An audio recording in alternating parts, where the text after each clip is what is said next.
I pushed the button, and nobody needs to know why I'm sad at Razinair. What? We just. I offer you the finest of letters. You're sad because Skyrim 6 hasn't come out yet. Skyrim 6.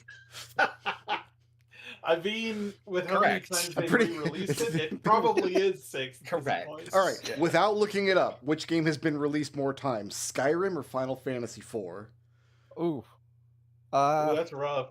Probably Final Fantasy IV, but it's getting pretty released. Close. No, it's Skyrim. I was going to say Skyrim. Final Fantasy IV is way more versions, but there's no contest that it's Skyrim. I'm trying to actually calculate the number of Final Fantasy IV releases, and I'm getting to like 6, 7, 8, and I'm like, ooh. Skyrim has been officially released 15 different times. Yeah, checks out. That was 4 years ago, and it's been released. It's 17. The answer is 17 times. There are moments throughout video game history where I felt like I'm going crazy in my head, and one of those moments was when Skyrim was announced to come out on Switch, and everybody was like losing their minds about like, we can finally play Skyrim, and I'm like, it can't. It's from 1974. Like Nixon was in office. There's the Key and Peele sketch where they put it on the refrigerator.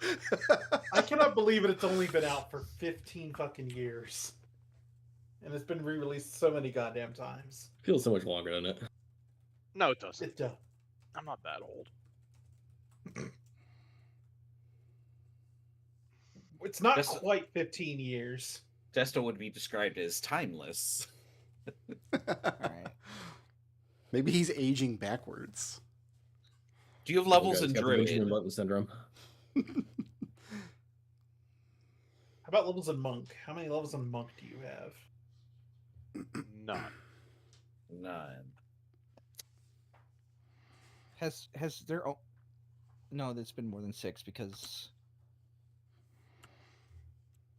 I'm trying to do the math on the Game Boy Advance on the Final Fantasy IVs, and I can only come up to 6. There's 6 is still pretty excessive. Wait, you can only get to 6 releases for Final Fantasy IV? Yeah, I'm not counting like hard type easy. I'm counting that as one release. And no, that's 2 separate releases. Actually, it's 3 separate releases. The original and easy type and the international are all distinct releases. You've got to count all. Okay, that brings us up to 8. 8's pretty excessive. There's a Wonder Swan version that's 9. I can't think of any more. So I got so we'll do 3 for the original. Sure. PlayStation. Okay. Game Boy Advance. Okay. The Wii Virtual Console. That's 1. PSP. Pixel Remaster. I did include the Pixel Remaster. Mm-hmm. So I think I might be up to 10. There's 2 versions of the 3D version. Yeah, there is. Yep. There is, yes. Steam so and 11. 3DS. There's the Vita re-release, the one with the bigger, chunkier sprites. Oh, that's right. PSP. That's PSP. PSP, you're right, yeah. I got that one. Okay. So I'm up. We'll say 12 so far. A guy at GameStop yelled at me when I didn't pre-order that. Wait, there was no 2D iOS version, was there? That was only Final Fantasy V? I don't know. I've only played Final Fantasy 1 on iOS. There's a shitty Final Fantasy V on iOS. I'll believe it. And a 6, but not a 4, I don't think. Oh, you're right. Yeah, the 6 is I thought PC, and that's the one that runs the ROM in the background because I couldn't figure out how to make the game. No, the 6 re-release has like the active time bars where like the command window like floats up from the bottom. Oh yeah. The background that's running the actual SNES ROM on an emulator. I couldn't figure out how to remake the game. Yep, I didn't know that. That's For interesting. business logic. Yeah, as I would call it. They couldn't figure it out.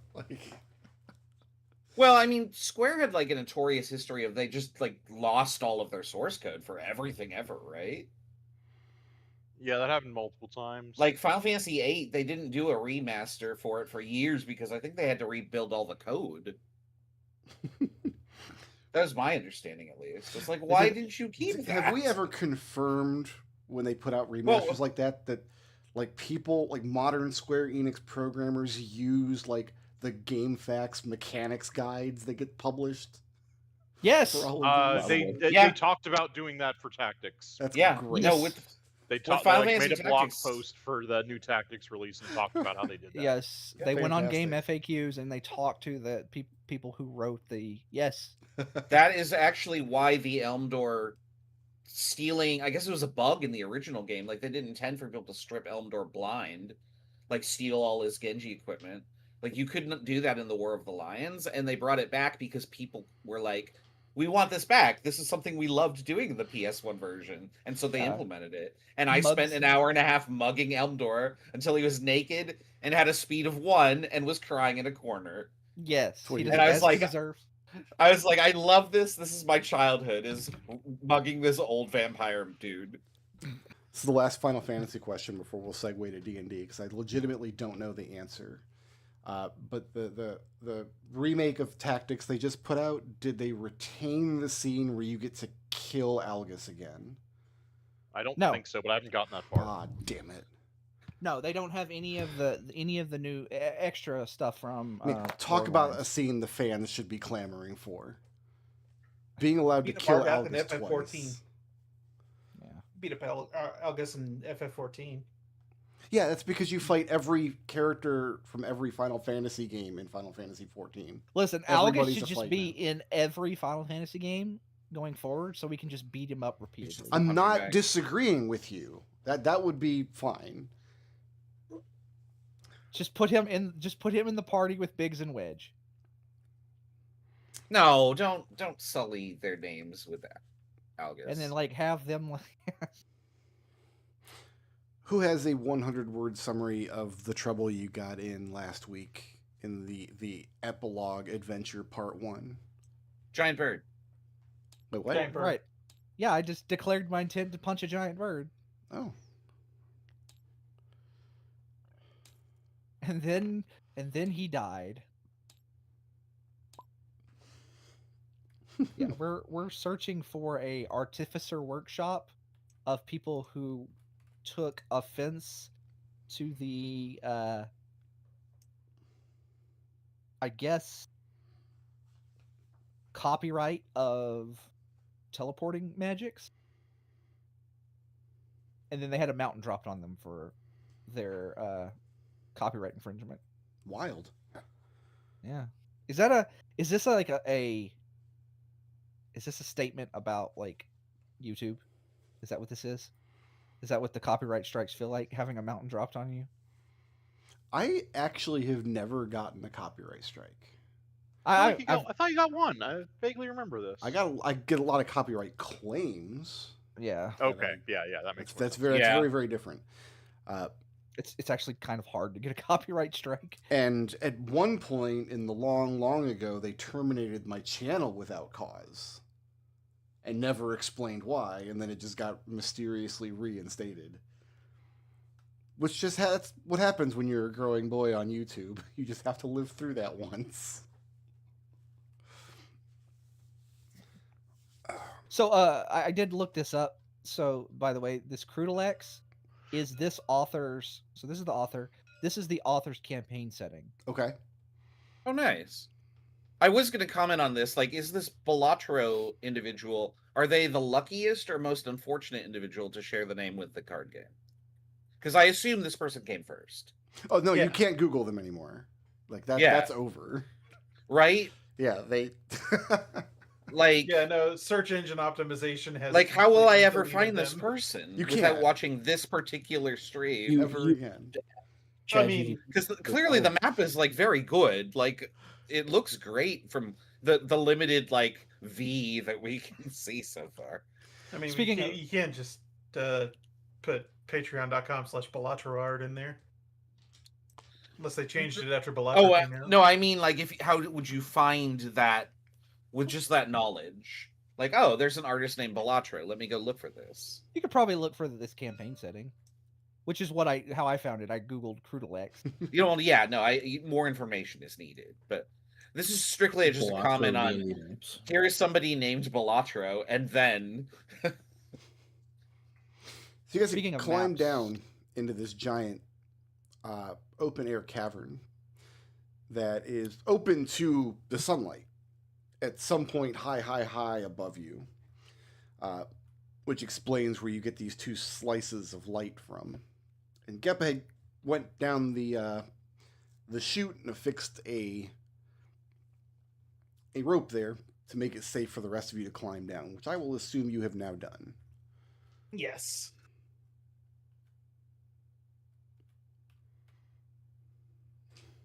Where should we end up? On this After ledge we here, have climbed. we're just in front of where Geppa is, so that we've cleared out this ledge for you. The very large Geppa. And the That very is a large distressingly Boswick. large. I can't Geppa. actually make Boswick any smaller, it turns out. No. Yeah, sorry. Oh, no, I can. I was hitting the wrong button. That's as small as I can get him. It's a very tiny Geppa. I could probably be a little bigger.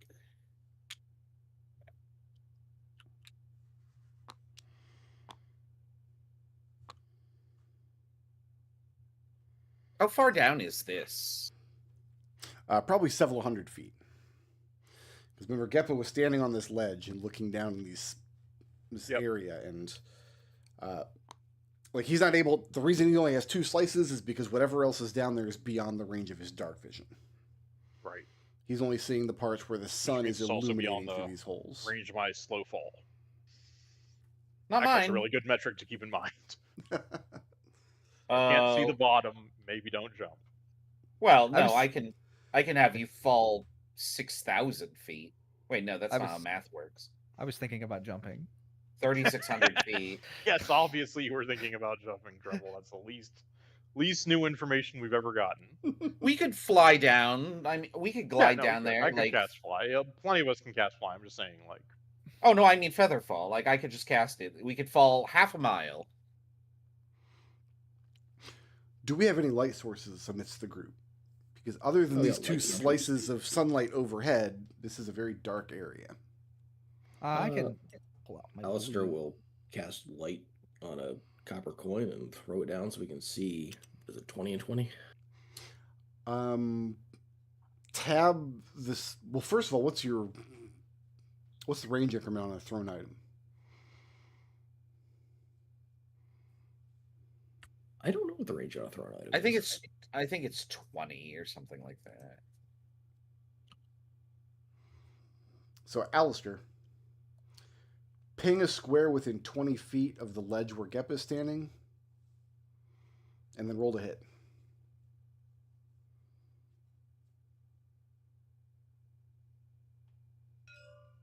Yeah, that square. Okay.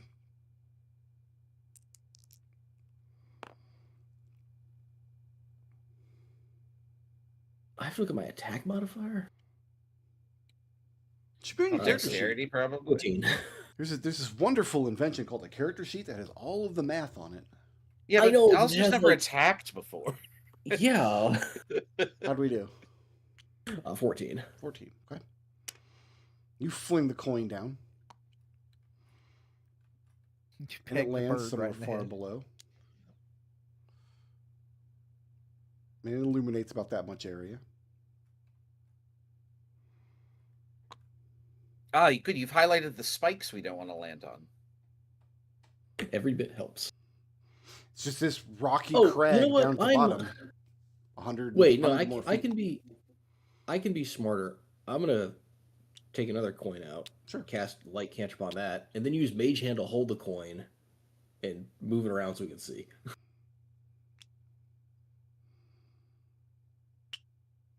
How far can you move it around? I'm going to have to look that up. How far away from yourself can you move it? Well, mage hand's only got 30 feet. That's what I thought. Like 30 feet won't even get you to the bottom. Your coin went farther. Just hold on. I'm gonna use a. So yeah, the hand vanishes if it moves more than 30 feet away from you. Yeah. I'm Somebody just gonna sneaks up to Alistair and goes beep beep boop, Okay, yeah, I'll cast light cantrip on Boswick. Okay. beep beep, and Boswick sails over the edge and has never seen or heard from again. Yeah, he's No. gone. He's He's free. just gone. He's Tab where you free. would like Boswick to fly to. Let's start here. He might just disappear into the murk. Brickrow's gonna get one last Yeah, it's Boswick kill. bright before the light end. within 20 feet, dim light for another 20 feet. Yeah. Something like that. Alistair, you could just shout directions to him. Just Boswick, go explore and tell us if you find anything. Well, you just grab him and move him where you want to move him to. Gotta fly over here. Looks like there's a hole. Let's see how big the hole is. Maybe something like this. Does it look like we could land safely if we like floated down here? I'm not. The structural integrity of what's down there would be very, That's- very difficult to discern from your height up when all you have is this tiny bubble of light following Boswick around down low. Yeah, that's what I was concerned about. Is like this doesn't look very stable.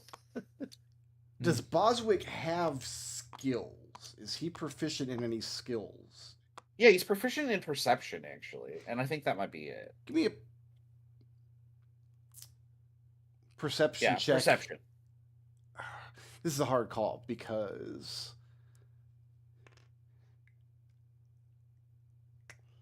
like is Boswick capable of abstract thought? Is like where I'm on the edge of. What His is intelligence is for? 10. His Like, intelligence is 10. yeah. So How would Bos Yeah, I look, think anything over 3 or higher is sapient. make Yeah, the well, case that Boswick would know anything about structural integrity of anything?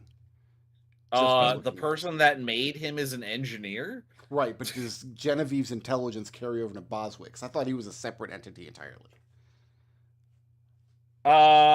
I would argue that with an intelligence of 10, he would have a rudimentary understanding of all of the bullshit that Genevieve talks about to him endlessly. See, I was thinking the exact opposite because he doesn't walk on surfaces. He is. He would know what hardness. He would know what hardness is though, because he bonks into things. He shoots things. I'll let you make a perception check for Boswick at disadvantage.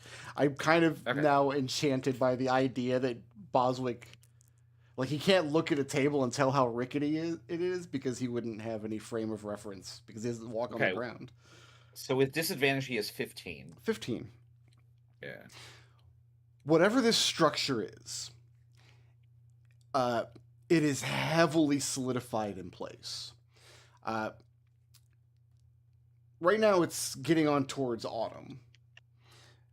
And so the winter hasn't settled in yet, but you could imagine, I mean, remember this was all covered by a glacier for a long, long time. At least the path that you took to get in here was. But you can imagine this thawing and freezing and thawing and freezing over and over again over a span of hundreds of years. However long ago this area was supposed to have been lost. So whatever structure is down there is practically solidified into the rock.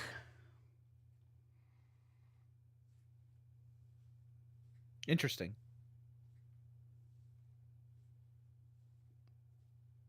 So we wouldn't fall through this because there's permafrost directly under it, is the impression that I'm getting from your remark. You would probably be in more danger of slipping and falling if the ground is icy than you would be of the structure itself collapsing if you tried to walk across it. Okay. Now Boswick's pretty agile. He could peek under things and I suppose that that's how he'd come to the conclusion is there's something beneath. There's a this. dark space underneath there if Boswick would like to go down underneath there and look at it. I'm trying to Boswick decide if knows more Boswick about is it. brave or cowardly. I've never really come up to that conclusion. He's died so many times, he's numb to it. Does he have a sense of mortality?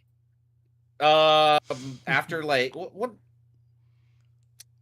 I haven't recorded what Boswick we're on. I think it's I think 7 or 8. 7. I think Yeah. it's 7. Yeah. I mean, he could peek in here. Okay. I need Boswick to make me a strength saving throw. Boswick's in danger. Okay.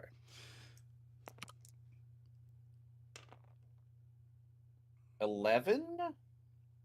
11. Yeah. Ooh, now I need to look at my stat block.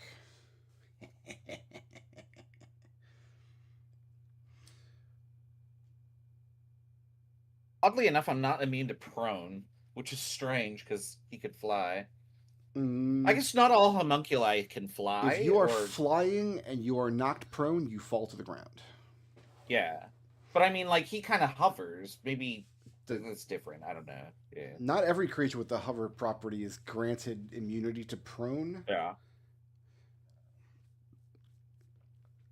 Okay, I need you to roll me 2d6, please.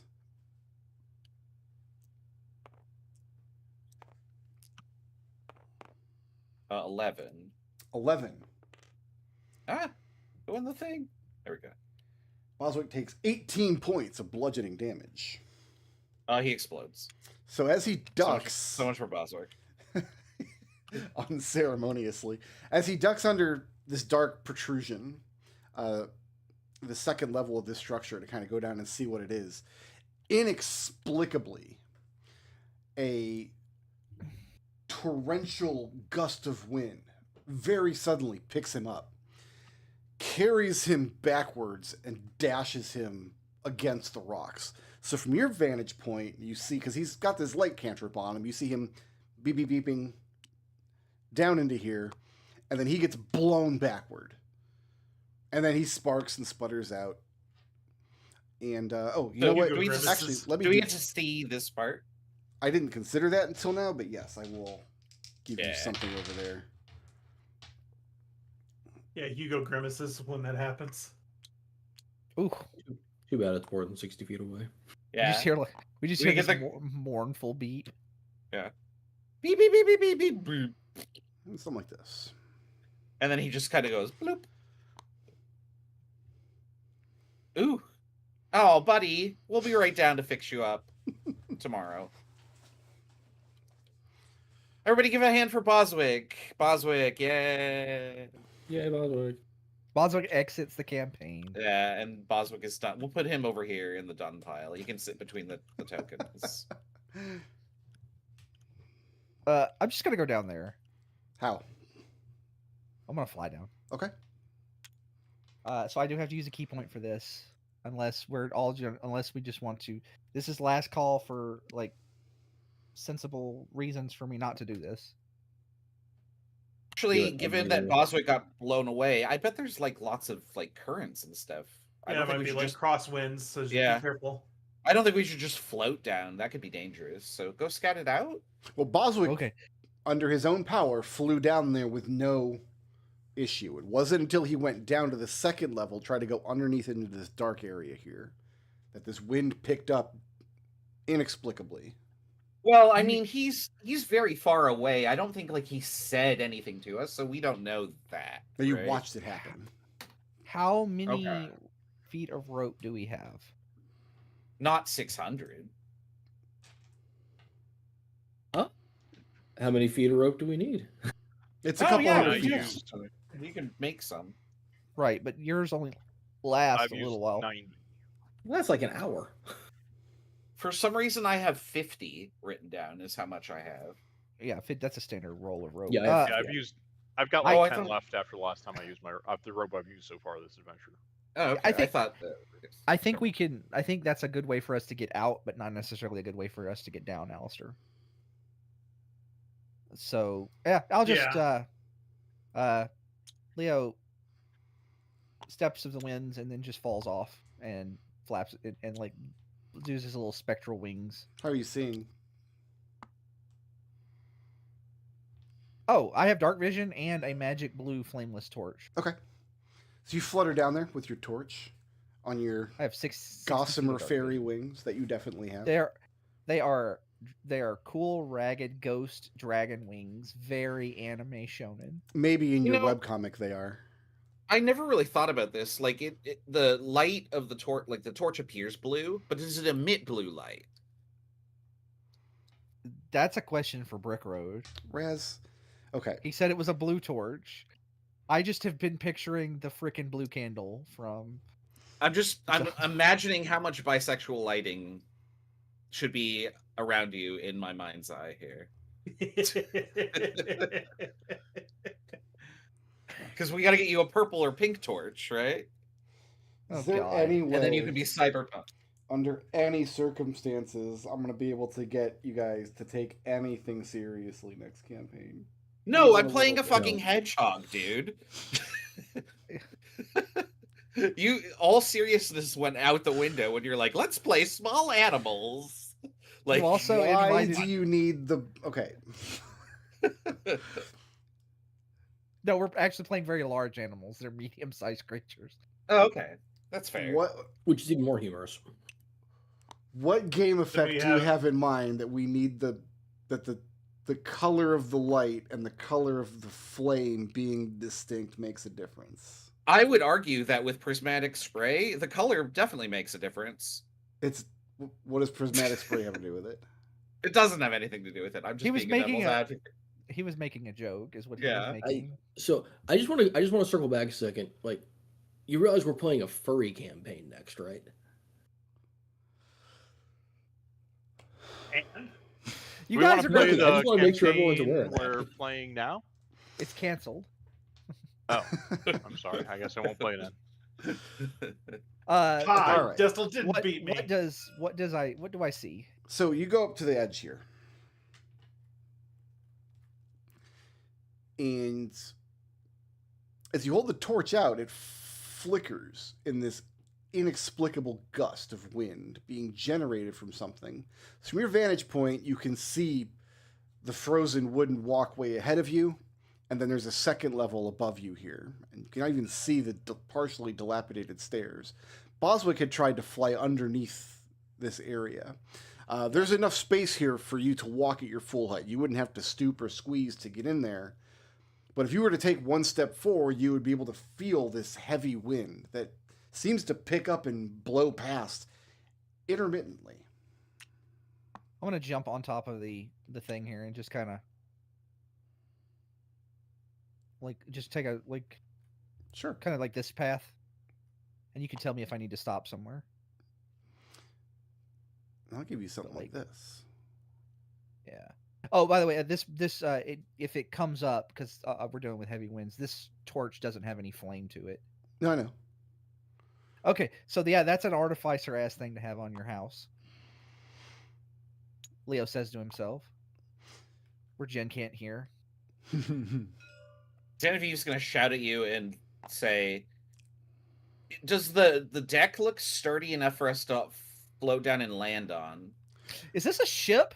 I'm I going to yell up. say there's probably no way you can shout down at Leo and make yourself understood.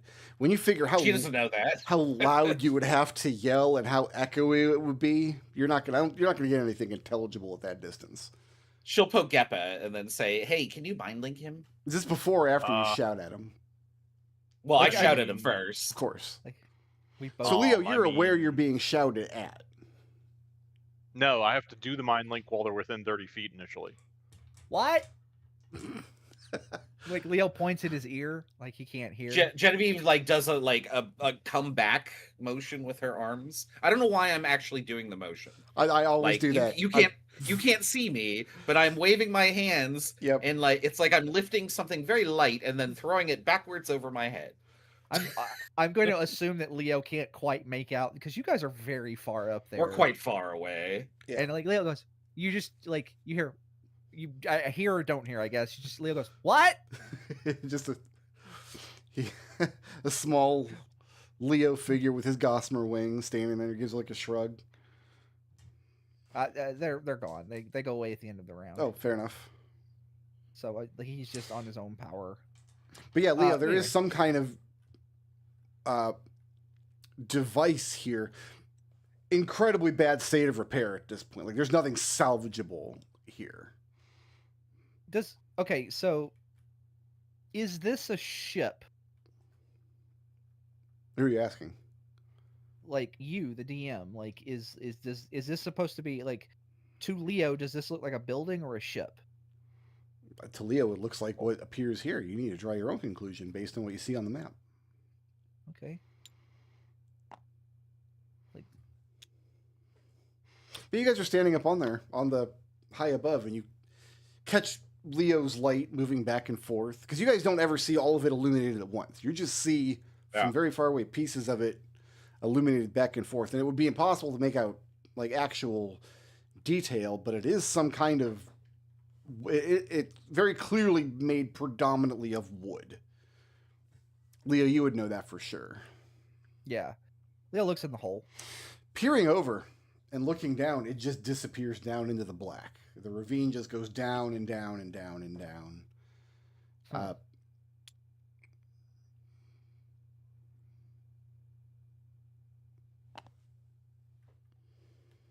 Like, what kind of debris on the ground? Like, is this like this kind of debris here? All or is it manner just... of debris. I mean, you find bits and pieces of broken wood, a bunch of unidentifiable pieces of like scrap metal, most of which would be impossible to pick up because they've been frozen into place after centuries of laying here. At some point, you get the sense that at some point this area may have been completely submerged and frozen over and then drained away. Lots of bits of rock and debris, and I would like a perception check from you. Sure, I can do that. Yeah, do that, please. Roll the dice, I said. That'd be a 7 plus 2 for a 9. A 9. Okay. So yeah, you find bits and pieces of debris, predominantly broken rock, and from here and there you do find pieces of scrap metal that would take some work to excavate because they've kind of frozen into place. It can be difficult to tell where the wreck ends and the mountain begins in some parts. Yeah.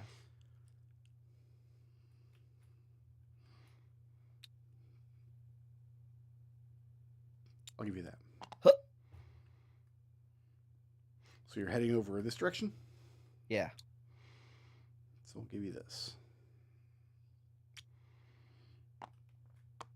You hear Genevieve's voice just... At about this point, you guys would lose sight of the torch as Leo moves behind some debris.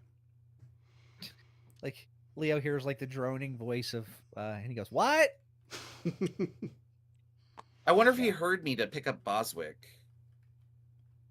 You're staying up on the top level. You're not down where Boswick crashed. Is my No. I'm saying that to Geppa and everybody else up here. Well, I'm asking Leo. You're staying on the top level. You haven't gone down Oh, where I'm sorry. Boswick Yes, crashed. correct. Okay. Yeah, I'm doing the top. Like, I'm surveying the top level so everybody can come down.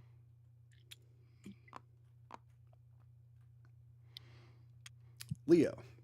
Yes. A few more steps in this direction, and the surface that you're walking across becomes less sure with every footfall, as though the boards underneath you are less and less sturdy as you move south in that direction. All right. Gonna backtrack. In fact, they're pretty unsturdy all over this area. Like this, you can imagine this all counts as difficult terrain. Mm-hmm. And then he's gonna jump down here. If you do that, you're going to be jumping into the intermittent winds. Is that your intent? It wasn't my intent, but I'm not gonna take it back because I don't know if Leo could tell. He could, for sure. Okay. Because All right. you Well, were able my- to tell when you were down here, craning out with your torch, and you can hear them and feel them as you're moving along the surface. Right. It's not a secret. So I'll jump down here. I'm looking for where Boswick was. Give me well, first give me a strength saving throw. Oh, okay. That is a decent number. That is a 18. And now give me an investigation check. This is probably gonna be a less decent number. We'll see. All right. That is a 8. You can make this investigation at advantage, actually. Okay. Because last I heard, he had a light cantrip installed. Yeah, that's 19. Yeah, I guess it would still be on him. Huh. Okay, 19. so jumping down, you pick a moment where, because the winds are intermittent, they're rising and falling and so on, and you try to pick a part where you jump down into the calm, and you hold your ground there, and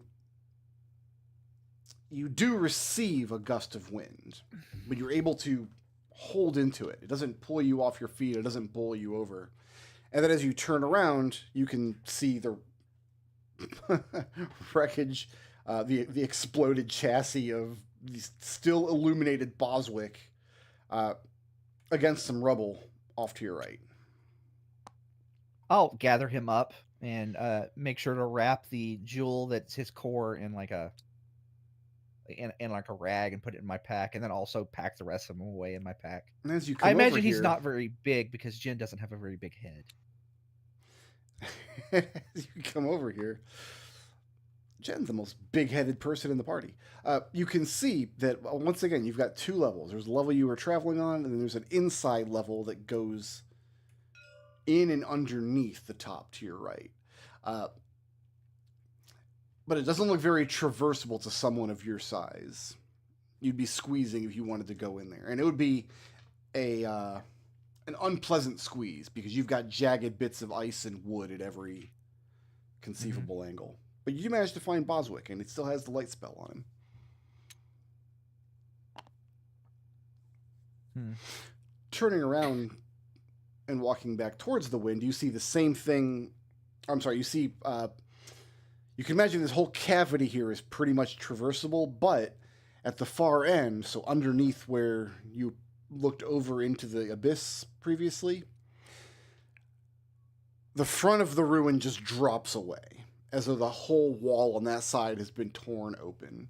So standing in that position, you can just see into the darkness. What I assume is happening is, like, it sounds like there's a whole, like, the entire, like, under half of this is gone, and the wind is coming in from the ravine and blowing. Pretty good assumption, yes. Yeah. All right.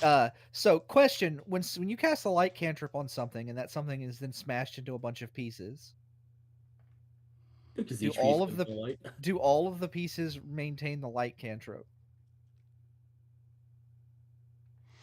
Can I use Boswick's shattered corpse to, like, write a message on the ground telling them to come down? Is what I'm asking. That is not a sentence anybody should ever say, but I hope it works. Do we not know Morse code? Can you just cover it and uncover it? By U.S. law, if you attempt to buy something with a mutilated banknote, it only counts if 51% of the banknote remains. So you can tear a dollar bill almost in half, and you still have one usable dollar bill.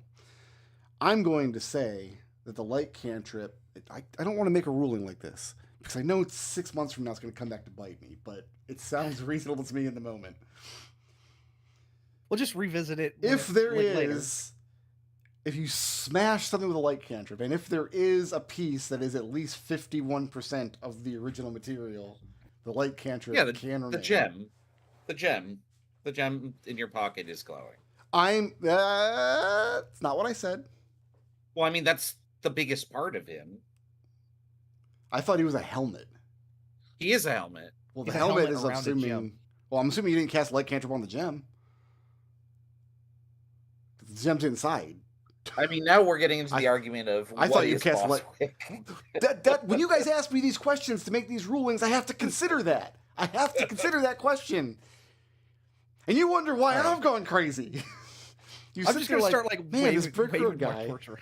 I'm going to start waving my torch around to, like you have a torch in one hand and a 51% of a broken Boswick in the other that are both emitting light.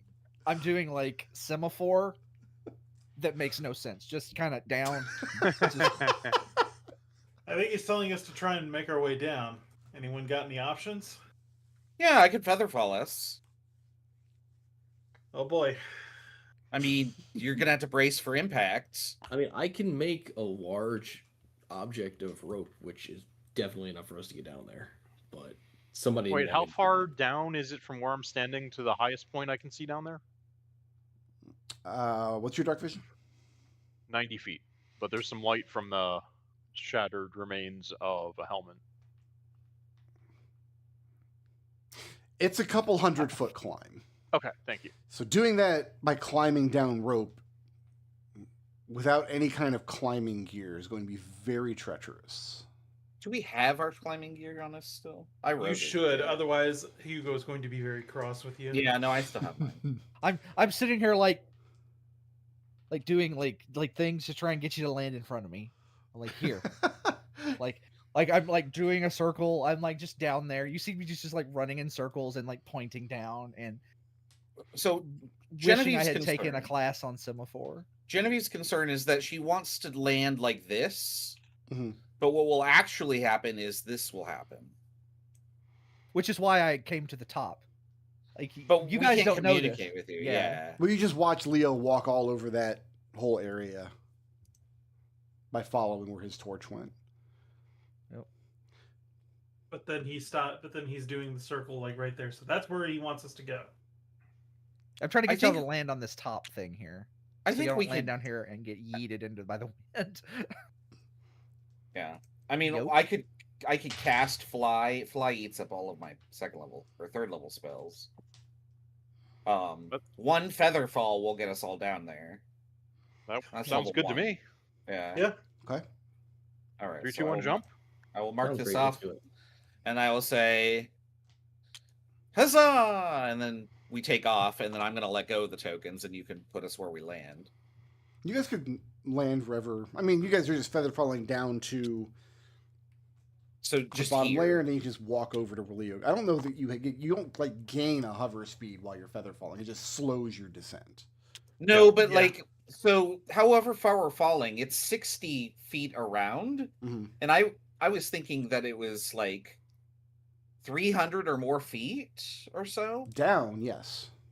So that means that we're falling for 5 rounds, which is 30 seconds. If you took a running jump, like, who knows where you land? You could end up over here. Okay. That's math. We don't want that at the table. Yeah. I say as we play with the math. I think hopefully for the last time I say this at this table for a good long while, Razanir, D&D is not physics. How do I flick something? I'm in going to your have general to- direction? There we go. Destel, I'm gonna have to like write a Lewis script or something for the next campaign so I can count how many like math and science related sighs I endure at Razanir's behest. Well, I'm to be- sorry. I'm relating things to my knowledge base because I have ADHD and I'm on the spectrum. Well, Also, if you my Are you- knowledge base is 5e D&D, and I'm probably also on the spectrum. My wife says so, at least. Are you trying to like purposely hate me, Brick Road? Yeah. Brick Road. If you Okay, as long start- as we're clear. Okay, I want to make this clear now. I will be very disappointed in you Yeah. if in the campaign you have declared to us is about scientific discovery, hmm you poo-poo on using the scientific method. I will be very disappointed in you. Well, it's also a no magic campaign, so I'm not going to have to make. The problem isn't applying the laws of physics in a fictional way. I do that in my novels. The problem is attempting to apply the laws of physics to fucking magic. Because the only guiding light I have when it comes to. This is going to get a little bit philosophical, but when it comes to making judgments about how magical physics work are the mechanics of the game.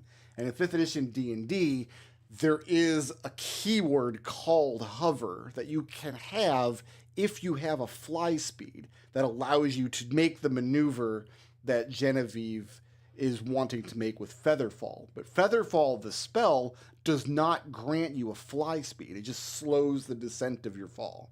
So Yeah. you would have to That's- first descend down to the ground and then walk over here. You don't get that lateral movement. Well, if that's the case, then we would slide down. Oops, I can't select everybody. We would just slide down kind of like a ramp like this, Yeah, right? you would And end up slowly here. fall down the cliff face. 'Cause I understand I what would you're find saying. that to be very painful, actually. You're saying, I would do a running start and like get a Yeah. long jump and then cast the spell, but like it doesn't extend the length of your jump. Your long jump only goes up to your strength score. Yeah, with but a I mean, running we have start. momentum when we're falling for like 30 seconds. So we, like, if I'm moving, Do we have momentum? I think the I think What that is purpose that's of the making a lot of spell- assumptions. Here's Yeah. here's why this is such a delightful topic, because Raz can back up his claim by using like real world like flight mechanics, physics, and math, but I can back up my claim using 5th edition mechanics. Your Well, long jump do we is have- X. You can't jump farther than X. But do we have angular momentum? Because that matters when we land, so we don't twist our If ankle. Only either if of you you spin. bastards can show me anywhere in the thousands of published pages of 5th edition D&D the phrase angular momentum, I will right now eat a raw egg on camera. Hold on, let me ask AI. So You guys reconvene with Leo here. So, and I'll get him up to speed. Winds down there, treacherous walk over there, and pointy bits in there that it would be a very uncomfortable squeeze under there. Also, there's that, and I point at the things, and it goes, "Does this look like a ship to you guys from above?" We couldn't really see a lot, but it sure looks like it from here. Do you think it's an airship? Is there Could any recorded history of any sort of air-based travel? Mother, those are. I just realized those are propellers on the map. I am Not- so mad. Not AER, but AIR. Air-based, like, Yeah, he yeah. picks you up and just like leaves you, like in Yeah, Sea of no. Stars. Yeah, that's absolutely a propeller. No, in fact, this has been theorized over the years by various artificers here and there, and there have probably been some quacks that have tried to publish breakthroughs. This is something Eugenia Veritas tried to crack and was not able to do. Do we see the giant propeller under Hugo and Leo? Is that what that is? A giant propeller? That is Yeah. a propeller, yeah. Yeah, that's a What it propeller looks like right to there. me. You It's a find a giant lot of fan. metal scrap. I will let somebody make me a. Engineering's not a skill. What relevant tools proficiencies, Genevieve? Tinker's tools, you think?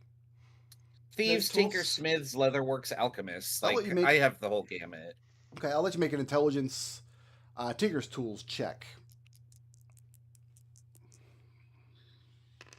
Oh wow. Okay. The biggest number.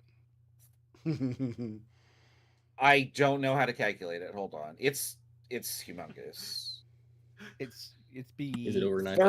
33? Okay, 30. Does That's a pretty big 33 number. get it? So Yeah. we have to draw a clear distinction here about like real world engineering and aerodynamics, which we're all familiar with, versus how far those Magical. sciences have been taken in this world, which is not as far. So with the understanding that like there has probably not been major studying or breakthroughs in aerodynamics, and probably nobody has invented anything that flies with a propeller. With that understanding, you've probably seen diagrams of them in Eugenia's journal or some of the other Veritas books that you flipped through.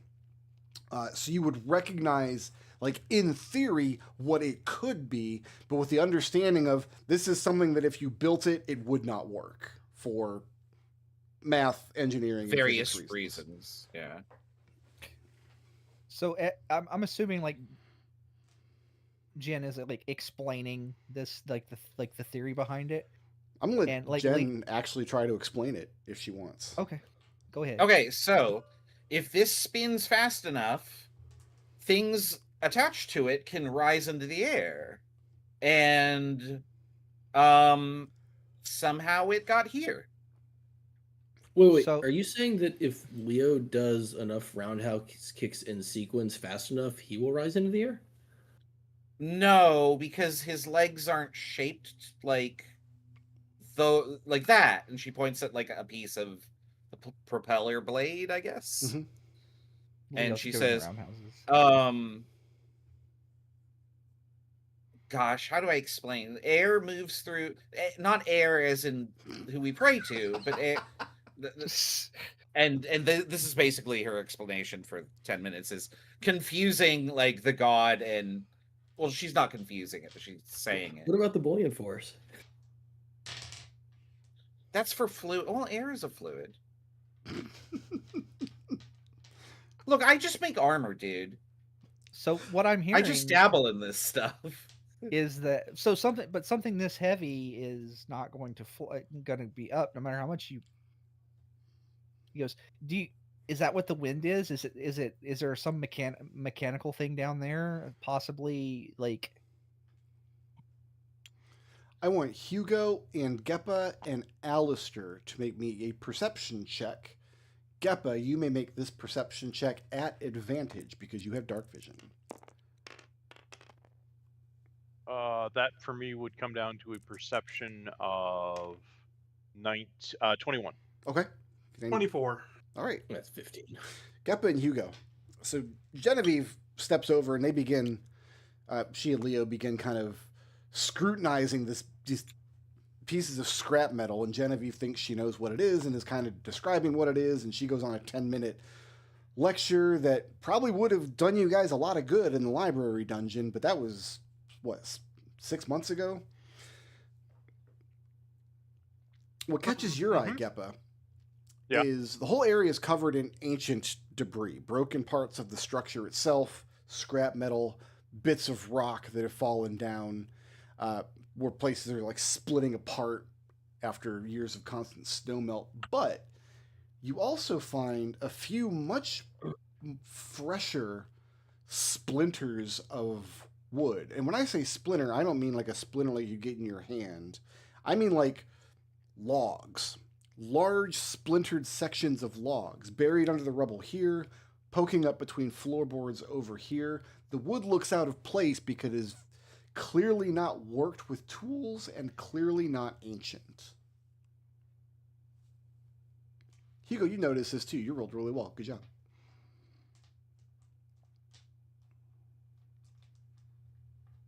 Yeah, I'm gonna go over to where those newer splinters are. You can kind of find them anywhere. Like, once you know what you're looking for, you kind of do see them here and there. Very clearly a different kind of wood than what the vessel is made with. And in the places where you find them, you almost always find them poking up through from the bottom layer of the ruin. Only once in a while do you see them just laying across the main structure. So does Leo now understand what a propeller is? Leo, I think, because he has wings, he understands downward force. Well, he has the access to wings. I guess he would kind of understand basic downward force, but magic assisted downward force. Okay. So his question is now: do you think there's some kind of stone possibly that helps levitate the thing to make it lighter, like a levy stone, maybe? Genevieve would say, like, well, like cork can float in water. Maybe there's some sort of rock that floats in air. But maybe it's just trapped underneath all this other stuff and we can't get to it. I mean, to be fair, we are in an ice cave. There's some new breakage that's inconsistent with how old this flyboat is. Oh, show me. It's all over the place. Like here, there. Yeah, yeah, look at this. Hugo starts pointing them out. You do see what looks like twisted splitters of wooden logs. Give me a nature check. Somebody that has a light source. I'm close enough to Leo. Hugo does. Maybe? Okay. Ella, both of you make this if you like them. Okay. I am full of nature. Ooh, 20 on the nose. Oh, that's actually better than me. I have 13. Hugo, it's pretty easy to see then, just by looking at the patches of bark that still remain. You can identify these splinters of wood as being of the same sorts of trees that grow along the mountains outside. You've been hiking up through the wilderness for a couple days at this point. So, hey, just spitballing here, but you know how a bird builds a nest? It picks up twigs all over the place. Yeah, I was Oh, just and- thinking and- that. And then imagine it's a bird the size of the bird that Leopold is insistent on roundhouse kicking. I'm gonna punch it first, but yeah. But Continue. let's not be sitting on its nest. Maybe we should like hide somewhere. We should run. That's not good, Hugo. Is it possible the nest is above us, and this is just like debris from the top of it? I don't think so. All At right. least it's not made out of fiber optic cabling. So, just so crossing to this double check. area next to Genevieve over to the other half of the ship, these areas where you see that's most damaged, we're going to count this as difficult terrain. Let's go ahead So- and tie a rope each of our waists, please. Yeah. Okay. Yep. I mean, And then like we could put Geppa last because he can like literally cling to the ground. yeah. I also, if I fall, like I'll be fine. I can fall a pretty good distance before I actually take hurt, like you. How much rope do we have between us? I mean, 150-foot cord would be enough for us to. The thing is it's slippery. There's ice. Is my correct record? No, when you got to this area and you started to turn south, you noticed the floorboards themselves became less stable, and you They're like, to the point like where the you wood wouldn't is trust rotten. right, where you wouldn't want to trust it with your weight. So it's not slippery. It's. There just- probably you are can fall slippery through. patches, but none that are going to have mechanical detriments to you, I don't think. Okay. My How close concern to with the- the rope is just that, like, if we start combat, like, how far apart can we get? Like, Like we so, just like- cut the rope. yeah, okay, that's fair. Yeah. Hold close to the rock and ice wall as best you can. That's probably where it's going to be most stable. Okay. Go ahead and draw me out this rope where you want to have it. Well, it's a 50-foot rope, so there's 5 of us, so basically 10 feet between each of us. And we'll give you guys Like- something like this. As Hugo takes the lead with his glowing axe. Yeah, I guess we all have to be in adjacent squares. I like this old ass ladder that's sitting here, apparently. I see that. Is it there? Sure. Hugo would walk up to it and then, test it by giving it a quick tug. I mean, it's probably frozen in place. It's probably not moving anywhere. Also, it would be very dangerous to climb it. So I think we just keep moving. That's not DOSHA certified. So, just to touch base with everybody, because we're here to look for secrets for teleporters, right? Well, something Allegedly. of the sort, right? Was it teleporters or was it travel? Like, how was it worded? It was. By a- whom? Are you asking me or are Sorry, you no, just I'm good. pontificating? Well, a little bit of both.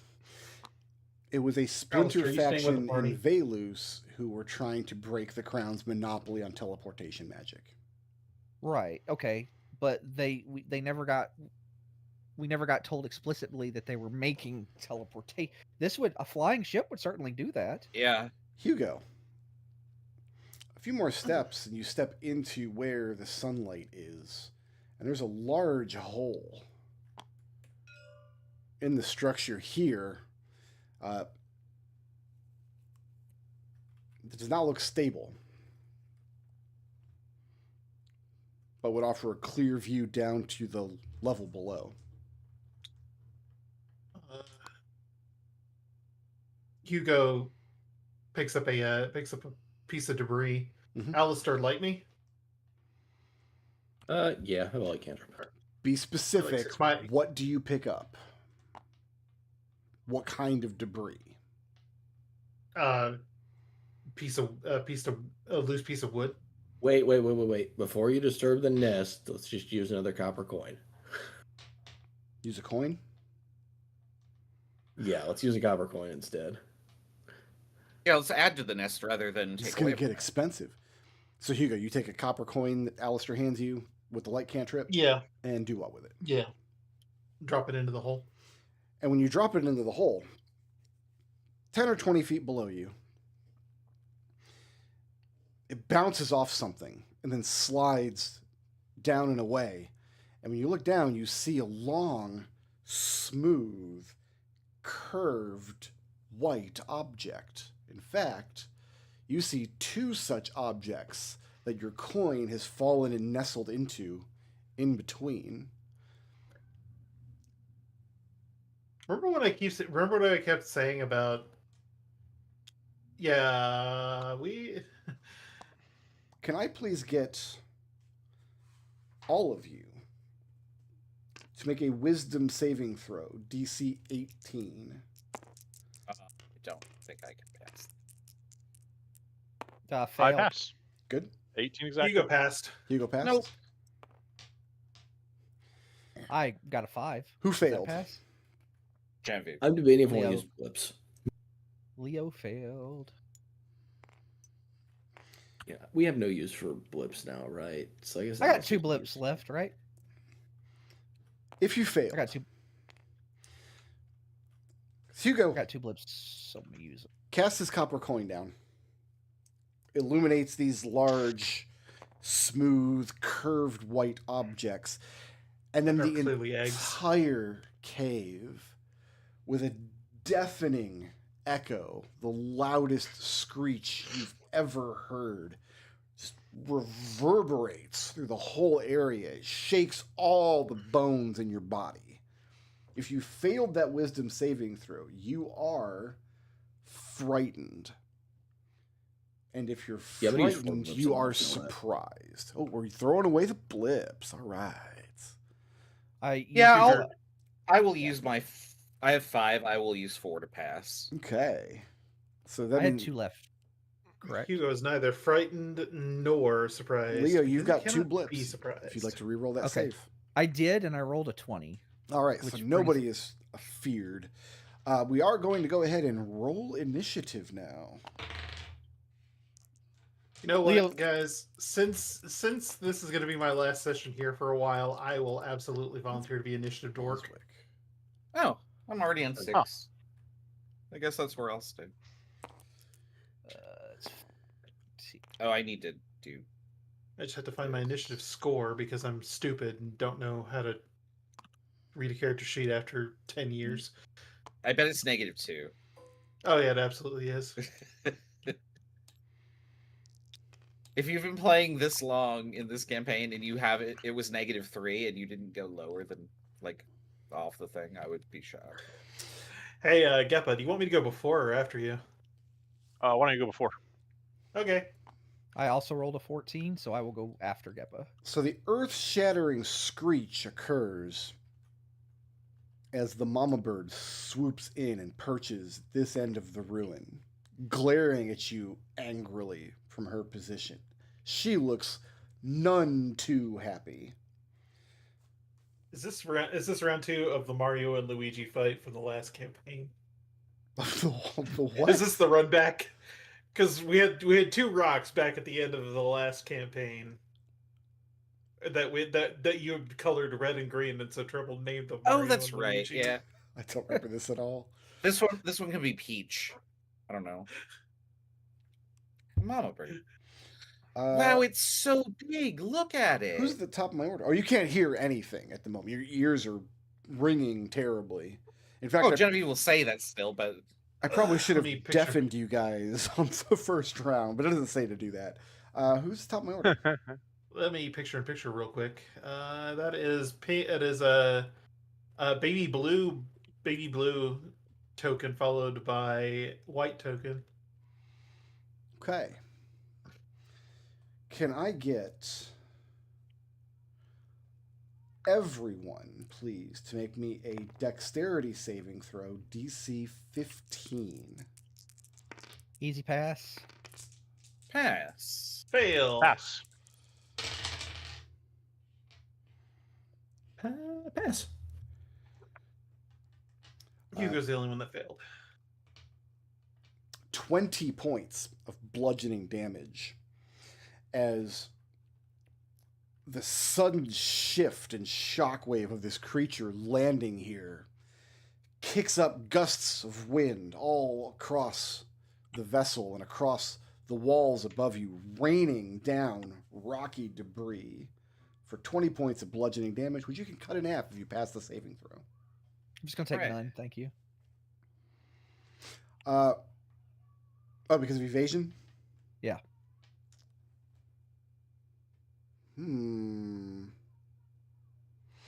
Does Brick Road want to penalize somebody for that? For using evasion? I think evasion D&D says it reduces to 0 if it's a threat you can see. Are you saying we can't see the giant bird? Well, I guess This was on Baby Blue. the This is fragments not on the White. fragments of debris are from the layer's wall, it says. So I guess you guys can see the wall. Yeah, it's right there. Brick Road. But you can just these gusts of wind just kind of rains, tears across the walls and rains shrapnel of sharp rock and ice down on your heads for a second, which I think is funny. Who's next? White Token followed by Hugo. White Token goes first. Yeah. Oh damn! I see. On I 18? see. Yeah, that's a I good see. roll. I see a white chit on 18, and I see a yellow pawn at 5. Is there something that should not be there?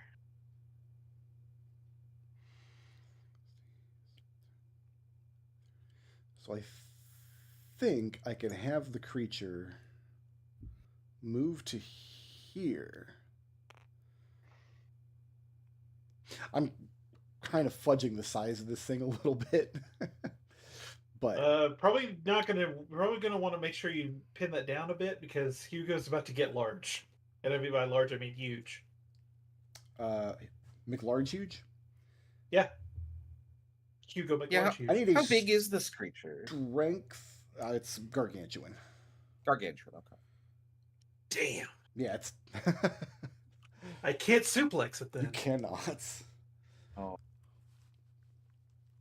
Even if I were to double up my. I thought you could. I thought you could grapple in something up to one size. No, I'm larger. sorry, it's huge. I was looking at the wrong block. It's kind of small for a rock. It is huge. Oh. So as Mama Bird takes this perch here, So 15 by 15. Okay. and she buffets her wings, and I need everyone to make a DC 20 strength saving throw. I cannot pass. Look at that. Oh wait, I could pass on a natural 20. 21. No. Wait, What's how is my the- strength what's saving the throw? number? Oh, it's 0. Okay, never mind. Did you say DC 20 strength save? DC 20. Where'd Yeah, I my- think. Who Where failed? did my flashcards go? Genevieve, 11. We're going to take I 20 points of bludgeoning damage, which you can cut in half if you pass the save. If you failed the save, move yourself 20 feet away from the monster, and you are knocked Oh my prone. God. As So, this wing point of buffet order. blasts you with wind, throwing you backwards. We are all tied together by a rope. The rope snaps. This rope does Okay. not survive this buffet of wind. Okay, that's helpful for our purposes. Let's just simplify things here. What doesn't simplify things. So, I just want to be clear. Hugo, you have an axe that is illuminated with the light cantrip or something thereof, yes? Thereof, yes. And Leo, you stood your ground and you have a blue flame that cannot be blown out with wind or rain. Yes. Am I missing any light sources? All right, I'll mark I don't think you are. down that that's been used. I used how much movement to get to this spot? So the problem with using the Tome of Beasts is that they will commit the deadly sin of splitting a stat block across 2 pages, which I hate. But Oh, that's bad. yeah, I do Yeah, I don't love like this that. monster though. That is a I think that's that is a fine. cardinal sin. Hmm. I think it's fine as long as it's not like a front and back page. It is a front back. That's what I meant. It's a front back page. You can turn back and forth. Okay, never Yeah. mind. No, that's like a formatting. Yeah, Rescinded. it's a formatting Upfront. crime. That is Yeah, a formatting crime. straight to formatting jail. Like if I have to flip a page to look at no, but like a double The page thing spread. takes to the air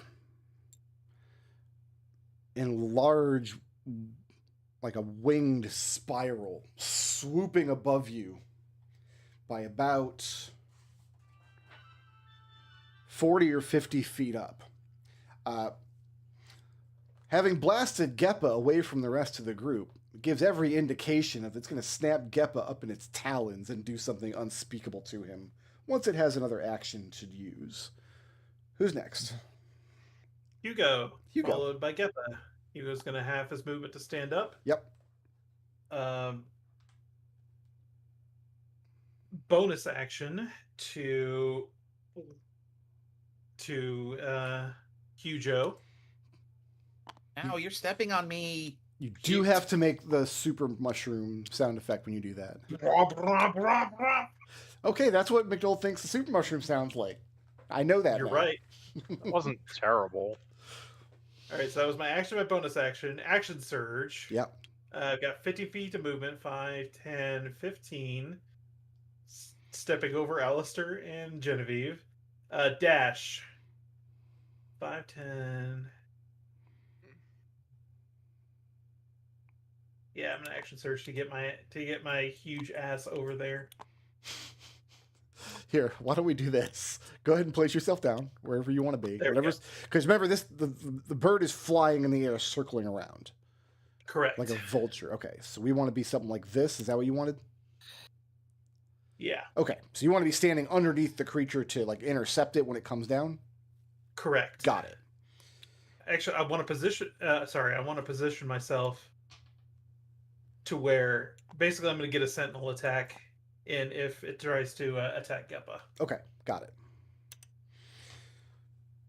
Is that the end of your turn? And that is the end of my turn. Okay, you might get that opportunity right now, actually.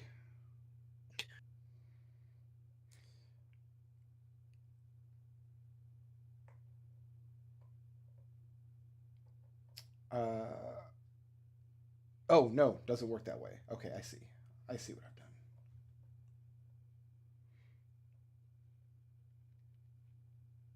Okay, yeah. I was going to use a legendary action to come down and fight Geppa, but I've misread my stat block once again.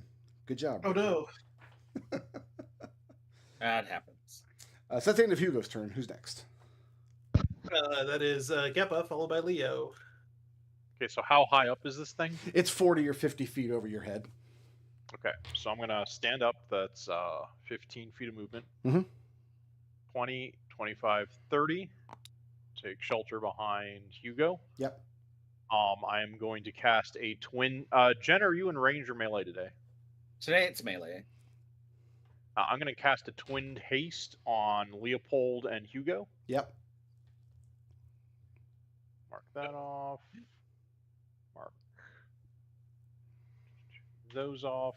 I'm going to cast a quickened mind sliver on the creature. So I need a DC 18 intelligence saving throw. I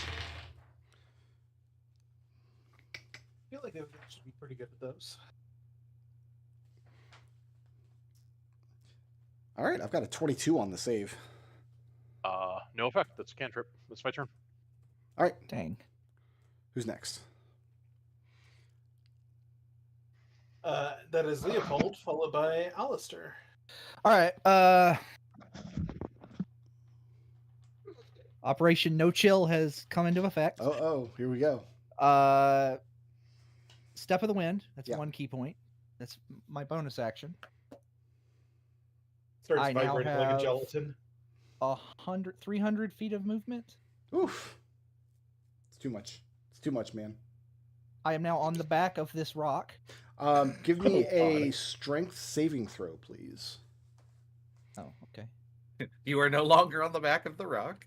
That is a 19. A 19. That's not bad. So as you approach this thing while it's in flight, there are gale force winds whirling and whipping around it that you have to adjust for as you enter range close enough. You want to try to get on its back. I want to get. Listen, Leo has stated his goals for this adventure. Mm-hmm. I'm going to punch the bird. Okay. What I'm saying is, if you had not passed that saving throw, you would not have been able to enter melee range of this creature while flying. Uh-huh. Okay. Can I actually land on the creature's back? Is it big enough for that? It's probably big enough to hold all of you Cool. and a school bus. Cool. I'm going to grab. You guys have one of its feathers hidden back at camp that you put aside. Oh yeah, I guess can I just like grab onto one of the feathers and just fucking proceed to axe kick the shit out of this? You're not going to be able to meaningfully grapple this creature because it's more than one like size level above. You're medium and it's huge. Hugo could grapple this creature because he's large and the creature's huge. So like this is so I don't want to like grapple Really? to. Hugo is also huge. Hugo is want- also huge. Oh, then yeah. Yeah. Okay, I Fast mean and large as well. this is something maybe just real quick because it's like I don't want to on a creature this large. Mhm. When you try to grapple it, I'm not grappling it to. My intent is not to grapple it to like restrict its movement. It's to basically restrict my movements to basically prevent it from throwing me off. Okay. Is that allowed? Oh yeah, absolutely. But that's Okay. that counts as a grapple. So if the creature then attempts to break the grapple and succeeds, you are thrown free. That's what'll happen. Oh, okay. So it's That's fine. allowed to attempt to break the grapple the same way that anybody would be. Right, but that would then eat up its one of its. That would eat up its action, wouldn't it? Hasn't come up, but this is also the rules that I would use for like if you were on a buck and bronco. Yeah. Hey, cool. Which might happen next campaign. I'm gonna reach down and grab a big fistful of feathers and proceed to axe kick the shit out of this bird. Yeah, do that. You're gonna have to So- replace one of your attacks One of your- with the grapple, yeah, which is that's just fine. straight athletics. All right. I'll use the haste one there just to make that easy for me. Okay. Let's see. That probably isn't going to hit. That need to is a beat- 13. You need to beat a 27. Wait, what? It's an opposed check. Your strength athletics versus its strength athletics. You need to grapple it. You're doing one of your attacks to Oh! grapple it. You're Right, you're no, trying that to hit its fails. DC, not its AC. Correct. That fails. So yeah, just trying All to right. get a hold of this thing, and it just buffets you away. You're not able to get a meaningful grip on it. Okay. My first attack then Yeah. is a 28 to hit. Yeah, that'll hit. Cool. Wonderful. Amazing. Please enjoy 11 points of magical fire damage. Okay, Let's go with the classic. works And for me. I need a constitution saving throw, sir. Sure. Against what? Oh, stunned. Okay, so this is your key point stunning strike. Stunning strike. Got it. Yeah. That is a 17 on the save. That is the DC, Excellent. unless somebody else can intervene. You know what? Silver barbs. Silvery barbs. Pulling out the silvery barbs today. So Yeah, the DC Hugo, is you'll get the 17. advantage. That's going to turn it into a 10. Okay. Well, it's stunned. No, I'm going to go ahead and pass that anyway. Thank you. Okay, cool. That's Make fine. you burn those up. Hugo's got advantage. It's fine. My second attack is a 15. 15 will not hit. Okay. I've already used my bonus action to get up here. hmm I used my hasted. So you know what I'm going to do is I'm going to action surge. Okay. That is a 27 to hit. That'll hit. Please enjoy 8 points of fire damage. And please, Okay. sir, make me a Constitution saving throw. Sure. Please eat up all of those. We are looking at a 24 on the save. Okay.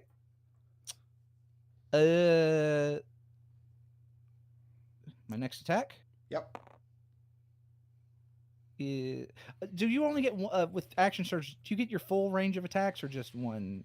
Extra Whatever attack? your attack action would give you, because you get when you action surge, I give you an action and a bonus action. Yeah. So that's whatever not you gonna- get from all that, you just get it again. Okay, so that one's not going to hit. That's a 12. 12's not going to do it. Bonus action. Flurry of blows. Okay. All right. Does an 18 hit? 18 does hit. For 12 points of fire damage. Okay. Please make me that Constitution saving throw one more time. Yeah, we'll do. That is a 17. That passes. Okay. That's my DC. And the last hit is a 24 Yeah, that'll hit. for 6 points of damage. All right. And I am going to keep my last 2 key points for getting back up here when I get thrown off. Well, there's nowhere to get thrown off because you didn't land on it. You're not able to grapple it. So if you're not able to fly, you're falling to the ground right now. Oh. Unless you still Okay. got movement left to fly out of Yeah. its threat range. Tons Brick- of movement. Brick Road, Yeah. I have more movement. I have the movement to traverse this map back and forth 6 times. Are you You doing that? calculated it. Yeah, just assume that I did. Okay, so what I heard is you left the thing's threat range. That's what I heard. You can't. I punched it, so it can't.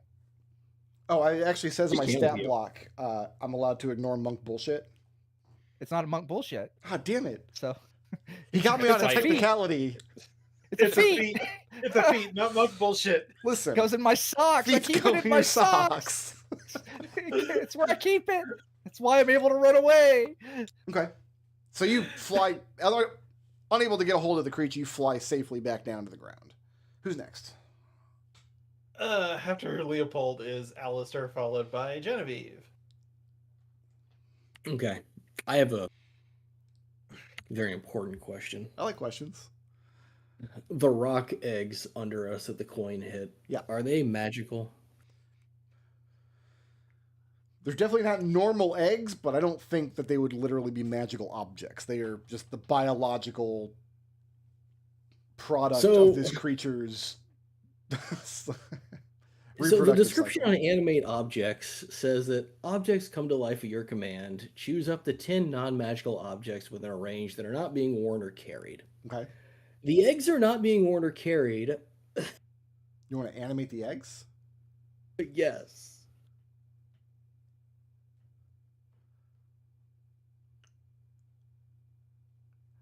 Are they living things because they have things gestating inside them?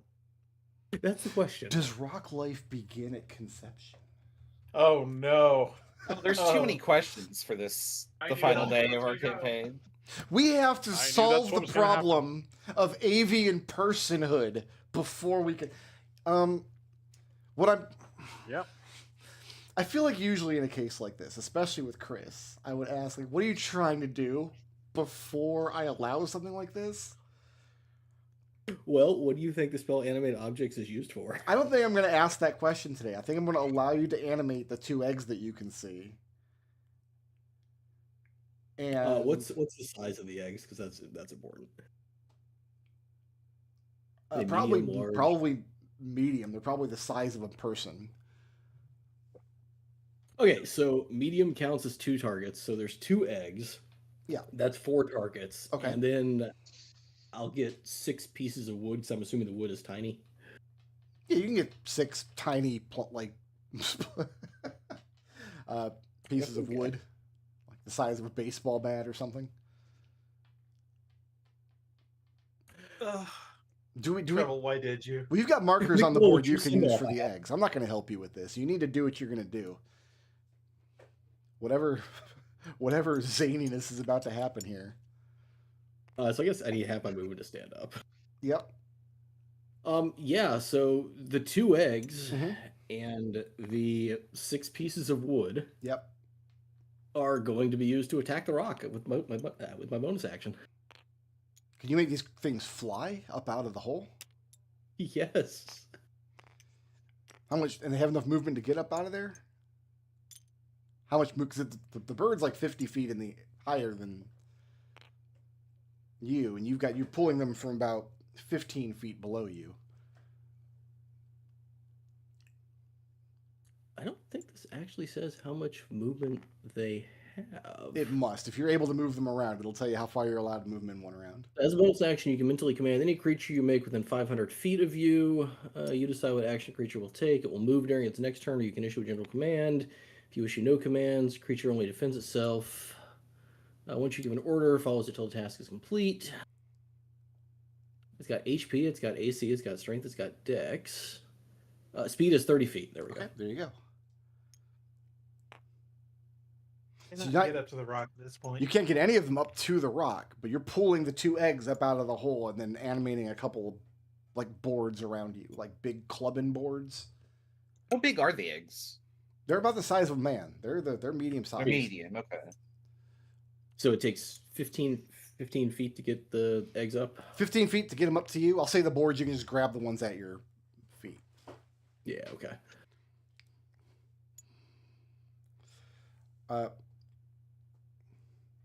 Yeah, I'm not sure which spaces Hugo's actually taking up here.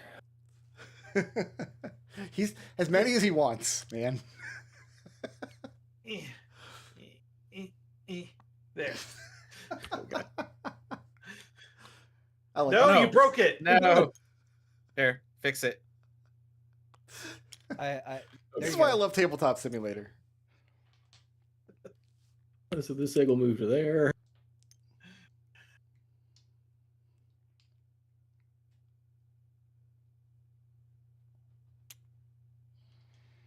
Yes, they can't move through Hugo's giant square.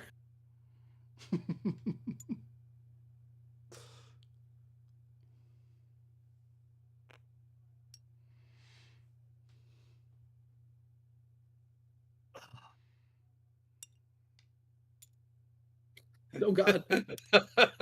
Unintended consequence. Nobody help him. He did this to himself. Yeah, this Yep. is your fault. Absolutely. Yeah, I did.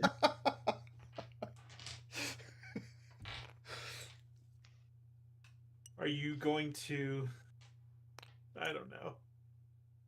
Animate object is such a thing. Oh, it's such a great thing. It is Hey, a it's not- thing. It's on my spell table too, but it's level 5. Yeah, that's like level 17 artifact. Yeah, I will never get that like on any circumstance. Yeah, level 17 Actually, a artifact. tiny object get within Hugo space? Yeah. Tiny object can occupy any of those spaces with Hugo. He wouldn't even notice it's there. Alright, I think that is able to move there. So you've got these bats doing what? They're able to like kind of hover up towards the creature? They can fly Good. and they can attack him. I'll tell you this for nothing. When those eggs come out of that hole, that mother bird she was already turbo pissed. What's like 3 steps beyond turbo pissed at Alistair? Pissed. Zyber pissed. Yeah. XYBER. That's how Wait you. till the eggs hit her. Do you Yes, have to make they a can attack. concentration check for this? Is that it for Alistair? No, I get 6 attacks.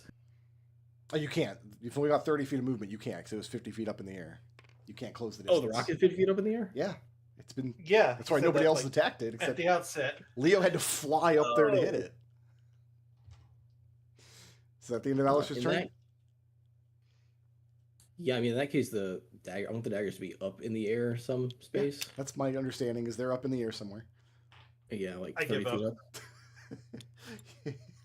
up. All right, who's next? Actually, you know what? I'm gonna need nobody to make me a dexterity saving throw. So if nobody could make that dex save, please, that'd be good. Okay. All right, I passed. Okay. Beep beep beep beep. Is there anything else, Alistair? So I'm gonna take my legendary action to do a wing attack.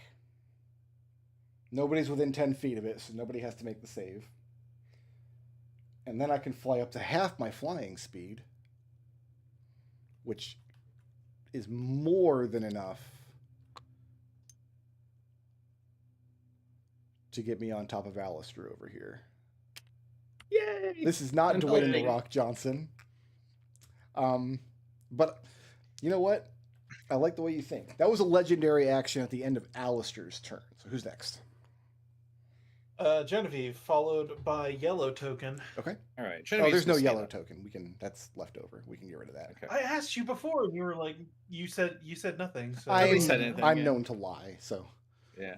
I have a That is very also important true. question. good. Is Hugo, what are the sources of your enlarge? So I'm using a conjunction of two of a class feature and a spell that I'm concentrating on. Are you using the spell enlarge reduce? Yes, Damn it. Okay. Then I cannot stack enlarge reduce on top of you. correct. You cannot. That was my plan. My other plan, but seeing that as saving throws, was to reduce the rock. And that's just going to get thrown away for a legendary save. So I'm going to cast lightning bolt on it. Sure. Let me check that off here. Boop, So okay. I'm looking at a dex I save. need a The dex save to me. dexterity saving throw. I've got a 23. Yeah, that's a pass. Oh, is this 8? Ooh, some of them phase through the table. I love Tabletop Simulator. Oh, it's the jank is so great. There we go. So half of 30. Half of 30 electric. Yeah, 30 electric damage, which can cut it. Fire this lightning bolt at the creature. And I mean, you hit it dead on. This is a spell that doesn't require really fine targeting. However, the wind gusts that it naturally creates while it's in flight causes the electricity to harmlessly dissipate into the air to no effect. It is immune to lightning damage. Genevieve says, "Oh, boo! Well, I'm glad I wasn't in range mode today. You should have saved me instead, I guess. I can't reach you. I can only move like 15 feet. I think he's only like 15 feet away. Yeah. I can't see that. There's a giant bird on top of him. Oh, now I can. Like, yeah, he's right there if you want to go save him. Well, I mean, I've already used my action. Genevieve, moving or It's staying like- put? I'm gonna move over. Oh, hold on. 5, 10. I'm gonna move this. I'm on top of it, you guys. No. Take the I square can't that you get want. under it. Yeah, there we go. Thank you. And then what about Boswick? Boswick cheers us on from the afterlife. Hashtag of got him. Leopold's pocket. Yeah, that's it. Alright. That's all I got. Great. I'm going to...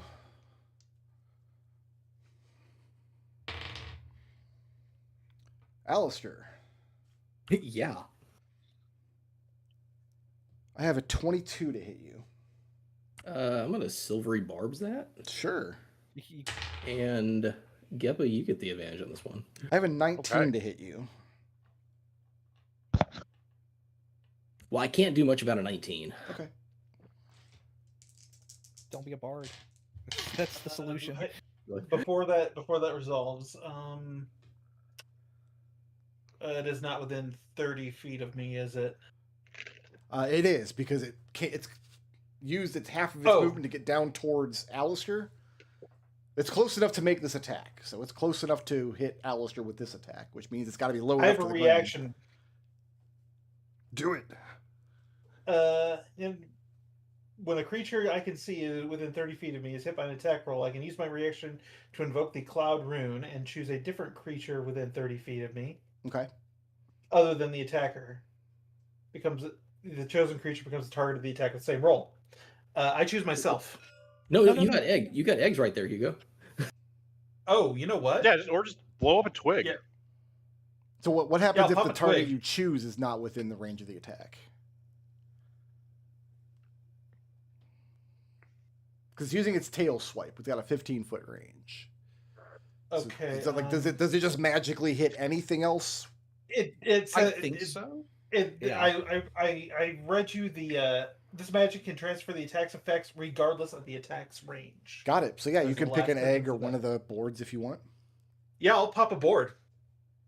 Blow one of those boards off the map then. Ba-foom. No, get the close one. Yeah, I'm going to say that that's enough damage to destroy a board. So yeah, the thing lashes out with its tail towards Alistair. Hugo, you use your reaction to redirect the attack, and one of the boards explodes into splinters and goes skittering across. Board's got The 20 deck. hit points.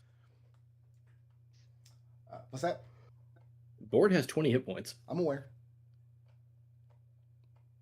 This is a tough monster. You don't want to be hit by its tail.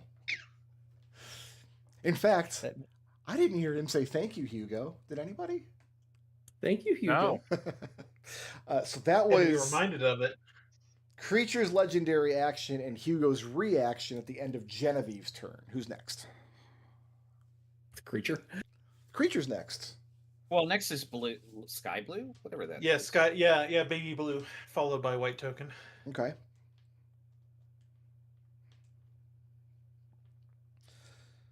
"60-foot radius. That's everybody. including the eggs.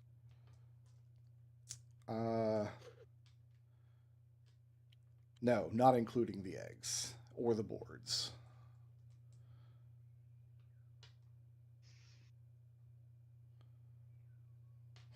I need everybody to make a DC 15 strength saving throw or be knocked prone. No damage, but you're knocked prone. Is anybody flying right? Nobody's flying right now, right? No. I fail that and I'm not. I prone. failed. Can As I you all flip feel under here? yourself Okay. just lift off the ground as these buffets of wind emanate out from the creature. You're just lifted up, kicking in midair, and then Hugo drop was not. back. He was advantage on strength saves. The eggs and boards aren't creatures, so they're not affected by this. I think between the spell and my class feature, I have double advantage on That strength was saves. lair action. Who's next? White token, followed by Hugo. All right. I have advantage on Genevieve. Well, first, let's see if I recharge my breath weapon. Don't do that.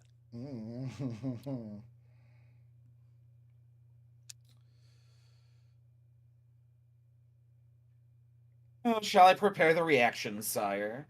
Yes, bring it around.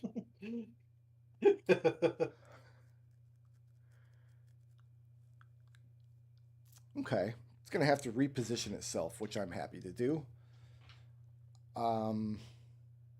Genevieve, have you gotten close enough to attack at melee? Was that your intention last round? I was trying to get closer to Alistair. You got closer. And then hope for that, but I mean that I don't think that was my intent. Okay, so the thing's not in your Yeah. threat range. That's the idea. It's going to reposition itself around this way. So it's circling behind Alistair. 10, 20. I think I can get all of you with the breath weapon again. Oh boy, oh boy. DC 20 strength saving throw. I'm prone. Do I have disadvantage? If you're prone, you do I not have have advantage. disadvantage on strength saves. Almost Okay. passed. I failed. Is this a gust of wind type thing? Yes, it's essentially the Can I- creature's breath weapon. Easy pass for Hugo. Since I have lower surface area, can I get advantage? You No, I'll just cannot. roll. Fail. I Nope. feel like Raz is getting sassier over time. He is. Yeah, as my sass skill levels up. It's just I remember when I- Raz first joined the Spelljammer, and he goes, "I'm just happy to be here." No, now I don't put up with your shit. Got it. I wouldn't either. You sure Honestly. you shared a week house with him, like a house for a week with him.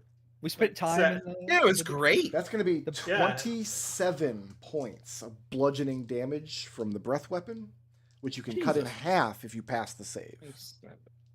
13 and half again is half of 13 is I can't math 6. There we go. So yeah, you got his breath weapon back, which in this case is its wing attack. It creates these violent I'm storm going- of wind. To spend 4 blips to automatically pass my concentration save on haste. On haste. Oh yeah, I need to make a concentration So myself. you failed that save. Move yourself 20 feet away from the Easy. creature in that line.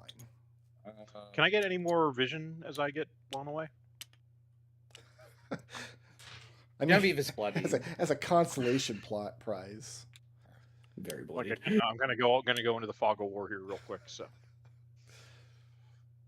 Yeah, so we'll do something like this. And you can see that this area of the deck that you're getting a real good look at because you're laying there, rolling there in pain,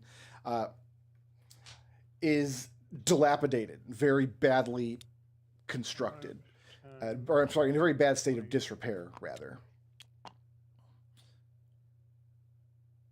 So the place where you're laying now, we're going to count as difficult terrain, and it might be precarious to walk upon. Okay. That was my breath weapon, which means that's the end of the creature's turn. Who's next? Hugo, followed by Geppa. Let's see if I. Whatever you got advantage, Chico. 20. Now, if Hugo doesn't fall through the deck, nobody's falling through the deck. Hugo hasn't gone far enough south gone- to. Yeah. Oh, it's this end that I thought it was in. I thought it was the west side. It's Yeah, okay. down here. Sorry, I understand. I mean, you can kind of see It's where kinda- we see lattice work on the map. Yeah, Yeah. the No, card, the card. I thought it lattice was. work there. I thought it was. This was what you were intending. Hugo, what would you like to do to my? Literally has done nothing wrong. Just a mama bird trying to protect her eggs. What would you like to do to her? I would like to ask her a question. What would you like to ask her? The question being, with a power attack, Sure. does a 25 hit? Yes, sir, it does. Okay. Let's see. D10 for giant size. Enlarge reduce gets me an additional D4, and I need it to.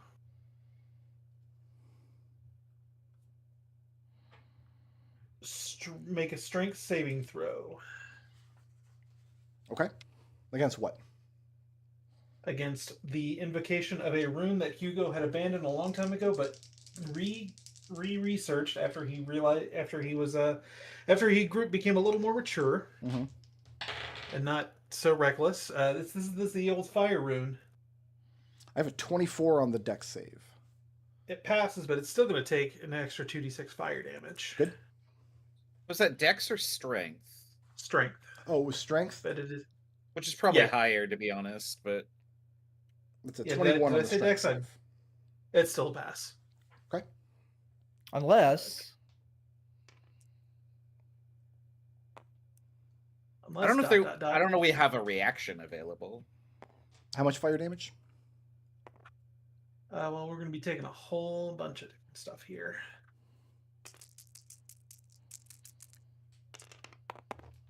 Okay.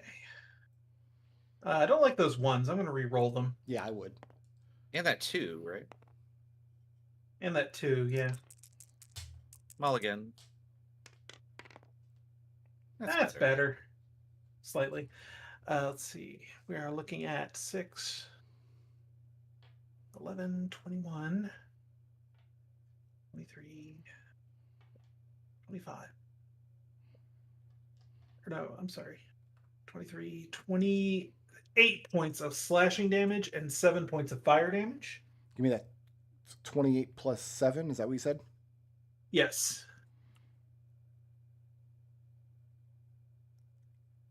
Okay. That's a good chunk. And then let's give him another good chunk. I'll power attack again. Does a 15 hit? 15 does not hit. Okay. hasted as well. I got a haste attack too. Let's go ahead and not power attack this one.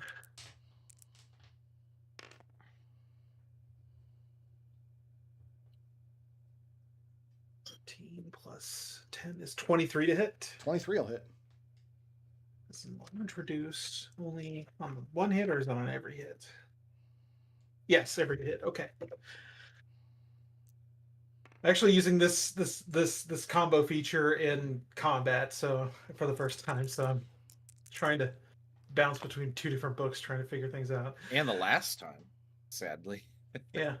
11 plus 6 is 17 points. 18 points of slashing damage. Okay. And Hugo, you staying put there? I am good right where I'm at. Hugo, can I please have a dexterity 21 saving throw? I don't like that. I believe in you. I don't. Hard- I don't. I don't think I can even pass that. I believe in your blips. Heart of I the bel- card. yeah, no, that's 4 blips for an auto success. Yeah, does -1 do it? Yeah, does a -1 pass Brick Road? No, it does not. Yeah, so I- 4 blips for an auto success. So we have burned the blips.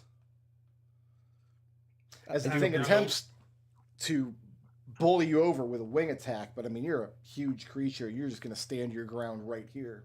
Because it's low enough to the ground that it was attacking Alistair, which means it's low enough to the ground that you can hit it with your axe. Exactly. And if it tries to leave, I have Sentinel. It was trying to leave.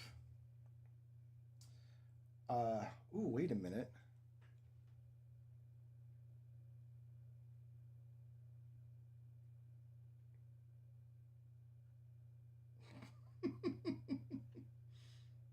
What are you giggling about?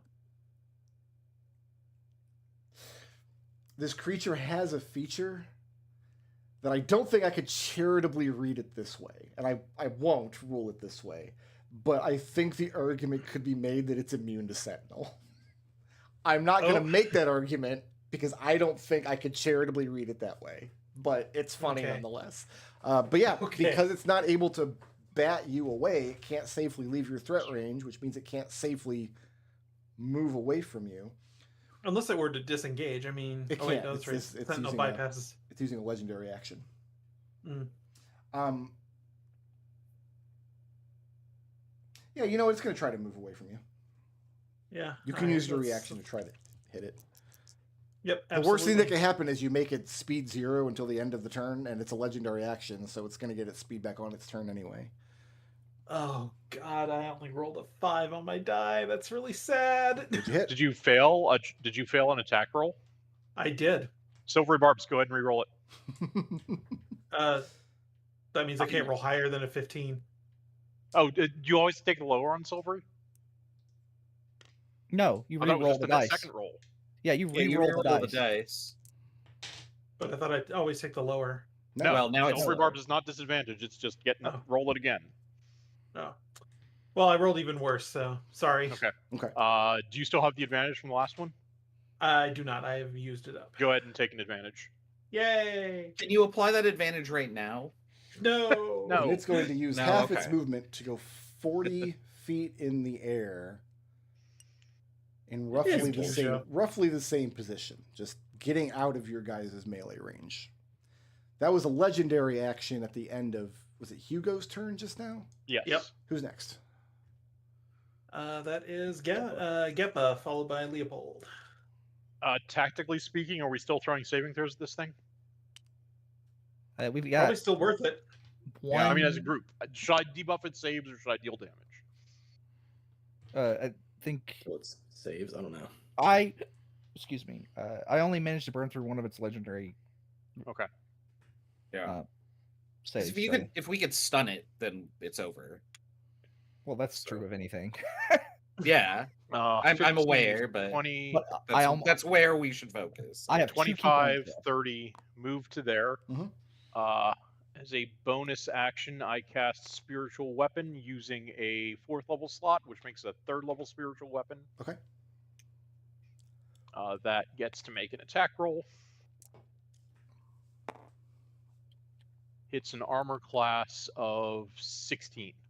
So you summoned that next to the creature. You didn't just summon that next to Yeah, yourself. 60 feet up in the air. Got it. I haven't. I'm gonna change the color of it And you hit slightly an so we AC, can tell. you hit an Yeah, I AC haven't of finished 16. filling that. That's going to miss. Okay. I'll mark that off, and then I will quicken another Mind Sliver. Could I get another DC 18 Intelligence saving throw?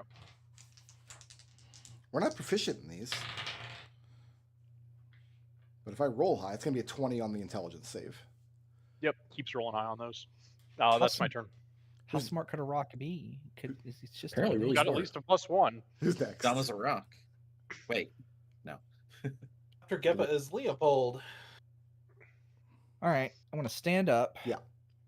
Puts me at 25. Nope. Hold on. Why you wanna?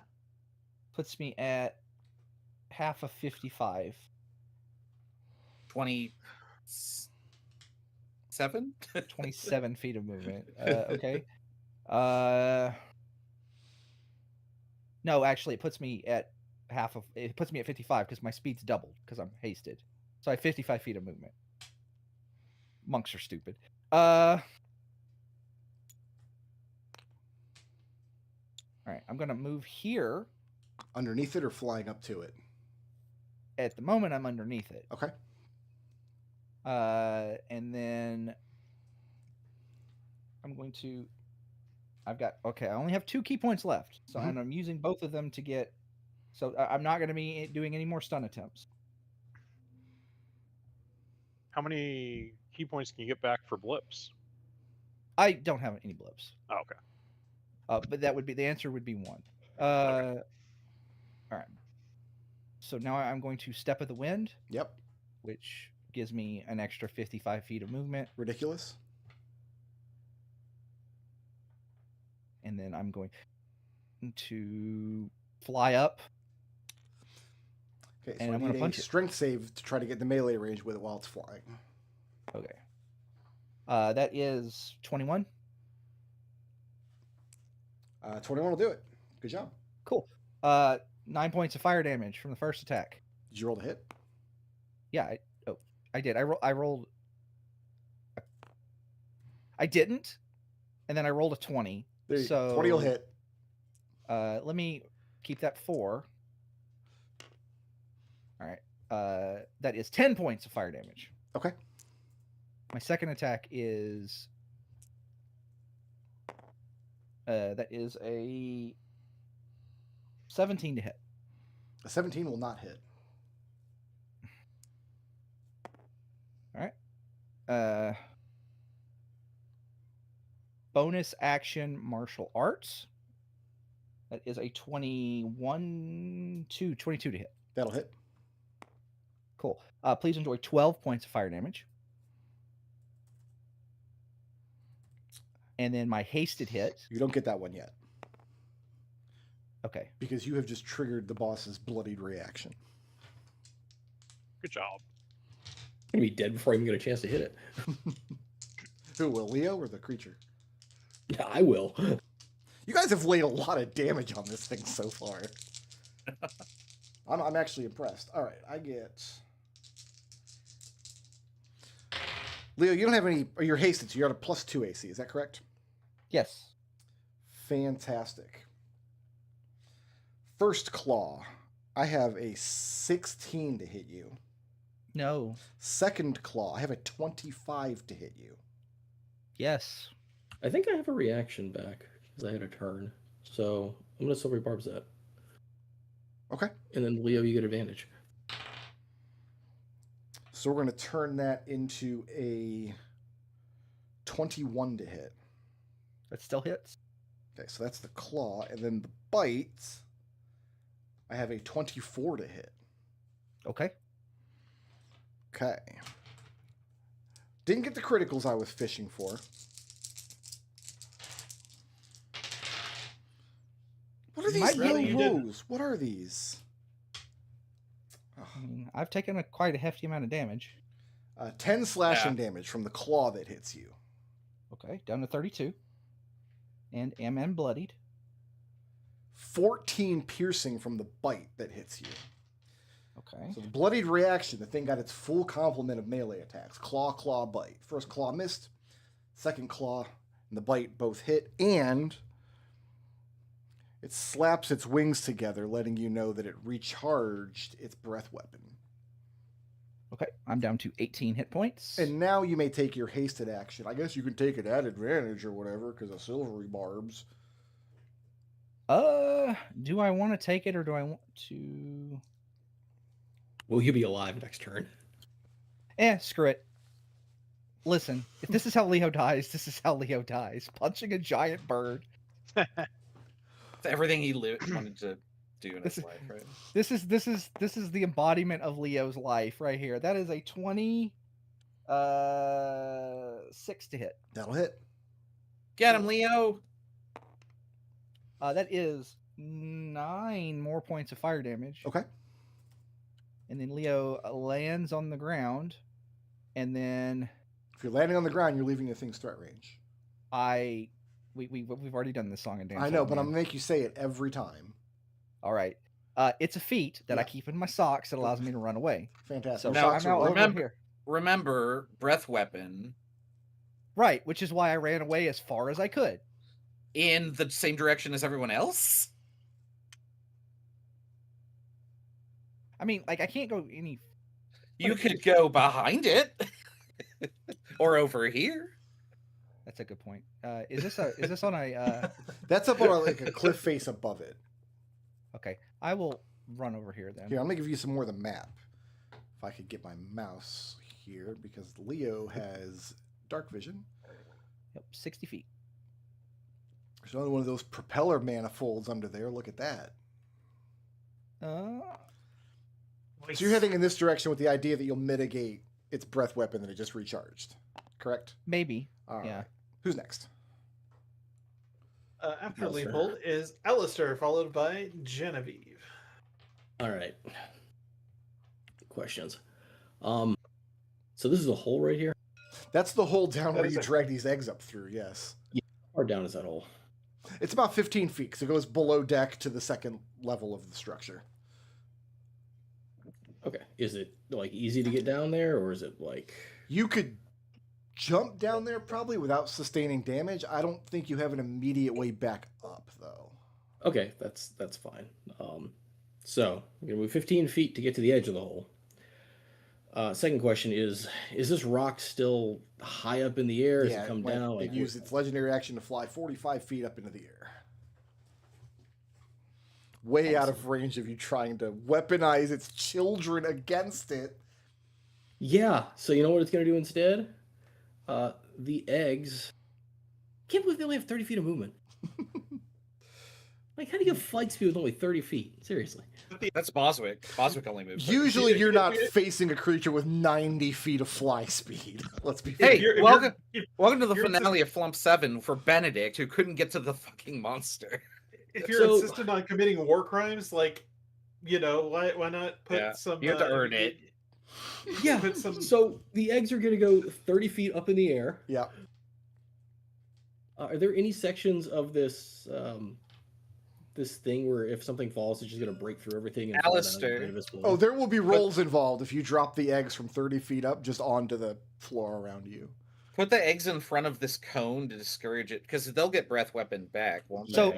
Yeah. Alistair, if what you're doing is what I think you're doing, what you can do is you could have them dash, and there's a convenient ravine. Have them dash 60 feet, and then you just drop concentration on the spell. They immediately fall. Yeah, that's basically the idea. Okay? Right. But there's a convenient ravine right there. Well, use them as a shield. I don't know how you You're can do asking, that. you're asking Alistair not to be petty. Well, this egg can't get to the ravine, so it's gonna go up in the air, angled between Hugo and Genevieve and Geppa and the rock. So if it breathes, it's gonna hit. It won't. It's not a creature, so it doesn't even make that safe. Just fly it 60 feet up, and then again. Yeah. In that case, is this a ravine like right here on the edge? This crack? No, that's where Boswick picked up wind and got blown apart. You guys haven't actually been down there to explore yet, because Leo walked across it a little bit. Is this a ravine down here? This No, section? it's part of the rock face. You could just You're lift hurting it my straight ability to up. do war crimes. Yeah, it's gonna You it's, could just, just it's lift it gonna go straight straight up and Stop concentration on the spell. it's gonna go straight up above the rock. It can't. Rock's 45 feet in the air. Your thing has It's 30 gonna feet of dash. movement. Yeah, it's gonna dash. It's going to dash? Okay. So it's gonna be, I guess, 15 feet above the rock. Okay.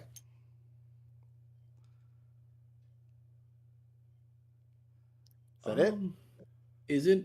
Is it an action to? Well, No, okay. you can- let me- When you, if yeah. you Alistair, you if you got to know stop- how your spells work. You have to. No, is it an action to drop concentration? No. No. Okay, I didn't think it was. So there's a sequence of events because the spell works where these things work on my bonus action. Mhm. So all this movement doesn't actually happen yet, but get that out of the way. So my action is going to be I need a DC 17 intelligence saving throw from this For what? roll. Against what? Against Psychic Lance. Okay. That is going to be a 19 on the intelligence save. Okay. Maybe we shouldn't kill this bird because it's very smart. We should That's preserve like the its brain for science. I will say that's like the 4th intelligence saving throw you've passed on this bird that is not proficient in intelligence saving throws. Yeah, It is not congratulations proficient. on your high rolls. It's not proficient in strength either. Yeah, but It's it has a proficient strength in of 30, popularity saves. probably. Yeah, you got to target its popularity saves. That'll do it. There we go. That's what it is. That's what we... I don't know. I think the rock would be pretty popular. There's the ones we want to see. I just Saving the best for last, I guess. Okay, half of 18 psychic damage. Okay. All right, And then there's- Alistair is going to jump down the hole with his 15 feet of movement. So you're going to jump down the hole. And when you do, you land in... you don't have any light down here. You got some residual light from Hugo, but he's way above you. But there's no question that you've landed in just a gargantuan bird's nest that has been built down here. But except instead of individual twigs and leaves and things, it's made out of like stripped tree trunks and large branches. And if you reach back behind you, you can feel, hidden from view, from looking overhead previously, a third egg, smooth and large and round, Oh, no. almost as big as you are. And then you're using a bonus action to move these 2 eggs to those 2 positions. Yeah, and then my little twigs are going to spread out. Alistair. Well, don't do anything with those yet. We're going to resolve things one at a time here. Roll a d8. And just tell me the result. Well, I can see the result. 6. That's not the number you wanted to roll. Probably not, but No. again, it's the end of the campaign. I'm going to die. So Got it. Okay.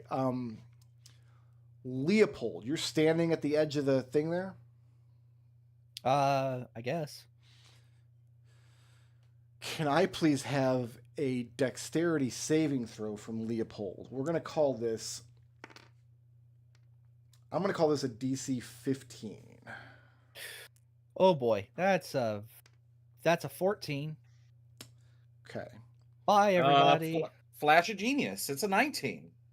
Is he close enough? 60 feet, yeah. You're within Close 60 feet. Okay, Of me. so you're going to use Flash of Genius to help him pass? Yeah. All right. I'm next, I have so I to get do it math. back. Tuck Leo. Grab that thing below you? I don't know. Oh, there's all the ones. Chris is rubbed off on me. It's going around. It's contagious. the only useful thing I've done this combat. Leo, Yeah. 15 points of bludgeoning damage, which you can cut in half for passing the save, and then cut in half again because half of the damage is going to be applied to the egg. Here's what happens.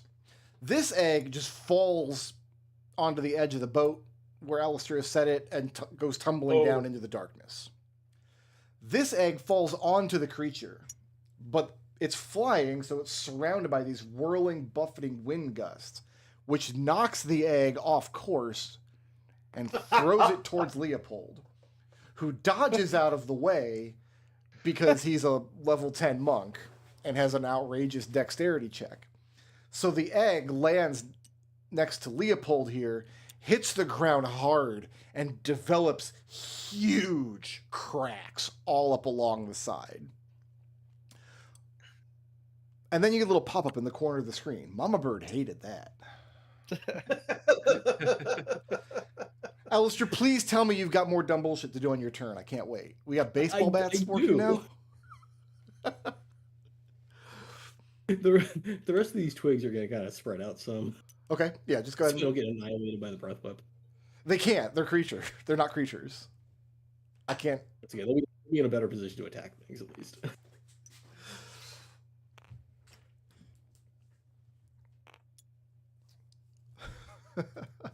Move over I here. feel like it'd I've got be like safer. flying baseball bat landmines that I'm trying to look at in 3D space. Like, where can I safely fly my creature to? Yeah, they don't have the space to get to you. Alistair, in your position, you are effectively blind. You don't have a light source down. You do have a light source because you threw a coin down there. Yeah. So you do have an illuminated coin, unless it requires concentration because you were concentrating on other stuff. No. I think it lasts 10 minutes, right? Something like that. Then you can see when you're down there, and you are in this basically giant bird's nest situation. Is that it for Alistair? That's my action, my bonus action, my movement. So yeah.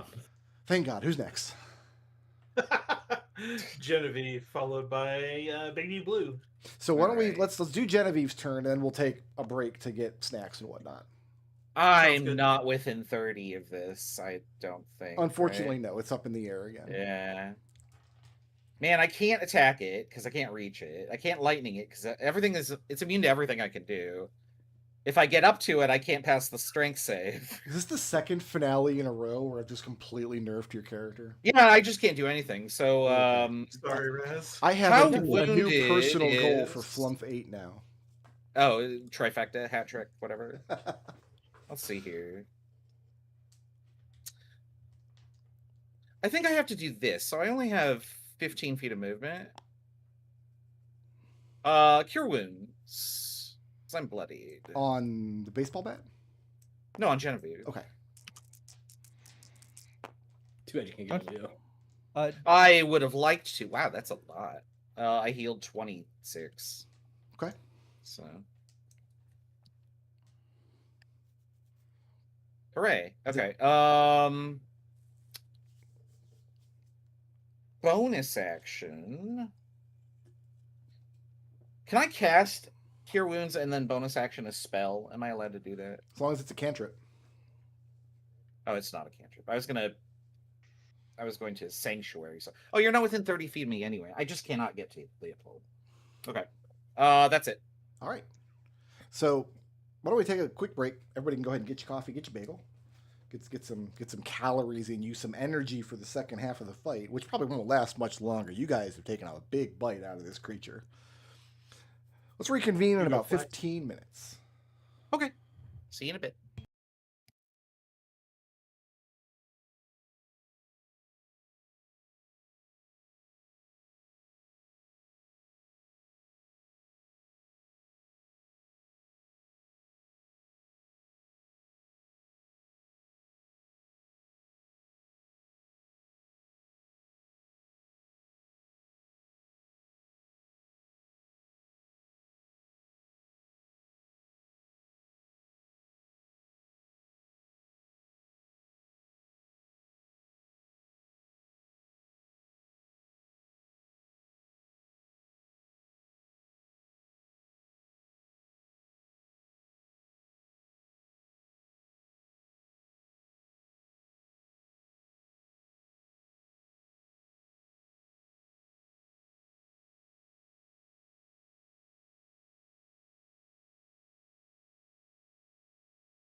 It occurs to me that I said we would reconvene in 15 minutes, but I don't know the timestamp of when I said that, so I don't know when 15 minutes is going to be up.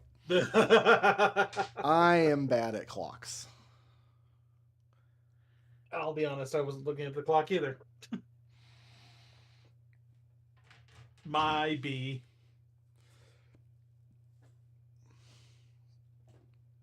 I'm watching a video recording of someone beating Kefka.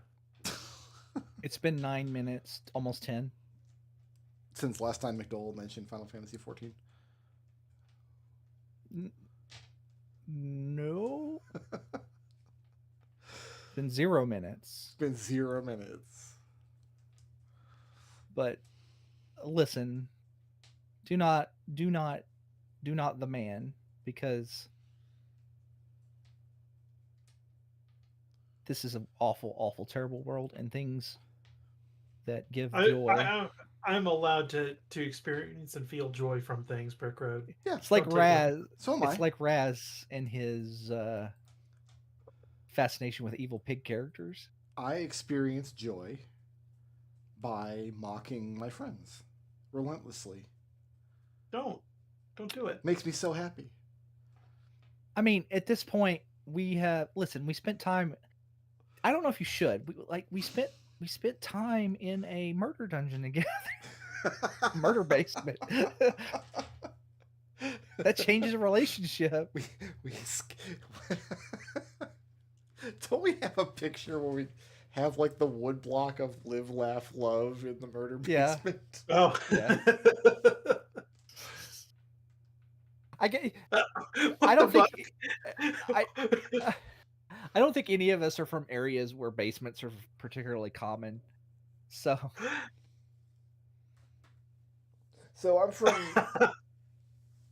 I'm from Cleveland, Ohio originally, and I've visited a lot of relatives in my family. Peanut's also from Ohio, so I've been in a lot of basements. There are two kinds of basements in the world, okay? The first kind is the A&E hoarder's basement, which is just like where you put your lifetime of garbage that you don't throw away. And the second kind of basement is the man cave. That's where like the man of the house retreats underground to put all his cool shit because he doesn't have any agency to store anything in any of the real rooms of the house. Of the two, I greatly prefer the man cave. A lot of fun in a man cave. I mean, demonstrably false, because we have experienced the third type of basement, the murder basement. That was in an Airbnb, though. That was not in a real house. That was Which is where you would want to do. You wouldn't want to go back to your house to do the murders. Now, if you're telling me that the person who owns that Airbnb that we stayed in should renovate the house and turn that basement into a man cave, that would be spectacular. But they just left. I don't think we were allowed to go down there. But we did. Yeah, we climbed over. There was a child gate or something in the way that we just stepped over.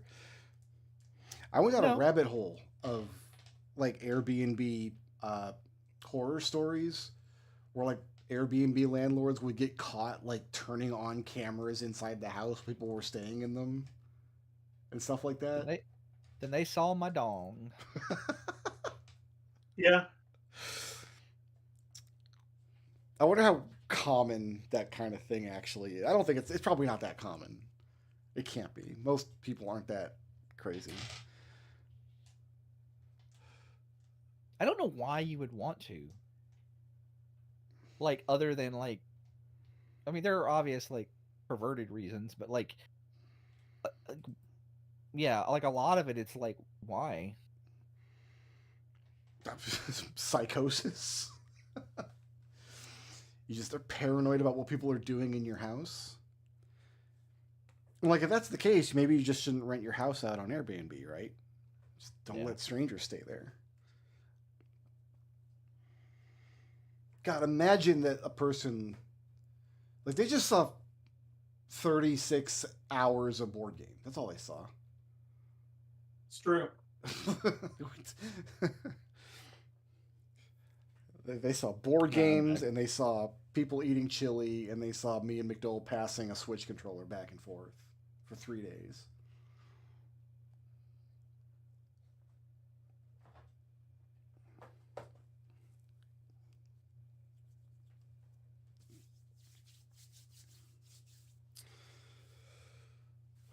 I was just waiting on Destel and Raz now. Seems like it. Cool. I'm here. Just Raz then.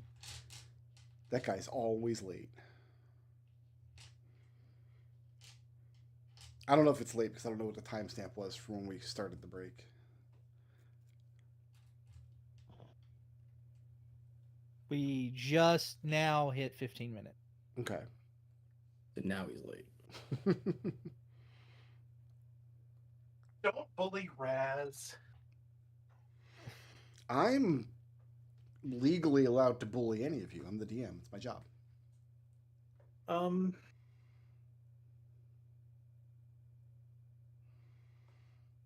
This is cyberbullying.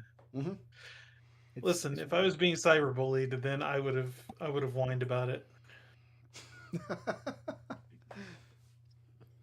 Oh, are we cyberbullying That'll- Brick Road again? That only makes me want to bully you more. No, Brick Road is the cyberbully. Oh, okay. Yeah, don't Yeah. do that. That's rude. You were on board with it when we were bullying Brick Road. Yeah, absolutely. I'm on your guys' side. It's us versus him. So when you mentioned Theatrhythm Brick Road, my husband found my 3DS copy of Theatrhythm. I looked at it, like it had been missing for like a couple of years because it was stuffed in a box somewhere in my house. And I looked at it and I'm like, huh. You know, the Switch version is perfectly cromulent. No reason to go back to this. Oh yeah, no, I wouldn't play a DS version of Theatrhythm. In this day and age, in this economy. Actually, I play the DS versions of those all the time when I'm like on a plane or something. Fair. They're still really good. I can't play video games. Yeah, on a I plane. mean, if that's what you got, then yeah. And the Switch is just too bulky, and I already have a Steam Deck in my bag, so the All right. DS just fits in a pocket, and it has Rhythm and all the Mega Mans. That is the plural of Mega Man, yes. We have everybody back. Sorry, the Megas Men. Back. The I am here. mega comma man. All right. The man Megas. Go back to the top of the order. Who's next? Or who's at the top? Baby Blue. Followed by White Token. Can I get all of you?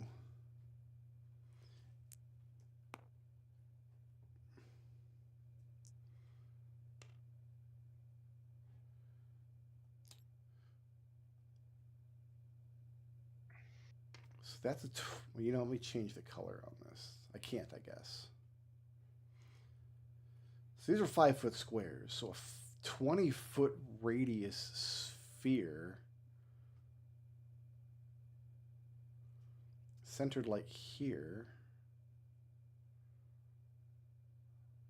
I would have to center it here. No, let's center it here. Oh my god, I've squared wrong. There we go, right here. Okay, so I can get Leo. I can get Hugo. I can get Geppa. I can't quite get Genevieve. So, Hugo, Alistair, Geppa, and Leo. Can I please have a DC 15 concentration save and throw? Constitution, you mean? Yes, Constitution. Thank you. Even though I'm in the hole. Pass. Fail. Even though you're in the hole, yes. You would be inside of a Pass. 20-foot sphere. That's a pass. All right, so nobody is blinded. As Wait, I failed. you failed, then you are blinded. Yeah. As the wind kicks up dust and dirt and debris in a 20-foot radius sphere, getting all 4 of you. Geppa, you are blinded for 1 minute. You can repeat that Constitution save at the end of each turn to end the effect. That was the lair action. Who's next? How much did you fail by? A lot. I rolled a 2. Okay. White Never mind. token, followed by Hugo. I think I'm in the air. There's another egg back here. Great. There's also Alistair down there with the third egg. Alistair's got one hostage too. Yeah.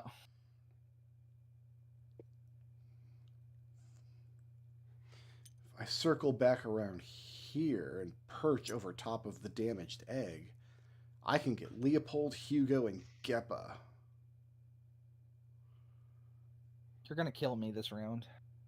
And I think I can get Genevieve, too, in a 60-foot cone. Oh, almost certainly, right? 20, 30. I'm going to say Alistair will be outside of the attack, though, because he's got pretty much full cover from above.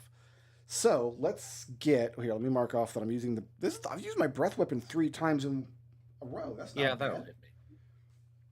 This is a DC 20 strength saving throw, fam. I think you're cheating. I am From not. who?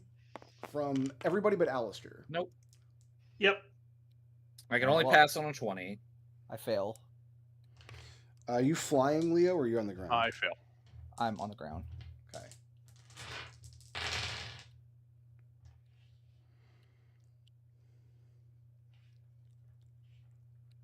Yeah, if it's up in the air that close to Leo, wouldn't it miss? Just No, by it came angles? down behind Leo. Came down towards the ground. Okay. It's probably just outside of Leo's punching range from there, but it's close enough they can get you guys in this cone. Now I have to add up my damage again, kind of to answer a question. It's 29 bludgeoning damage. You can cut that in half if you pass the save. If you failed the save, you are knocked prone and move yourself 20 feet away from the creature. What if there's like a wall behind me? That's probably what you Well- took the bludgeoning damage from then, is smashing what- into that rubble. Would I go here? Like, is that? Move yourself as far as you can go and knock yourself prone.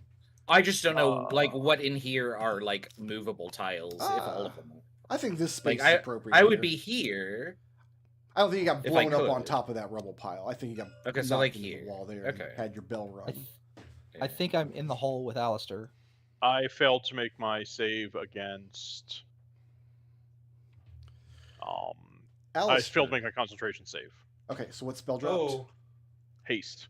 That's not good. yeah, that's not good at all. So who was hasted? Leo. By how bad did you fail? That was 30 damage, so I needed to make a 15. It was this 12. No, wait. Did I roll the 12? I would have made it. Okay, I didn't fail. I must have rolled this 12. Okay. My bad. Okay. Leo, we're going to get to you in a second. Alistair, I would like you to make me a dexterity saving throw, please. We're going to call this a 15 as well. I'm agree down, with by you. the way. What was that? You know, I got. You just two have more- the danger condition. I need to know. I got what- 2 more. I'm gonna re-roll that. Okay. I will mark off 2 more blitz used. That's pass. Okay. So Leo, you said you hit 0? Yeah, I'm at 0, and I think I'm in the hole. Well, we gotta do one thing at a time here. So step 1 is you hit 0 HP, you gain the dying condition. I need to see a death saving throw, please. Yes. Pass. Second thing that happens is you fall into the hole, which is a 15-foot drop. Do you have any way to mitigate that? Do I have a reaction? If you have a reaction, you can use it. Yeah. I'm Then, pretty yeah, I sure can you have a mitigate. reaction. I will double check. If I have a reaction, the answer is I don't take the damage. No, you do not have a reaction while dying. Okay. And in that case, I do not have a reaction. Okay. Then you're going to take an additional 10 points of bludgeoning damage from the fall. Okay. That's going to translate into a failed death save. Okay. So you were laying there prone, you were dying. So your speed is halved. You have no reactions. On your turn, you can make an action or a bonus action, but not both. At the end of your turn, you'll make another death saving throw. In addition to that, you've lost haste, which does what? No, No, he I hasn't. didn't. That was my bad. He passed haste. Okay. I passed that Yeah. saving throw. All right, that was my creature's turn, and it gets its legendary actions back. Who's next? Hugo is next. Hugo, the thing is pretty low to the had to come pretty low to the ground to get everybody in that breath weapon. Which is Good. actually a wing attack. It's like the wing raptor, you know? It's a Pokemon move. We got it. No, it's I'm making a Final Fantasy V reference. I would never make a Pokemon reference at my table. There is literally a move in Pokemon called Wing Attack. It's actually called Breath of Gales. Hugo, what are you doing to my monster? I'm gonna put my axe in it. Oof. Okay. I get advantage because about 672 years ago, I was able to get advantage from a silvery barbs. Sure.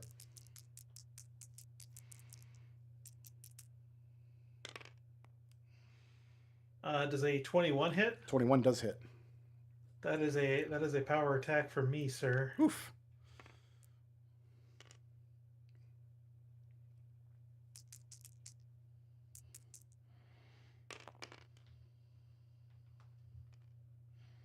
I'm gonna roll this 1 and this 2 because 1s and 2s are stinky. Oh, you're not going to be here for the improved great weapon fighting they'll be enjoying next campaign. Oh. When instead of reroll That's just- 1s and 2s, it's count anything below a 5 as a 5. Oh God, that would be nice. I would love that, Break Road. Plus an additional 16 on top of that. That is a 28 points of slashing damage from that hit. My goodness. Okay. Yeah, that's a big boy let's- hit. Let's do it again. We got another one coming. Not with a 12 though, huh? 12's not going to hit. Haste attack. Really, dice? Come on. 28 is Alright. pretty good. Mad at Wow. his dice. I am so mad at my dice just because He it's should like, be. This is his send off. Where are his 20s? yeah, where's my net 20? Here you go, Come moving I your deserve stone a put. net 20. I'm here, but I'm gonna review my bonus actions for a moment, Sure. please.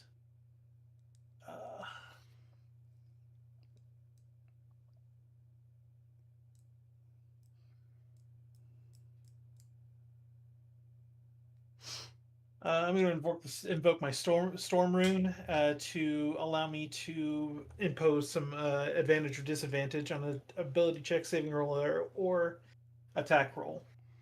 On the creature? On any, I can use it as a reaction when I desire. I got you. Is that it for Hugo? Yep, that's it. Who's next?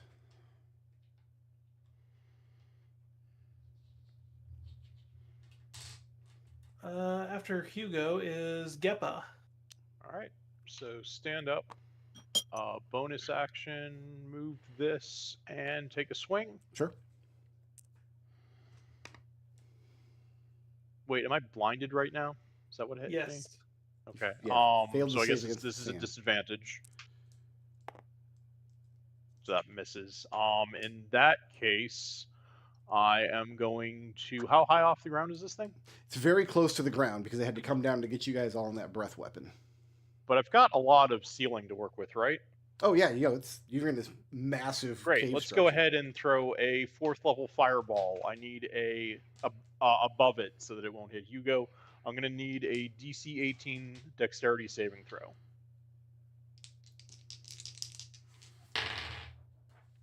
I have a 18. No, I'm sorry, no. A 24 on the deck save. Roll I'm at a gonna silver barb disadvantage. that. Oh. No, you go first. Yeah, roll at a disadvantage. Okay, that's going to turn it into a 17 on the deck save. Yeah, that's full damage.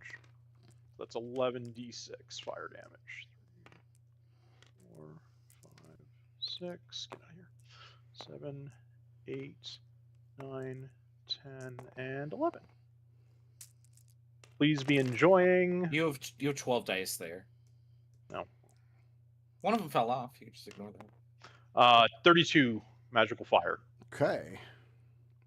I'm going to go ahead and pass that save anyway. Yep. So we only take So you'll 16 have of that.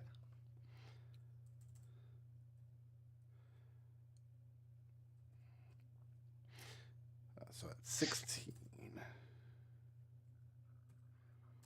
All right. Skepa detonates the fireball behind the creature. I'm assuming you didn't want to catch Hugo or the egg or anything in that. No.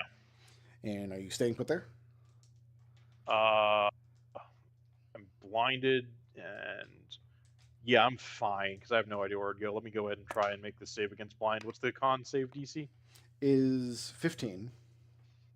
I pass. All right. So you managed to get the dust and debris out of your eyes.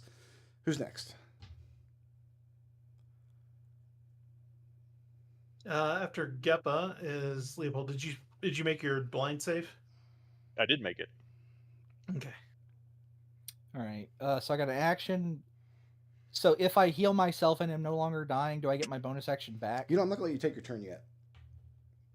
Okay. I'm going to have Hugo.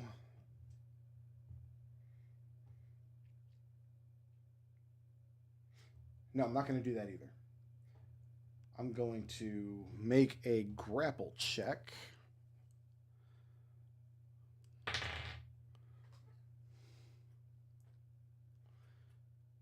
To have it snatch up this egg. That was a legendary action. Leo, go ahead. Are they still creatures? The eggs are not creatures, no. But I mean, I'm wait, using they its- would have. using its legendary action to pick up the egg instead of attack Hugo. Well, I was just wondering if they were still animated. That's all. I guess so.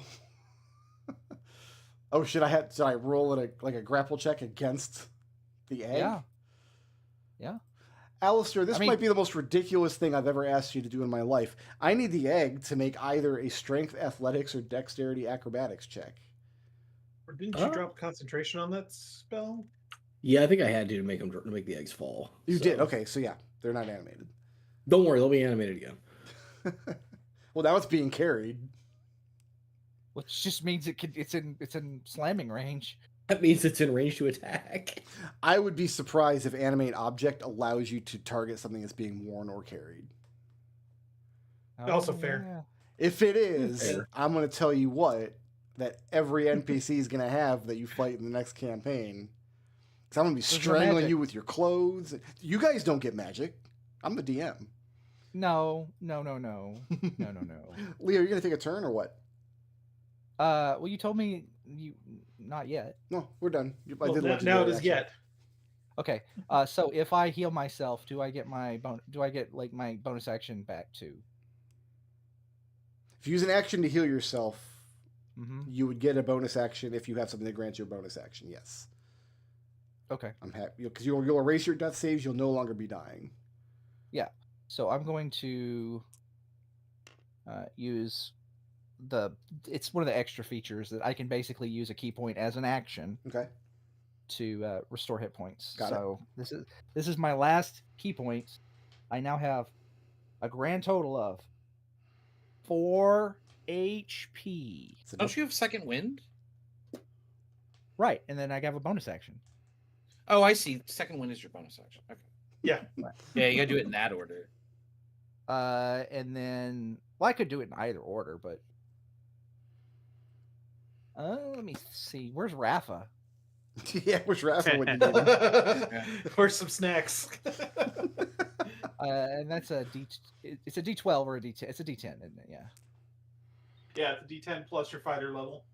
7 more hit points, meaning I have a grand total of 11 hit points. I can do 11 damage in one round. Of course, you're undercover now, so you're less of a target at the moment. I'm going to. Can I go deeper under, like? I don't know how wide this room is. Like, is it? You can, like the- yes. You can like crawl out of the overside of the nest. You'll just be underneath the boards here. I'm gonna crawl under there for now because I actually I was prone, so I am gonna stand up. That only gives me 55 feet of movement to work with. Only.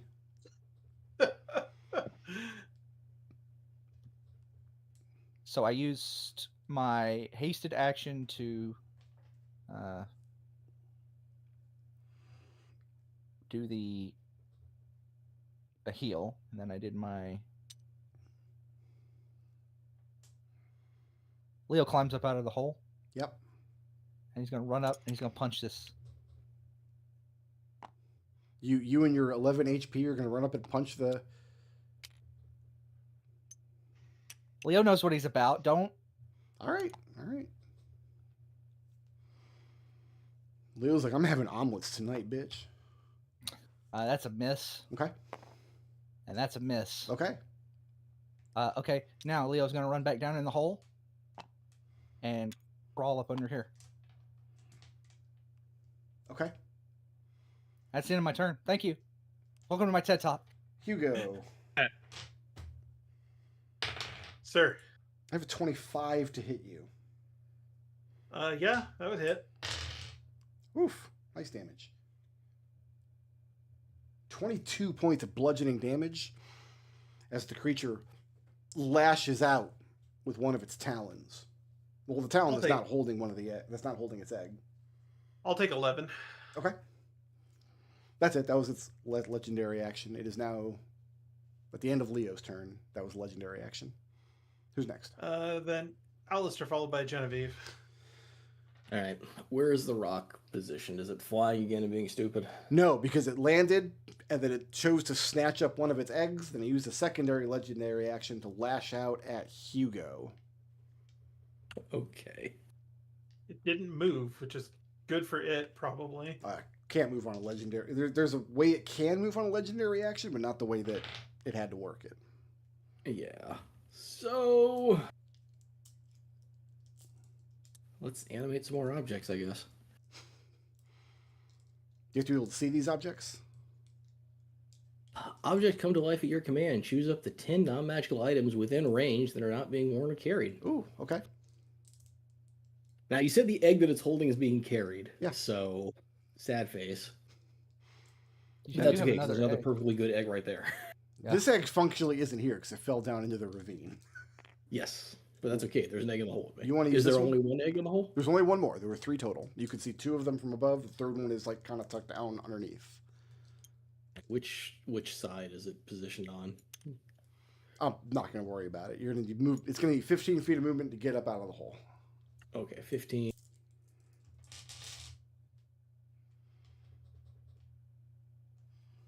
Feet gets the egg to there. And then that's only 2 points, which means I get 8 little boards. Which are going to be the boards and the ropes and crap around the rock. Sure.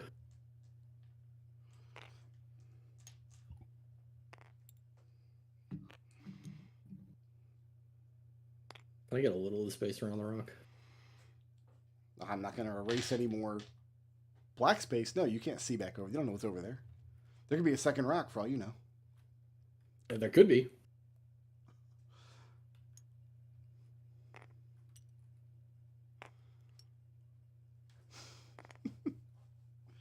Do you need more boards? Because I could just copy and paste these ones. You don't need to shrink them all down again. Unless you want to. Oh, it's fine. It's too late. Looks like you're having a good time. Looks like you're having good fun. Yeah, so boards and ropes and grappling hooks and whatever other stuff is around. There's lots of debris laying around. Bits of scrap metal, broken pieces of tree. So my action is going to be to animate all that stuff. My bonus action is going to be to have them attack. And then he's going to move, make sure he's not in line of sight of this rock. You and Leo were ducking down the side of the nest down there. I have 11 hit points. Leave me alone. I got wasn't 27. leaving you alone. That's why you have 11 hit points.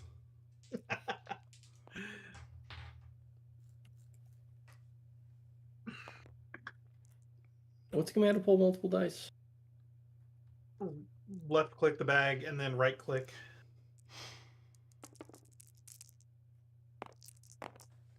Etc. Okay, that's 8d4, right? You have to make attack rolls, though. Oh, yeah. Why am I pulling out? Wow, my brain is not working. I'm sorry. Like, you just go straight to the damage? Yeah, it's not going to be a lot. I mean, I just pulled out like 16 dice already, so could have just grabbed those. Yeah, sorry.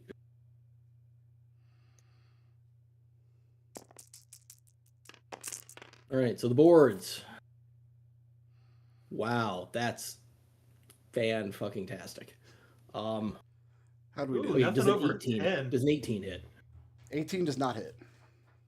Then none of them hit. So these boards are just beating on the side of this creature. Just no. I mean, it's an enormous bird with a wingspan of like Arkansas. So it's got thick hide, but I mean, they're keeping up the good fight.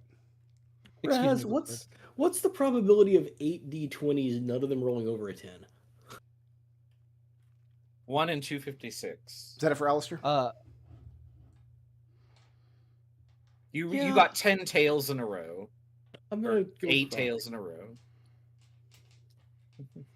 Who's next? Well done. You know that game, like the Flip It or whatever, the Flippy coin? I hate You that just game. won I that. hate it. Yeah. I don't know. It's your Oh, it's turn, me. Yeah. Okay, great. Yeah, I that was can't. good, Genevieve. I spend every turn prone, and I have no movement. And I can't get to anybody, and I can't do anything. So Do you Aw. have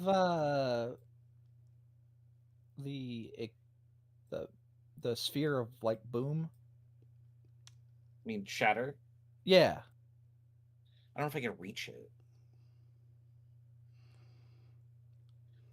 I can reach it. It's pretty close to the okay. ground now, and the egg that it's Yeah, I holding can. is already cracked. Yeah, I'm gonna target it with shatter. Okay. Gonna get the egg too? Yeah. Oh, yeah. It'll be part of it. Actually, I'm gonna move up 15 feet Mhm. so I don't tag Hugo. I'm gonna get some of this debris. Oh yeah, no, I'm gonna unfortunately. wipe those off the board. Don't worry. Yeah. But I would like to get it, the rock, and its egg. Okay. So what am I rolling? I need a Constitution saving throw. Is this D3? It's gonna be a 28 on the Constitution save. Yeah, that definitely passes. So, half of 6. So I need to make saves for those, and that's not going to kill it anyway.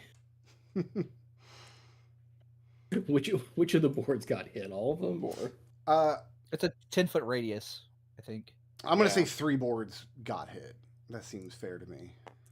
Because you've got like you're kind of surrounding all sides, so wherever Genevieve would angle this shatter. Yeah. you This have is close thunder calls. damage, not lightning. Correct. Thunder. Yeah. Wait, what's a save? 17 is the DC.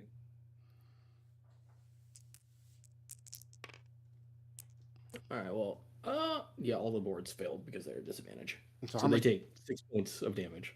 is that enough to kill 3 boards? No, they got 20 hit points. All right. Well, you're keeping track of all of their individual hit points. You did this to yourself. The egg is more damaged and cracked now. I will say for further damage on this egg is likely to break it. It's in a bad way. Is Genevieve happy staying put there? I mean, no, but Who's next? yeah. Go ahead. I don't have a useful bonus action. Who's next? You have a bonus action that gives you 10 hit points. Oh, I am in that mode. You're right. Yeah, I'll do that. Carry on. Layer action is next. Oh, well, at the end of Genevieve's turn, why don't I take another swipe at Hugo, who's right here? I've forgotten what my things do. I mean, I might as well, right? Hugo, Yeah, how does I a mean, 24 to hit do for you? That'll hit.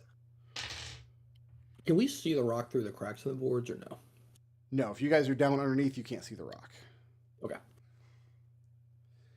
Hugo, that's going to be 18 points of bludgeoning damage. Yes, the that was tail 9, I heard. And then it's lair action. Yes, it is lair action followed by the rock.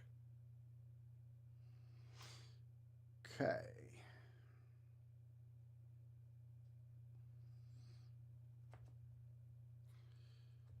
Let's do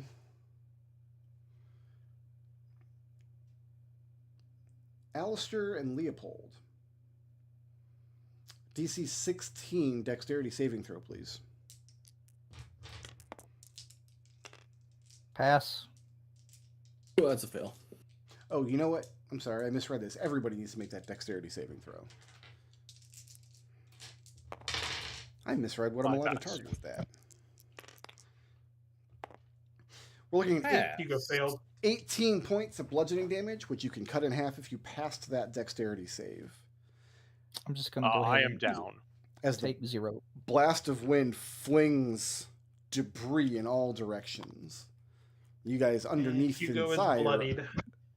are not shielded from this. In fact, there might even be more debris down in there in the nest to knock around. I am unconscious. Dying, actually. Okay, so go ahead and make a death save. Does dying stop concentration? Not necessarily. I failed the death save. Oh, okay, so I have to make a concentration saving throw. Let me do that. Against that damage, yes. Can't do anything about a natural 1. Oof. I guess I can technically... I don't have a reaction because I'm dying, right? That's correct. So haste is gone. Oof. Do you have any blips left? I have 2 blips left. You're right. I will re-roll the concentration save with my last 2 blips, and it passes. Okay. Thank you for reminding me. Haste is up. Geppa is dying. I didn't get Leopold, though, huh? No, I passed, and so I took 0. You're rocking that avoision. That was a legendary action. And... no, that was a lair action. So then my That was creature lair goes. action. Yeah, and there your creature gets a turn. Let's see And if then they I all- get my breath weapon back. Please don't. Hugo, I got bad news. Did you get your breath weapon back? I sure did. Why did you do that? That's 4 times in a row. That's statistically unlikely. One of those I didn't have to roll for. One of those I got as a bloody Yeah. reaction. I just missed 8 attacks. Let's not talk about statistics. Genevieve, I'm entering your threat range here. Oh, I'll punch him. I mean, if you Absolutely. have something that lets you punch him when he enters your threat range, I have a reaction. right? But do you have a feature that allows you to do that? You can't do that when you enter. That's Sentinel. It's not an opportunity attack. Oh, It's- not. I'm sorry. I thought you said leaving. No, No, no, never mind. the creature circles Normally, around. you don't announce that when they're entering my threat range. You guys are level 10 PCs. You got all kinds of features. But this is just new that you're saying. Oh, he's entering. Like, wait, what? Why do I care about this? It circles around in front of Hugo and batters its wings in such a way that, good news for Hugo and Genevieve, focuses the blast of energy below deck where Alistair and Leopold are currently. This isn't an attack though. This is not. Is it? This is the breath weapon. So it's going to be a Oh, DC 20 strength saving throw from Leopold and Alistair. I'm guessing Sentinel didn't work to prevent him from moving. nope. He didn't never leave left his my threat threat Never range. left Hugo's threat range. I passed, but it's probably not going to matter. These dice fucking hate me. I had an 18 and then switched to a 4, so Okay. I'm gonna be making death saves. It's fine. This is about to get very funny very quickly. Mm-hmm. First, it's going to be 23 points of bludgeoning damage to the two of you, which you can cut in half if you pass the save. It's exactly enough to down me. Yes. So you're Honestly, dying. Like, Uh-huh. So, Alistair, how you doing on hit points? I'm death save. What do I need to roll? Just So D20, both of you nothing both you hit 0. There's going to be a death saving throw. It's just a D20. You just need 11 or above.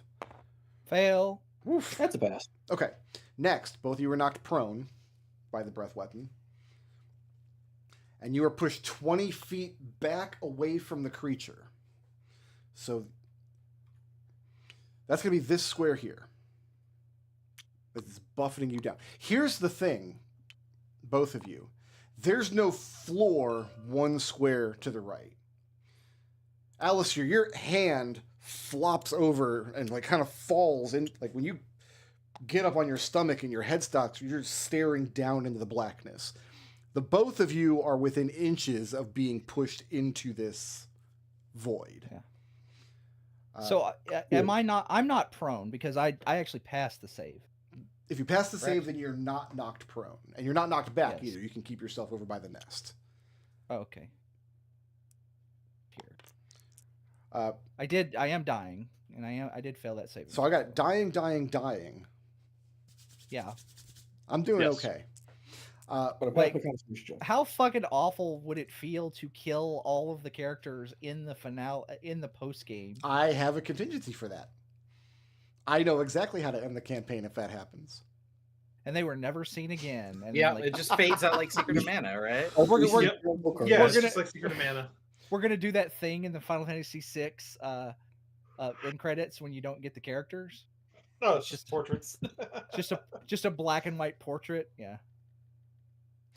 It does have to I don't think I've ever leave seen that. Genevieve's threat range now, though. I will now punch it. Okay, I have 21 to hit. that'll hit. All right. It takes, I think 9. Yeah, 9 thunder damage, and if it attacks anyone but Genevieve, it's a disadvantage. Oh, well, I didn't know that. Well, then. Why do you think I've been trying to hit it the entire time? In that Anyway. case, I think I'm going to use the last of its movement to circle back where it was, so I can focus on Genevieve if I've got to focus on Genevieve. Yeah. Focus on Genevieve Yeah. with her AC of 29. It was going to circle over here to try to, Check the egg. yeah, post up on its egg. That was the creature's turn. Who's next? I don't even know where we are in the initiative track. Hugo, followed Hugo? by Okay. Geppa.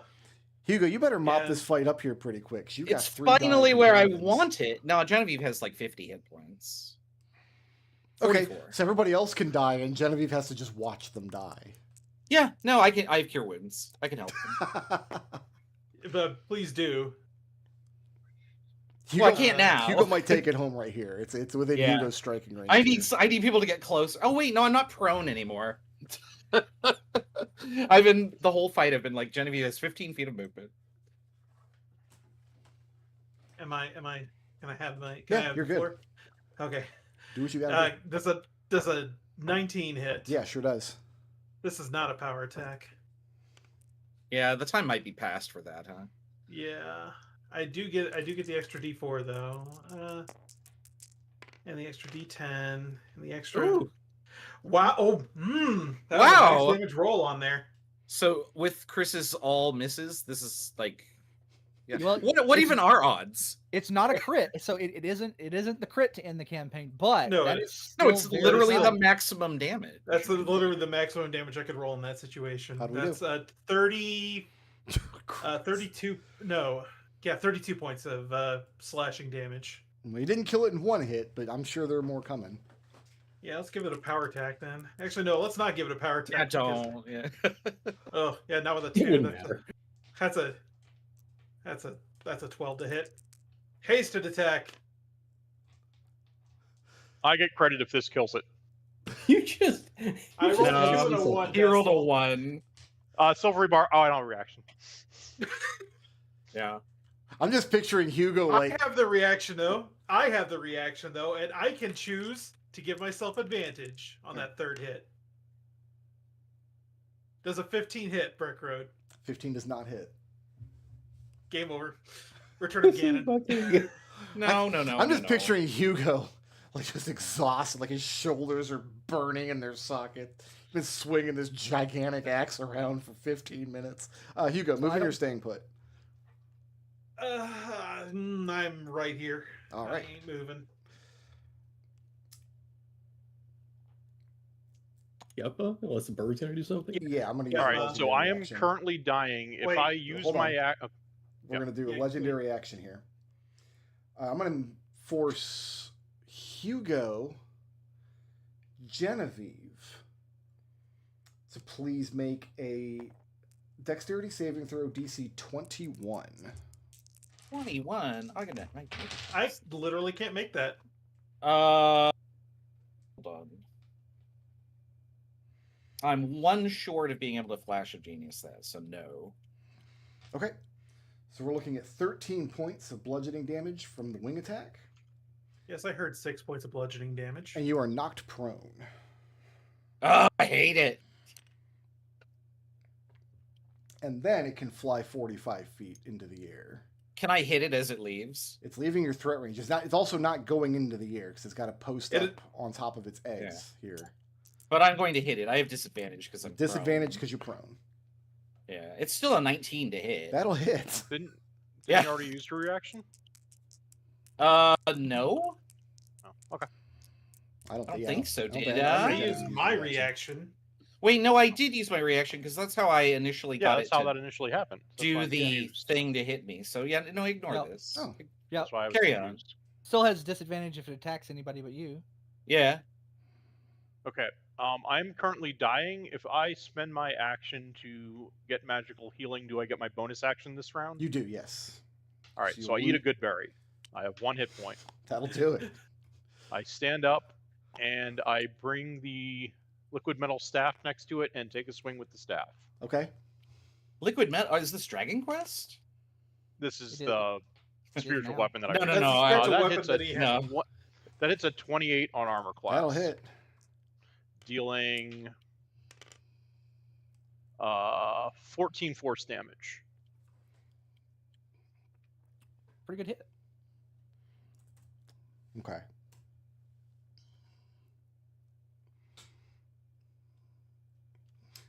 Alistair, What? I need a strength saving throw. I don't think you're at disadvantage. I'm going to double check. Dying does not impose disadvantage on this save.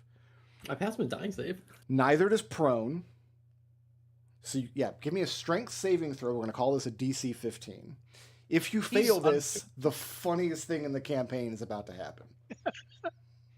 So I failed, but I still rebarbs it. Well, it's not an attack. Nothing's attacking you. No, Is he's it a still failure? rebarbing the failure of the saving throw. You can only Do that silver if you- barbs a success. Oh, really? Yes. Oh, I misused that And earlier. Leopold, If you don't have a reaction, you can't. do you Yeah. currently have a reaction?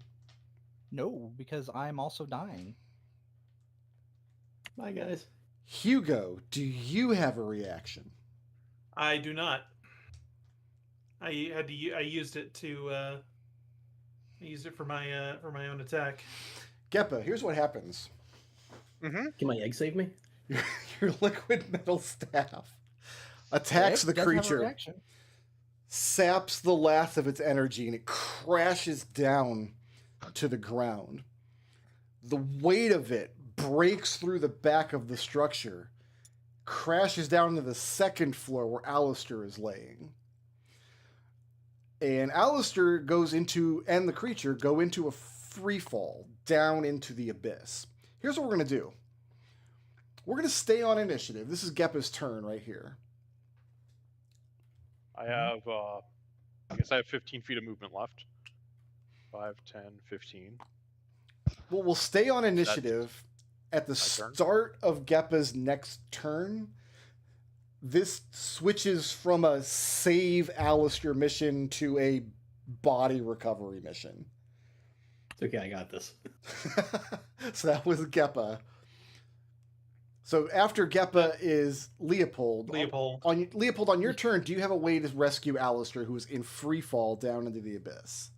I am 100% tapped of absolutely everything. So you just watch in horror as You this- guys hear a very horrified, strangled thing as like Leo gets to the edge of the new edge over here, and he's The like, new "No!" And like he's yelling, like Alistair's down there, So Alistair, and yeah, because like that, like Leo's got nothing, right? He's got nothing he can do. Leo's got also nothing. I failed my second. So failed your second death save. That's interesting to know. Yep. Alistair, you didn't take any damage from that, so you didn't take an additional death save, but you are still dying.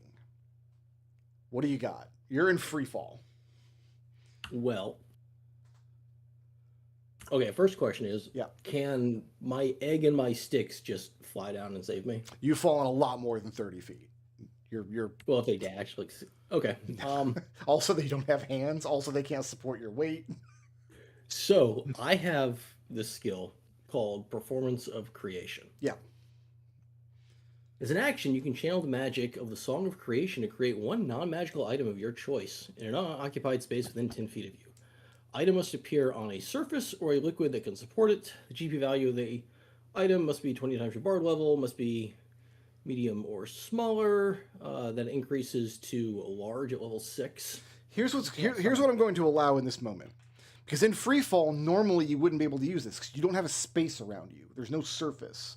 I was thinking However- parachute attached to myself. 10 feet away from you is a gigantic dead bird corpse falling next to you that I will allow you to use as a surface to create something. Are you gonna summon What if I make a giant trampoline? Well, what you could do is you could make a carriage, climb in the carriage, animate the carriage, fly the carriage. It's a lot of steps. I'll let you work with the bird surface, is what I'm saying. Like, you can create something there. What When if I is have a anything giant he fucking does- airbag? Not. You also could just cast fly on yourself. I don't have a fly spell. Oh.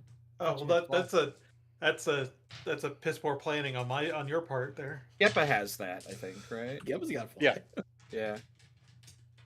I have it, but I've used all my level 3s. By the time it gets to the start of Geppa's turn, it'll be too late. Mm-hmm. Yeah, so You need something right now that'll arrest your fall.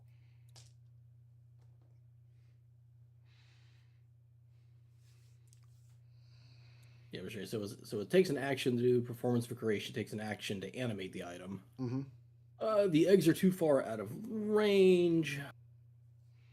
The eggs wouldn't be helpful to you in this case anyway. The eggs have no way to like catch you or lift you or carry you.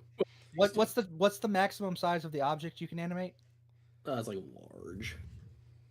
And the bird is not. The bird is giant. The bird is huge, so it's bigger than large. Yeah, 14th I could do huge. Yeah. But I mean, so I could do basically. It depends on how complicated it could be, because I can do a contraption that shoots out anchors into the wall with a giant cloth and just catches me there and holds me. Who are you, Genevieve? Can you animate one of the bird's feathers and then use that to catch yourself? Actually, what do I have in my person? I mean, you said the feathers are like 6 feet, right? I don't see how you would use a feather to slow your fall. They have. Well, they I fly. Don't. They- Yeah. So I can animate the feather, right? As an action, you can target a large or smaller non-magical item within 30 feet. Mm-hmm. And animate it. The animation uses the dancing item stat block, which is your efficiency bonus, and it flies. So Uses what stat block? Uses the dancing item stat block. What's the strength of give that me a stat moment. block? The strength of the stat block is 18. That would be strong enough to carry you. So yeah, he's gonna grab onto a feather and animate it. Okay. And it's gonna fly him back up. All right. So this is effectively the final action of the campaign. So there's just this silence in the air for a moment as the thing crashes after Geppa's liquid metal staff hits it, tumbles over. Leo, like, time slows down when you glance over. You just see Alistair just roll over the edge. And I see this moment of where Alistair recasts his spell. All of these animated objects that are near Hugo just drop to the ground, and he's like, no. Well, Hugo doesn't know that Alistair cast anything. All you know is that Alistair went over the edge, and then all the things just dropped to the ground. Yeah, it's exactly why Hugo's shitting his pants right now. You do hear it coming from the chasm. I believe I can fly. So on Genevieve's turn, she would have run up here. Is Alistair within 60 feet? By the time Genevieve gets over there, huffing and puffing, Alistair is already grabbed onto this rock's feather that he has animated that is lifting him back up to safety. Yeah, she's ready to cast Featherfall on you, and she's like, that's not the right feather, nor is it falling. You look down, and Leopold's bleeding to death. Yes. Oh god, yeah, I don't know how I would get down there, but like, yeah, cure wounds, like, everybody will be fine. You can stabilize your... So go ahead and pull yourself back up onto the deck of the ship. I'm going to step away for 1 minute to get a bottle of water.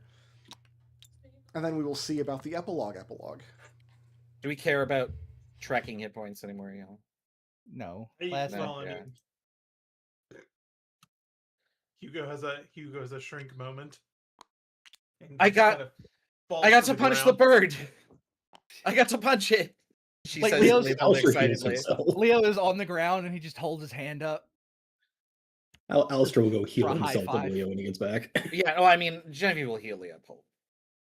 It's like we're both good, but Leopold holds his hands up. Says, yes, welcome to the Punch to Giant Bird Club.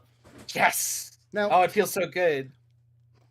Alistair was always fond of saying, like, it doesn't matter if we die, we can just raise dead or whatever. But, like, that would have been a major expedition to the bottom of this hole somewhere. Like, is it worth it Yeah. at that point? No.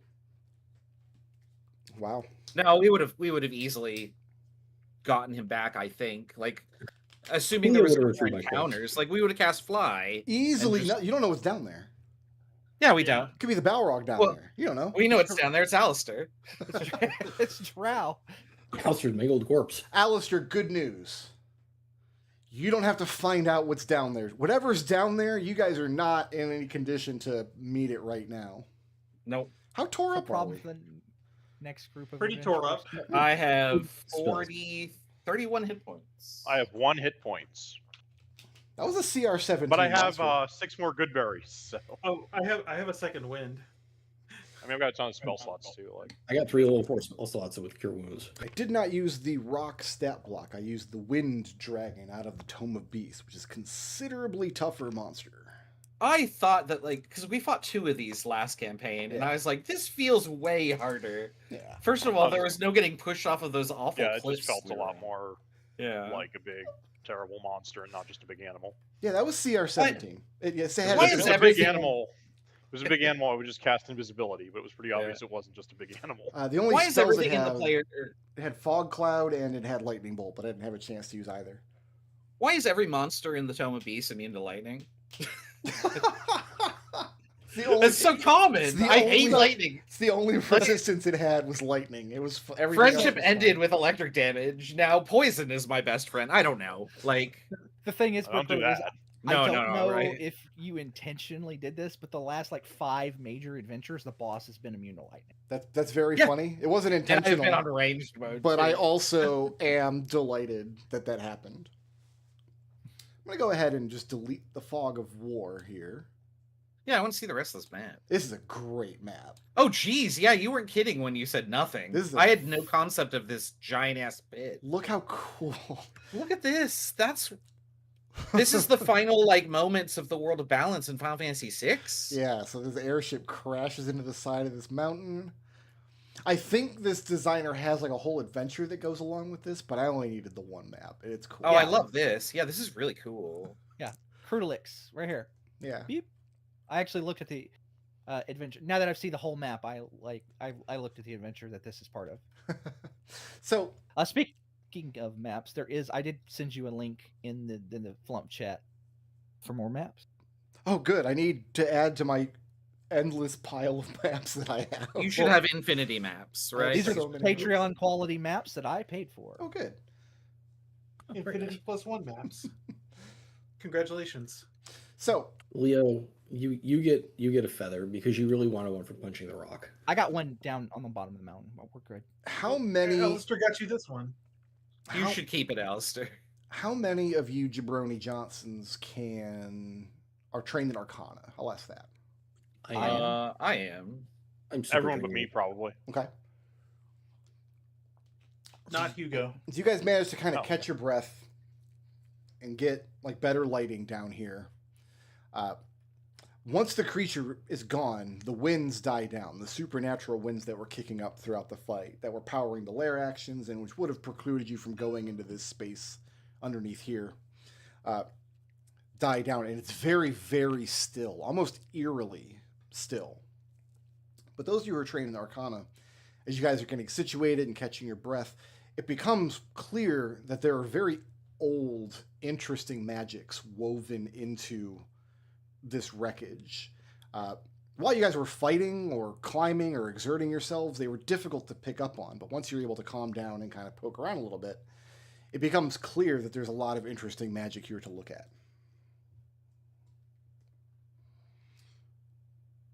Genevieve's immediate concern is: are these eggs still around? Yeah. Did that one fully crack when it fell again?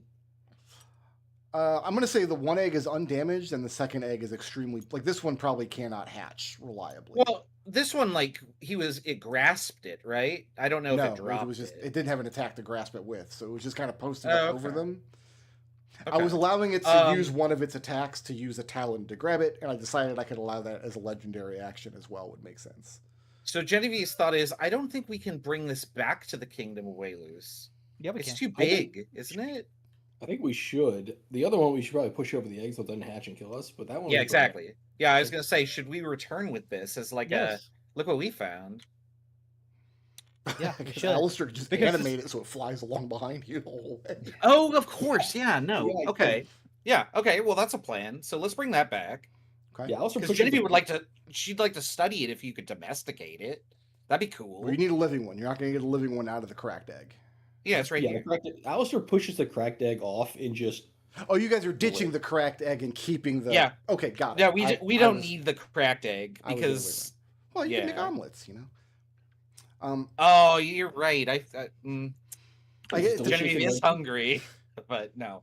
If you guys have never had this experience, it's happened to me once. I used to work in an ice cream shop, and so we'd go through 50 eggs a week. And if you've never cracked open an egg that had like a half gestated chick in it, it is the grossest thing Oh, it's horrifying. Yeah. ever. And you're Yeah. not expecting it. It's the worst. No. Listen, that's a delicacy in the Philippines. Okay. Well, it wasn't Yeah. a delicacy in our brownies at the marble slab. I'll tell you that. Yeah. It could have been. I want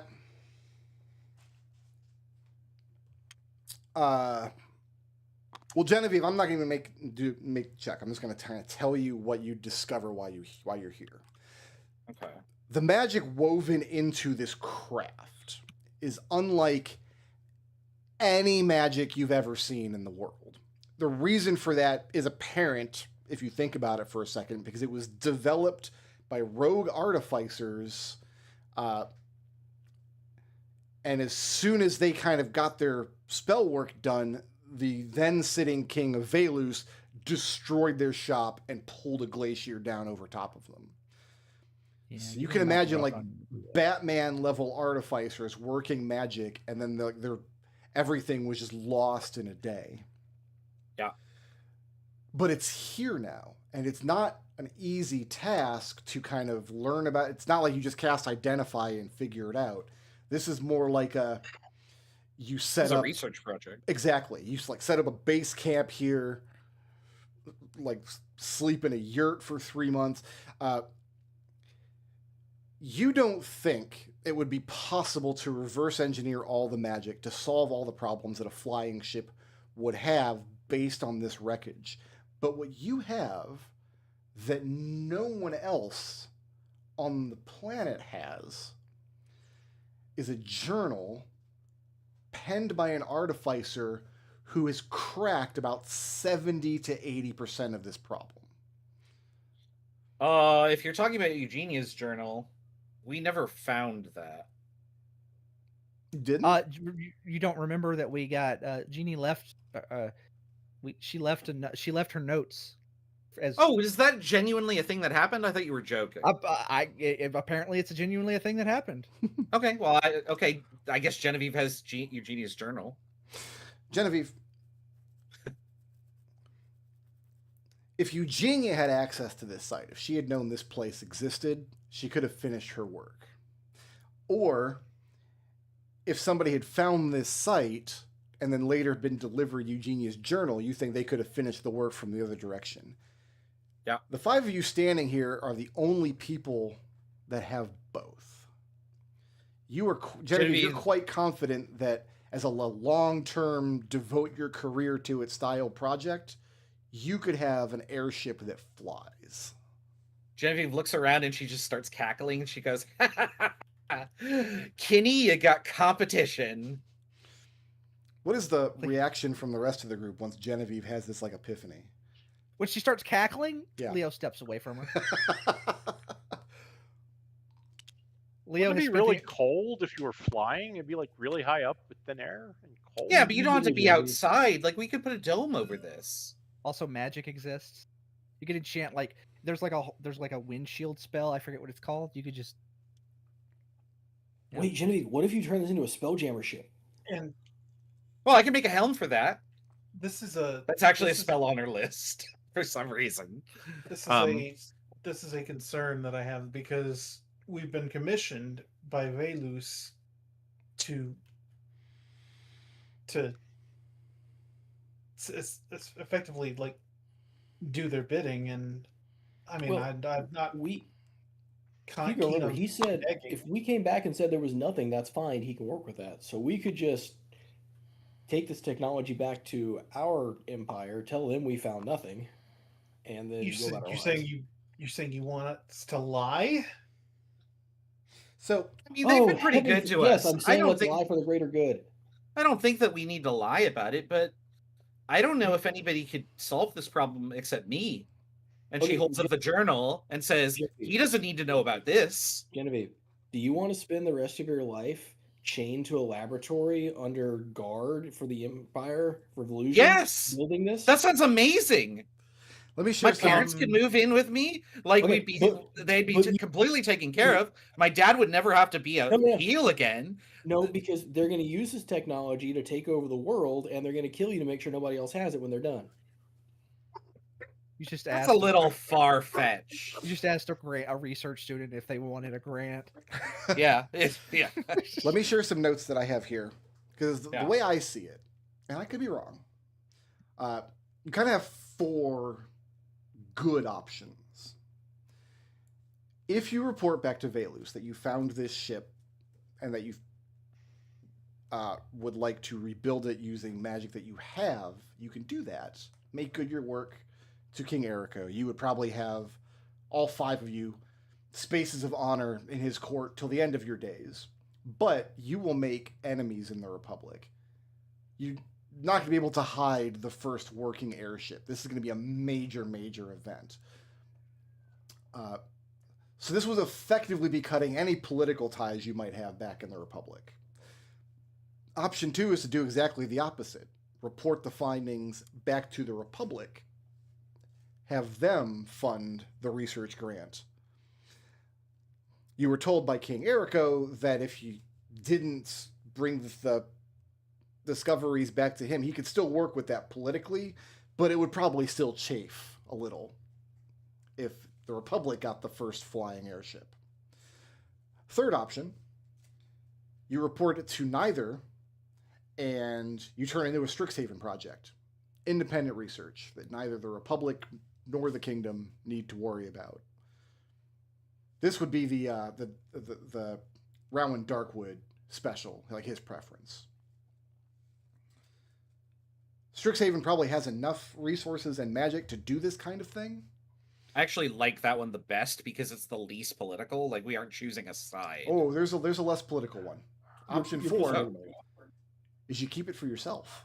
Yeah, The that 5 was of you figure out how to, and not report it to anybody, and then you're just sky pirates or whatever. So my question this is going to shape a lot of it. What domain or kingdom is this? Are we currently in, or is this like no man's land? You're in a very remote area of the Velusan Mountains. So this is their jurisdiction, but it's so far away that The word we could probably jurisdiction get away with it. kind of does and doesn't apply in like a feudal state. Yeah. Like the way King Erico described it was there are 2 lords that kind of are disputed over this territory, but it's pretty far from their lands. You're in a world where, like, if you can take it and you can hold it, you can have it.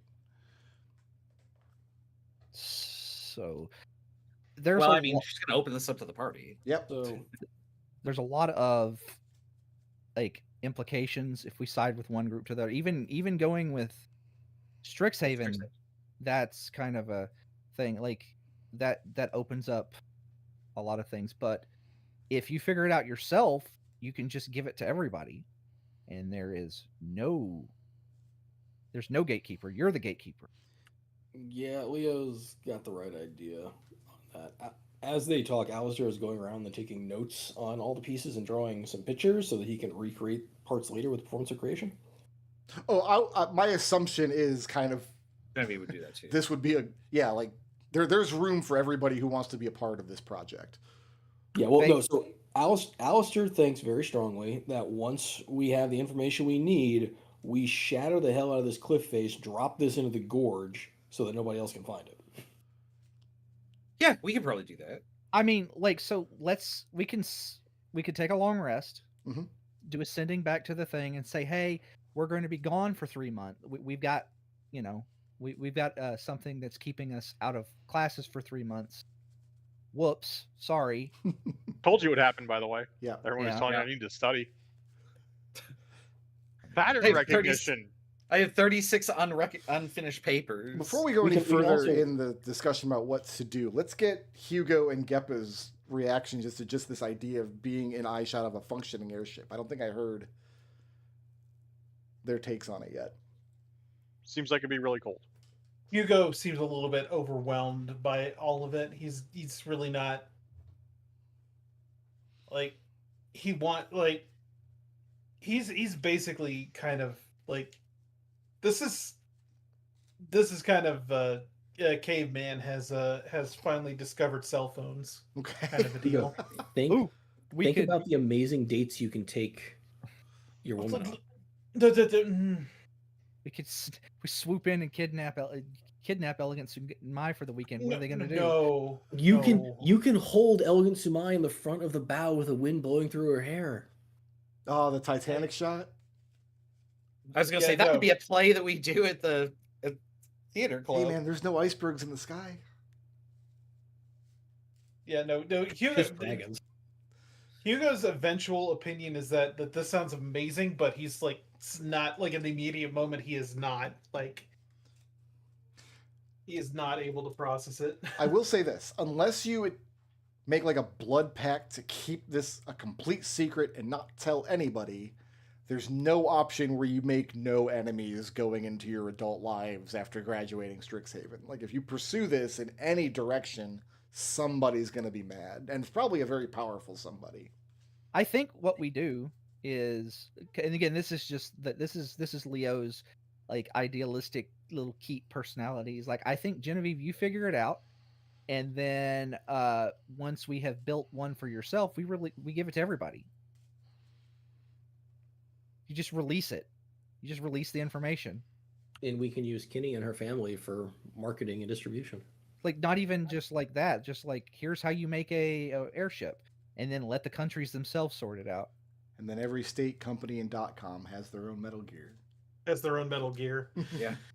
The grinding gear guys started Metal Gear Solid 2 this week, and How do we You know what? that line got a laugh out of them. You know what? I don't think that I care very much about what happens to it. I just kind of want to do it.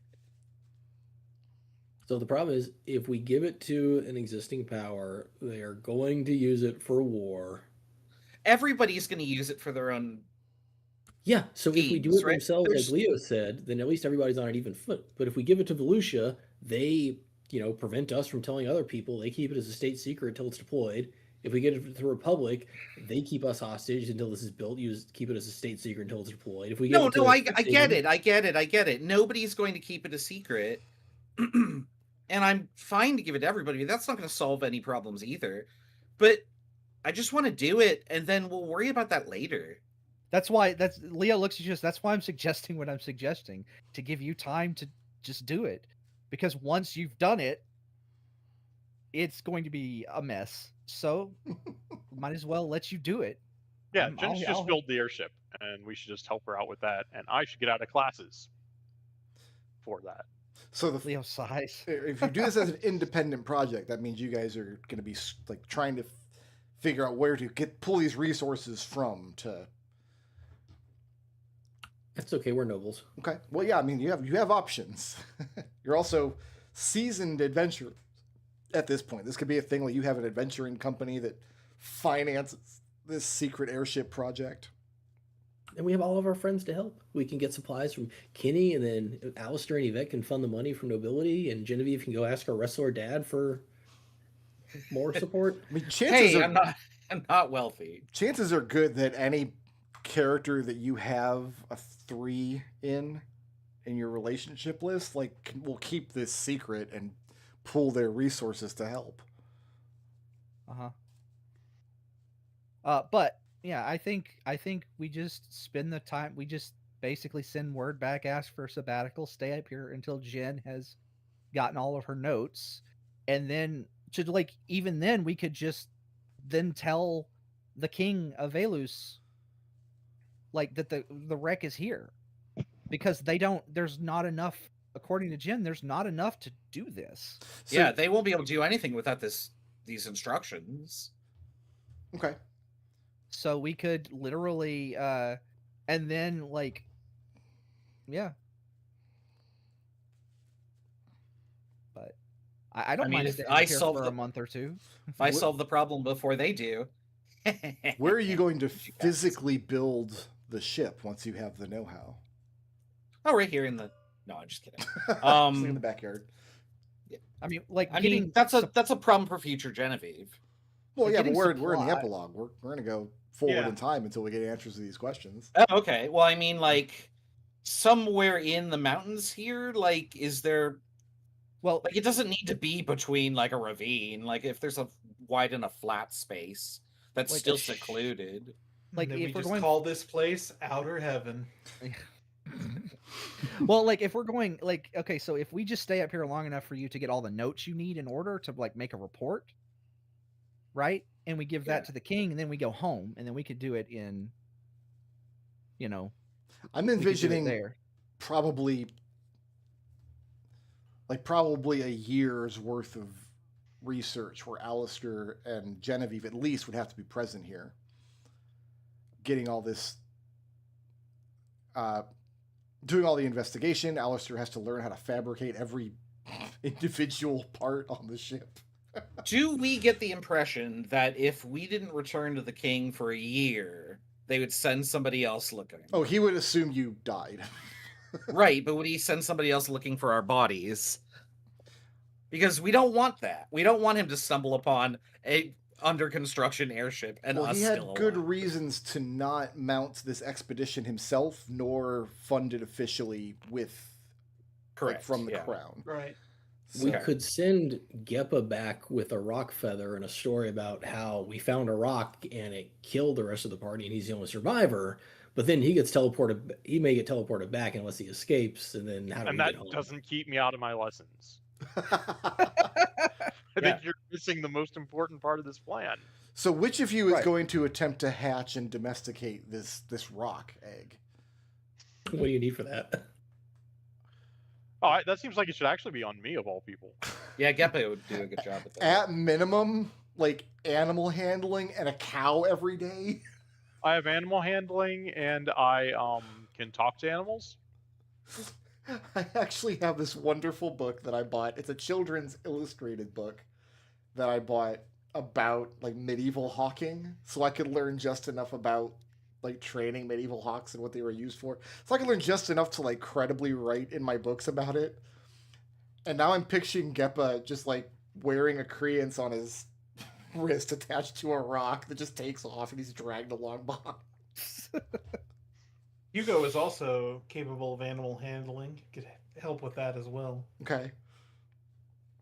So not I mean, only since we don't have, you guys are going to domesticate a rock, and you're going to build an airship, and this is going to be your career for the foreseeable future. Yeah, why not? and while At they're least we doing can fly this, home. while they're doing this, Leo is going to basically use the mountain as the base, but he's going to find and punch every monster, magical creature, and bandit possibly in the Waylusan. Probably not many Uh, bandits, but kingdom. no shortage of monsters. Right, I'm going to punch one of everything. I'll tell you what, That's Leo's. we have That's Leo's a very, epilogue. very important question to ask now. Now, I'm tempted to just let Genevieve answer it, but it really should be a group decision. What do you christen the airship once it's done, once you build it?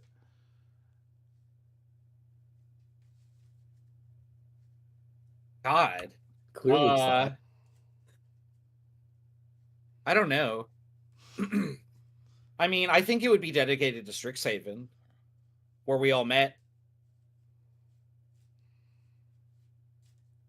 I'm surprised What? Raz didn't immediately the- say it's Boswick 2. No, no, I couldn't do that. Boswick, because what's- Boswick just rejoined us. Yeah. Whatever the name of the dorm was that we lived in, like, I think that it'd be something like that. We never actually named that. We never I named don't it. think it had Yeah, a name. yeah. No, it didn't. I'm sure it has a name. It just never came up until now. Call it the Sid Setzer. The free bird. And who are you inviting of your friends? Who is invited to join the crew? And what are you doing? Everybody. Wait, I mean, we're assuming this is successful, right? Yeah, I'm assuming this is successful. I'm not kidding. Okay. That'd be Yeah, a it's gonna be terrible epilogue. And then you failed. Good night, everyone. And then we crashed the airship. Oh man, we went the First way flight. of we went the way of Daryl. And then No, I would say that like everybody that partook in the final dungeon, including Hendrik Hasselbach, Hassel, Well, we only want people with Henrik 3, so they keep it a secret. Hasselheim, I don't know, Hasselhoff, whatever. Like, Rick, we only want people with a 3, so they keep it a secret, right? I would say that anybody who participated in the dungeon event, you had everybody at. You didn't quite have Al-Sahar there, but I gave you Al-Sahar because I wanted you guys to have the blue magic. Alzar's stat block. 3. Wait, maybe we only. I No, only it's have two. Al-Sahar is Yeah. 2 Only on two. No, you're Geppa right, you're and right, he's minus two. 2 on Yeah. Jen. yeah. Yeah, you're right. I think Al-Sahar would be all right if he had his own private pavilion parlor in one of the rooms of the ship. So instead of the gambling I hall, need to know it's what you're okay. naming this ship and what you're using it for. How, like you guys have this ship that can fly anywhere, and you're going to have it before anybody else does. We use it Well- to save people and make things better for remote villages. Deliver supplies, fight droughts and fires. I don't know. We're not pirates because we're good guys. I mean, there's nothing Right. really to pirate. There's no other ships. You have Yeah. the first one. Yeah, we automatically win, right? We have won at piracy. I don't have a good name for this. The first prestige. Excelsior. Excelsior. There you go. Genevieve's Folly. No. No, it's not folly. Look how cool this is. Actually, no. When Geppa makes that suggestion, she banks hard right and makes sure that Geppa falls like almost off the edge. He can float. I'm aware. I That's why understand. That's why she's not afraid. Do any of you? I mean, have you got this great airship adventure? That you've got your teenager. You got the rest of your life ahead of you. Do any of you eventually take up Darkwood's offer? Yeah. Yes. No. As soon as I run out Yeah. of things to punch in It's going to This- be a minute. There's lots to punch. right, yes, I know, but eventually I'm going to run out of things to punch and I'm Okay. going to start he's going to spend the rest of his life traveling the multiverse punching things. Like he's Ryu. I dragon punch the multiverse. That's what I do. Does Alistair anybody needs to- have an interesting conclusion to their characters' romantic escapades from the campaign? Interesting, yes. Yeah. Genevieve and Yes. Boswick fall madly in love. No. No. That's terrifying. Clearly, Hugo- Alistair works out his dating problems and ends up with 3 women. Wow. You know how that ends in Persona 5, right? Yeah, the old man comes and saves you and everything and no repercussions were had. I mean, I think Ellen and Geppa might actually work, but I don't know. It's a lot in the way of that one. So, if I'm reading the conclusion here correctly, it sounds like Ellen's going to forsake her family inheritance and join this sky pirate crew. Yeah, it seems pretty likely. And I have we're a question, absolutely actually, more regarding- Blue Rogue than Sky Pirate. Regarding romance, was Alistair actually flirting with Genevieve? Because she wouldn't have picked up on that. No. Okay. Like to be fair, like Ellen's great aunt is the one that did, like you said, 70 to 80% of the legwork to get here. Mm-hmm. So, like, yeah, she definitely deserves a spot. Alistair kept hoping that Genevieve and Geppa would become a thing. That was never going to become a thing. No. That was Genevieve's idea of a relationship, which was they sit next to each other and that's about as far as I thought about it. They sit next to each other. So there's this awkward scene where like she breaks up with Geppa and Geppa's just sitting there with the the confused like meme face the entire time. No, she's making out with like Ellen or something. And he just gives her a thumbs up, and she's like, "Have fun." What happens to Leo and Allie?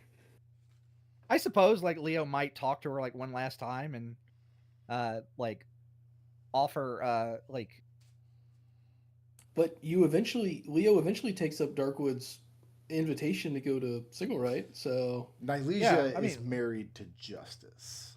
Yeah, she's married to the job. Well, Leo's married to punching things, Yeah. so it works out. Yeah. But he lets her know that if she has anything very interesting that needs punched, Do you to guys give him need a call and another he'll- Salute the Flumph deep cut? Yeah. Leo moves to Sigil and changes his name to Happy Ballbreaker. You cut out a little bit there, and I didn't catch it. So Leo moves to I caught Sigil and changed his name to Happy Ballbreaker. Oh, that's a Happy Park reference Dragon? that I don't remember. That's old I'm school. trying to think. Was Happy Park Dragon? Happy? I don't remember. I have no idea. Otherwise, that He was might, some flavor of might. tiefling. Yeah, might. Happy was some flavor of tiefling. So we are building the world's first functional airship. Mhm. Genevieve, who do you appoint as captain? Who's in charge? Hugo. Hugo's in charge. Is that a job Hugo even wants? Yes. Yes, Captain Hugo. Yeah, you have an official title, which makes you even more appealing to her elegance. Do you Hey, all I- listen to Captain Hugo while aboard the vessel in flight? As much as No. we always listen. to Never. him. Only I have Nothing a- changes. Absolutely the same. I have a name, by the way, that you might like. Sure. The Crimson Genie. Oh, I like that, actually. That's pretty good. Like that seems like it'd be a thing that like Genevieve would name. Alistair insists on painting it red, if that's what we're gonna call it. Yeah. Okay. Yeah. Fucking we go full Falcon with it. Let's see here. Alistair is in charge Put of a- like drill on the decorations and front. like presentation. Genevieve is the engineer. Yep, it could be the helmsman. And Leopold is the navigator. There we go. We got a full crew. Not for nothing, but being appointed captain of the world's first functional airship very arguably puts Hugo in the correct social strata to marry the Princess of Deleu. Oh, yeah, that's absolutely kind of where he's he wants to. Yeah, no, his first thing is going to be his first like mission for this ship once it's ready to go is to make a dramatic landing in Deleu to announce his presence and his desire to court Elegant Sumai. Oh, we got to get you a uniform. Yes, With we get you. epaulets. Yeah, Admiral hat. Yeah, Mhm. he has to have an admiral hat. He'll be the first one to wear. Like, I am not dressing that ostentatious, but I don't know if you have a Oh, choice, come on. honestly. I think these guys. fair. I think Alistair is in charge of decorations, I heard. yeah, he's in charge of that sort of thing. So. Yeah, I like the idea that like my character just goes into his middle years and then like however much is left, just being a monster punching cryptid. He just shows up, punches And the entertainment. monster, He is and the leaves. entertainment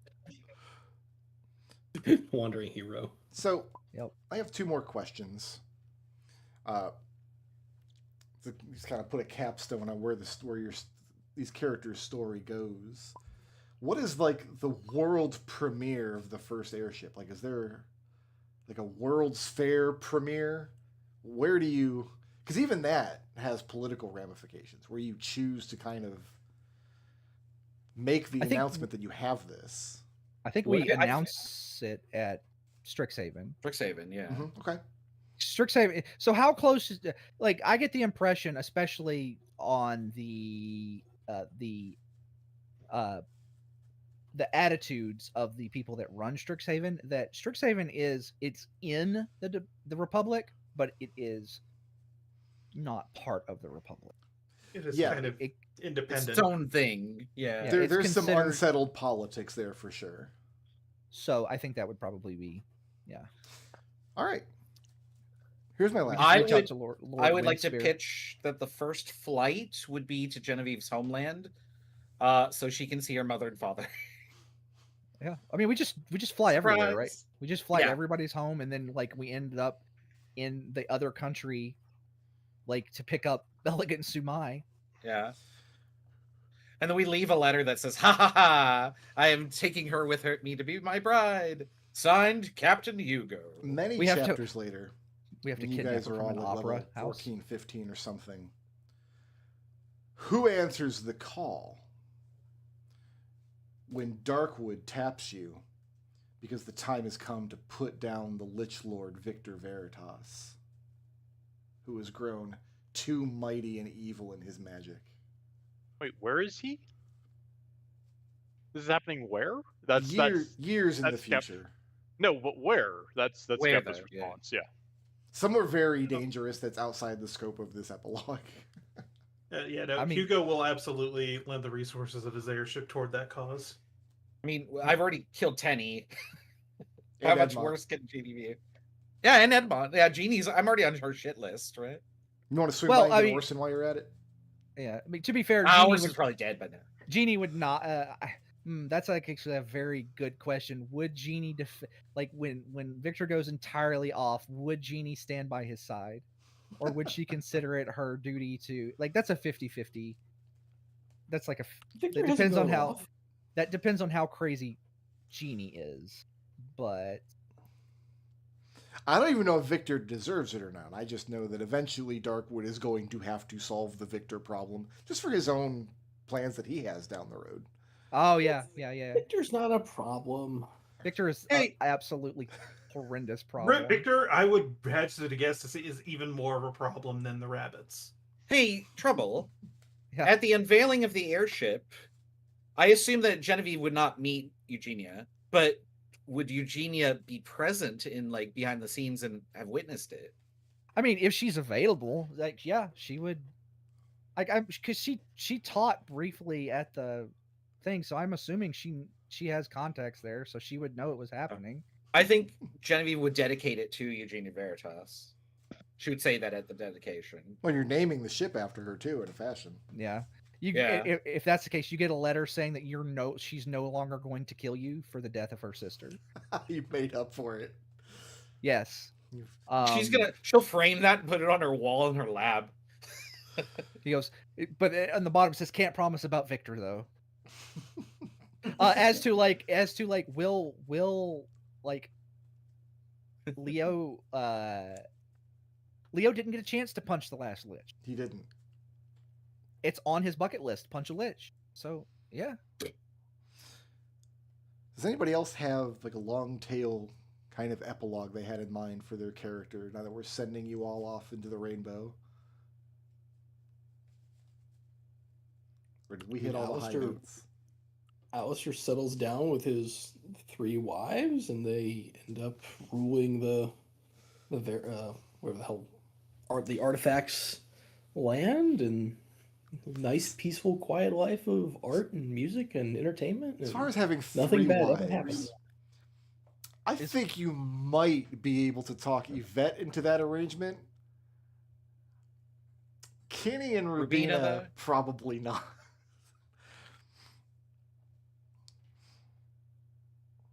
Kenny's down for just like anonymous sex whenever you want. That's fine, but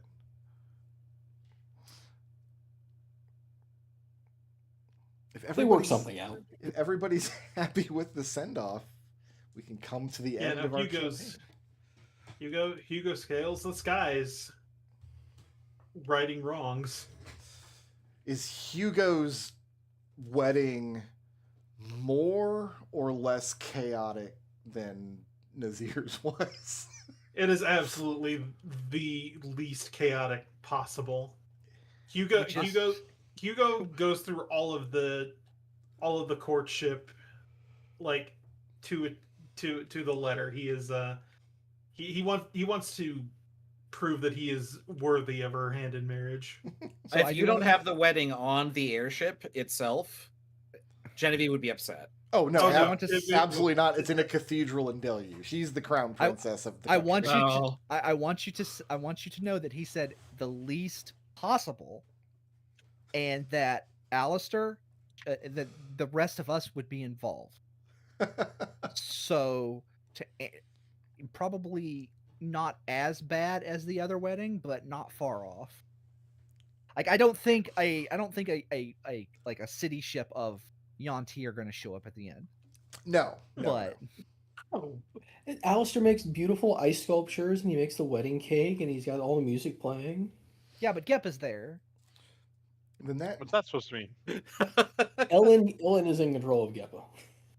That doesn't. seem That true. doesn't solve the problem. You just made the problem worse. If anything, it makes it worse. Yeah. that brings us to the end of Saved by the Flumph. And this is, I think it's episode we did in 49 49. session. 49. 49 sessions. That seems disappointing. Wait, why is that? I was hoping we get to He's 50. a little low.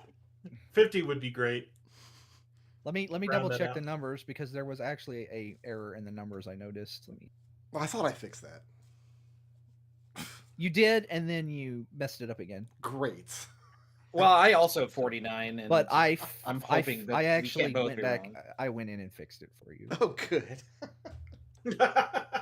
So yes, it is 49. Bully. It is 49. So,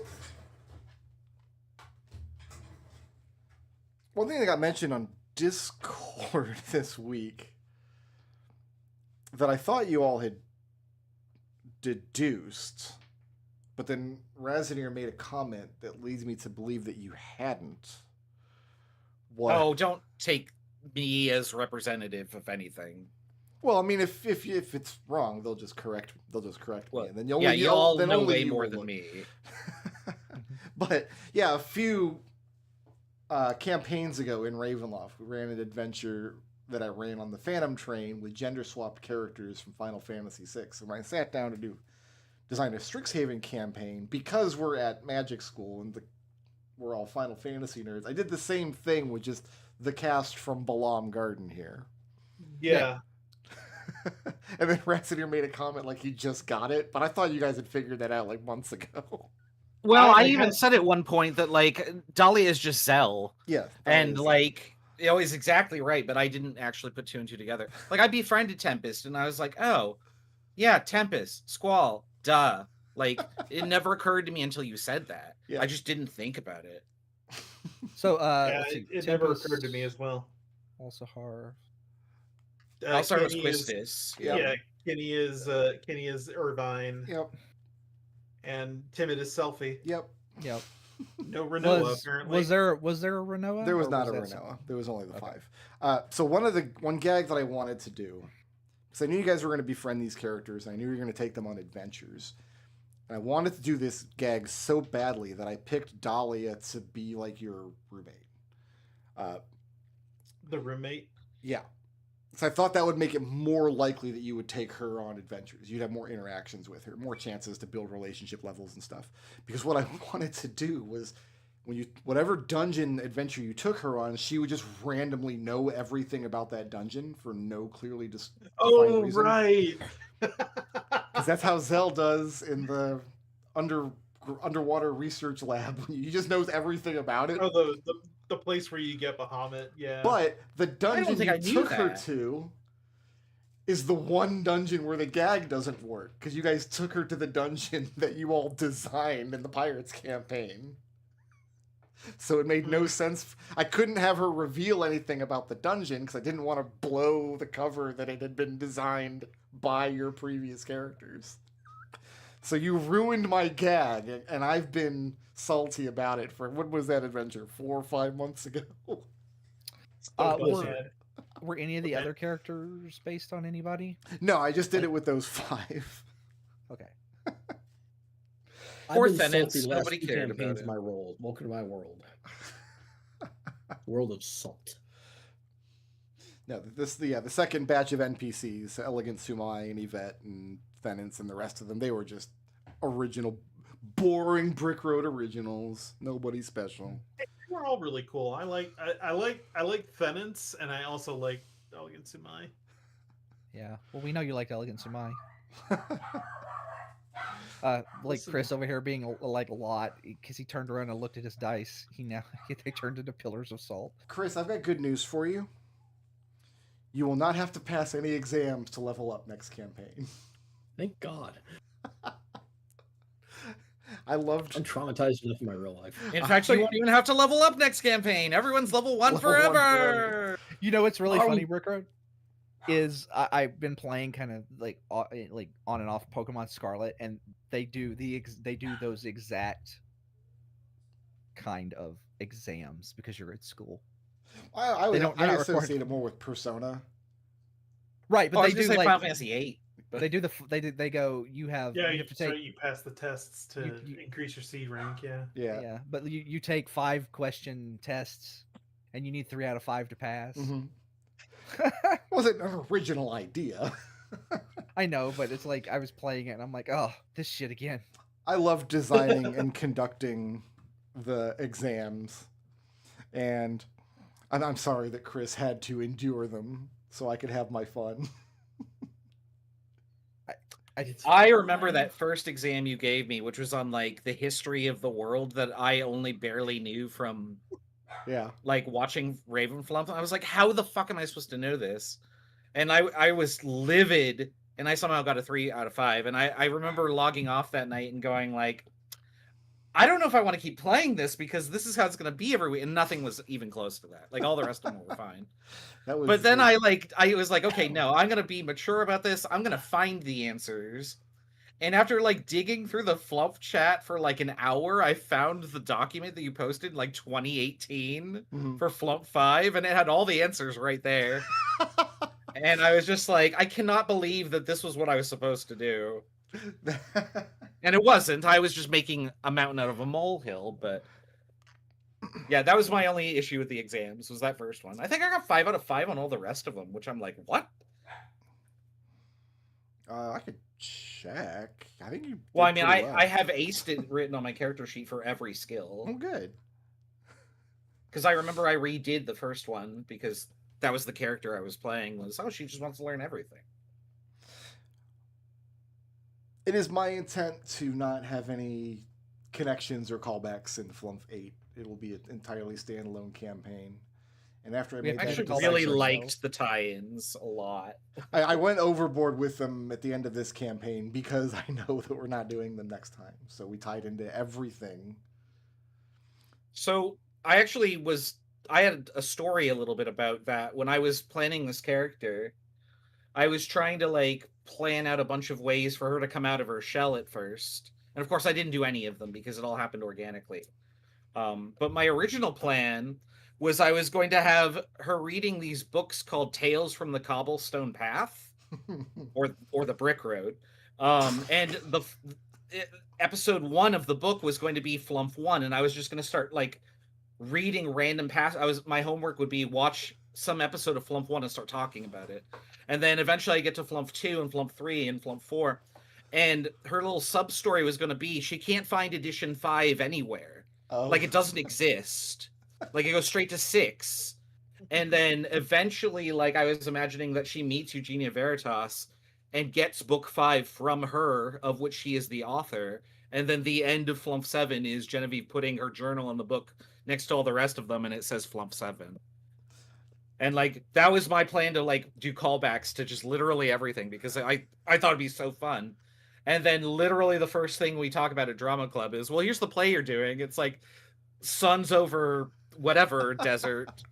And I was like, oh, we're going to do this. I don't have to do this anyway at all. We've already had the tie-ins. And then Drama Club just became the thing that like, this is where the tie-ins happen. Do we have any other send-off business from anybody? I'm happy to answer any questions. I've got all my notes here. If there, What happened got to More what to happened talk about. But... What happened to the journal that Alistair brought back that we got a little bit out of, but I thought that I had returned that to you because Lynn stole it. oh, okay. Well, Yeah. I mean, look, I think it's fair to say that we had it then. I thought yeah. that I had Yeah. returned it to you when you guys defeated Aslan. Yeah, it's fine. I mean, it works out. So I'm happy for you guys to have that now. Yeah. Yeah. And Well, I be mean, able to- otherwise we have to go back and redo the epilogue. yeah. Well, I mean, it's just you could just say that, like, I guess we could just say that, like, Genie returned it and lifted the spell so that, Yeah, you have it. You can read it. It's good stuff. yeah. There's a After note you in built it the airship, tucked she gave you in. access. I have a question about that. So at one point, like, so obviously I was trying to legend lore the journal, but then I decided, like, it'd be fun. I'll do it on Edmont, and like I probably will learn something interesting. I remember after that you said, like, you feel like you'll be able to read Eugenia's journal now, and I was like, that'll be interesting if it ever comes up, but it never came up. I was just curious, like, why that worked. Just like, was it a breadcrumb, or did you have a reason for it? Probably to make I think us I was just look at going the journal when we to got reward you for the back. use of that legend lore in an appropriate Okay. way. Like it was Yeah, just the appropriate time in the campaign to reveal that information, and that's what you were going to get out of the journal anyway. So that's Yeah, probably my okay. thought process at the time. Because I definitely felt like I had done the thing, and it turned out like this is what should have happened, and I was Mhm. like, ooh, I felt very good about, like, because it was sort of an idea that just came to me. I was like, well, what if I just did this instead? Sure, like that sounds fun. I do want to say thank you for everybody doing everything, because when I started this campaign, I was like, I cannot do another Benedict. I cannot get emotionally attached to this character as much as I did, because I got to parts where there was hardship and like it wrecked me emotionally. And Genevieve was just so easy to play as a result. Like, I had so much more fun with Genevieve than I did with Benedict, and Benedict's a more important character to me. But like, everything was just like spontaneous. Like, I didn't plan anything this time, and it feels so good to do that because I didn't have to worry about it. I didn't have to care about the consequences. This might have been the most fun group of characters in a Flumph campaign so far. Yeah, I apologize in advance for the next one because I'm taking the entire opposite tack. Okay, he's going to preemptively ruin the next campaign. Nobody's going to have any fun. It's all in No, the... I mean, my character's gonna be miserable. He's gonna be a sad sack. Like, I have rules for misery saving throws in the next campaign. oh, good. I'll Yeah. just start before even making the character. I'll roll. Here, I'll roll it right now. Let's see what I get. He just auto fails all misery saving throws because he's Dior. So Sebastian gets a 6. I have a burning question for Destel, because kind of over the course of a campaign, I can kind of always pick out like what players had in mind at the beginning of a campaign versus what the character turns into. I never had a read on Geppa. I never Was that the goal? It's like, how can you figure out what Geppa is going to do if Geppa doesn't know? So Destel at the outset said it was his turn to be the Chaos Gremlin, and I think he succeeded. That's and fair. I think that you're not being able to nail that down is exactly what he was going for, Brickroom. I mean, I was going for the character that didn't necessarily have to follow any rules or guidelines. Was kind of like, well, I think that was a success. There was definitely a lot of that in the party. Yeah, everybody gave me so much to work with in terms of like awkward character moments. Awkward character moments are like medicine to my physiology. Like I need them. What was the most awkward character moment that you can recall? I think my favorite, well, because I get to enjoy encounter design too. Like I enjoy running the game. Obviously, it's a lot of fun. But there's a lot of times I just sit down and have an idea, and I just enjoy designing an encounter. And designing like Alistair's stacked dates, where he had to be in 3 places at once, was a lot of fun for me. The thing about it is, like, Alistair never once said he was dating Rowena. I mean, Yeah, but Ravina thought that. sometimes the girl just thinks you're dating her. Yeah, that's what happened to Leo. I guess the most awkward thing that happened is I introduced Allie to the campaign knowing what her storyline would become, that she would kind of be a villain for part of it. And I didn't think in 1,000 years anybody would ever want to invest relationship levels in Allie. So when Leopold did, I'm like, well, Leopold was like, I can fix her. Yeah, we can fix her. Yeah. I Yeah, thought for well- sure I've introduced this character as being so unpleasant. Nobody's gonna want anything to do with her. I mean, that's just the rebelliousness of youth, right? Like it just makes you want that more. Youth, we're all like 45, dude. No, but we were playing young characters. Okay. I think my favorite moment in the relationship was when she said something completely crazy and Leo just panicked and jumped. I failed the check or whatever, so Leo didn't know what to say, so he just jumped out a He just window. jumped out Jumped the out window. Goodbye. Scott Pilgrim style. I didn't know what to say, so I was just like, I jump out a window. No, I enjoyed punching things. It was lots of fun. Has everybody I- enjoyed like their character class? Did anybody play a new class they had never played before this time? Yeah, I always do. Yeah. Yeah. Oh, I'd played a fighter in the past, but sometimes after like all of the mechanically heavy stuff, like Mizir was very mechanically heavy. Mhm. Edmont was also very mechanically heavy because I had to keep track of like, where's the shadows? It's you gotta move that way, and it was kind of relaxing, and then also the Runite's really good. like I don't count Moose as playing a monk like that. You shouldn't count Moose as playing a character. Like that wasn't even D&D. That was But also like Hand of Mercy's not really good. Like No, but, it's not. Oh, is that what you're playing? Yeah. That's what Moose was, yeah. But the Dragon Monk is pretty good. I like being able to DP every enemy in the game. Mhm. So, thank you for letting me just slowly morph into Ryu over the course of the game. I appreciate that. That works for me. I think Damn my it. biggest issue with Bard is just I don't like having such static spell selections. I think You have to really plan your spells. Yeah, which I did, and it worked. Like it worked out pretty well. I like having more flexibility with a priest. I always get the sense that Chris's favorite character is whatever he's playing next. Well, I can't play a priest next because there's no magic in the next campaign. So we're going to take 2 weeks off here. 14th and the 21st. We're going to take that off just to kind of decompress and catch our breath and palate cleanse. Like everybody go play like a really long JRPG and just kind of clean it all out. And then I'm we're doing gonna- that right now. I do need to finish Okay. FF7. I haven't. I've been Okay. trying to replay it, and Understanding the crowd here, we're always all the time playing long JRPGs. I get it. Right. But we're going to come back on the 28th for session 0 of Flumph 8, which is going to be like a red wall, water ship down kind of setting. where No. everybody's- You have those are two entirely different vibes. Yeah.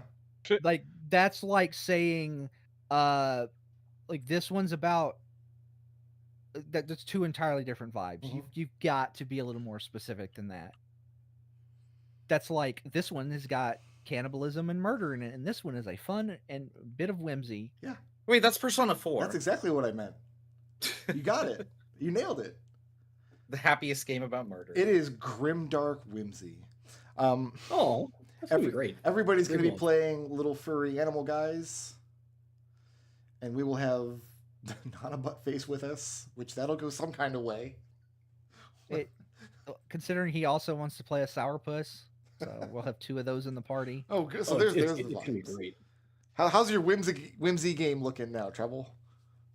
I mean, if they both play old men, you're going to have I'm going to play puckish child. Mm-hmm.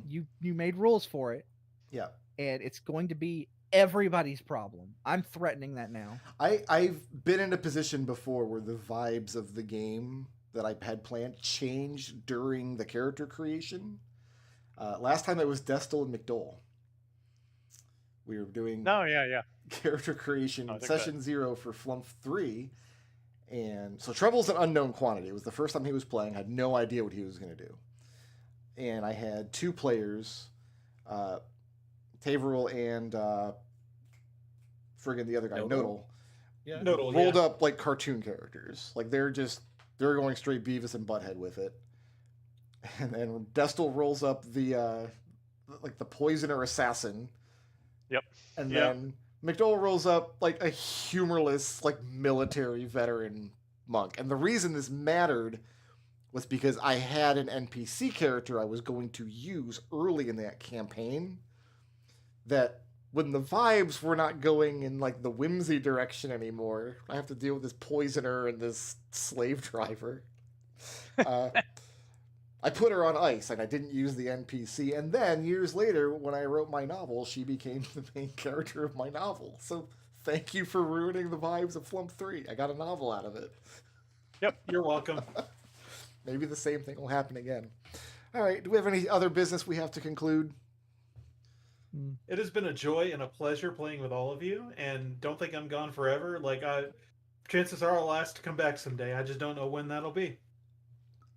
It'll be Thursday. 2036. Okay.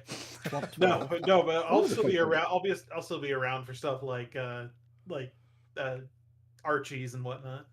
I mean, you also will still haunt the Flumph party chats. Oh yeah, no, I'll absolutely be the cryptid in the ceiling and in that chat. There's a ceiling in that chat? I didn't know that.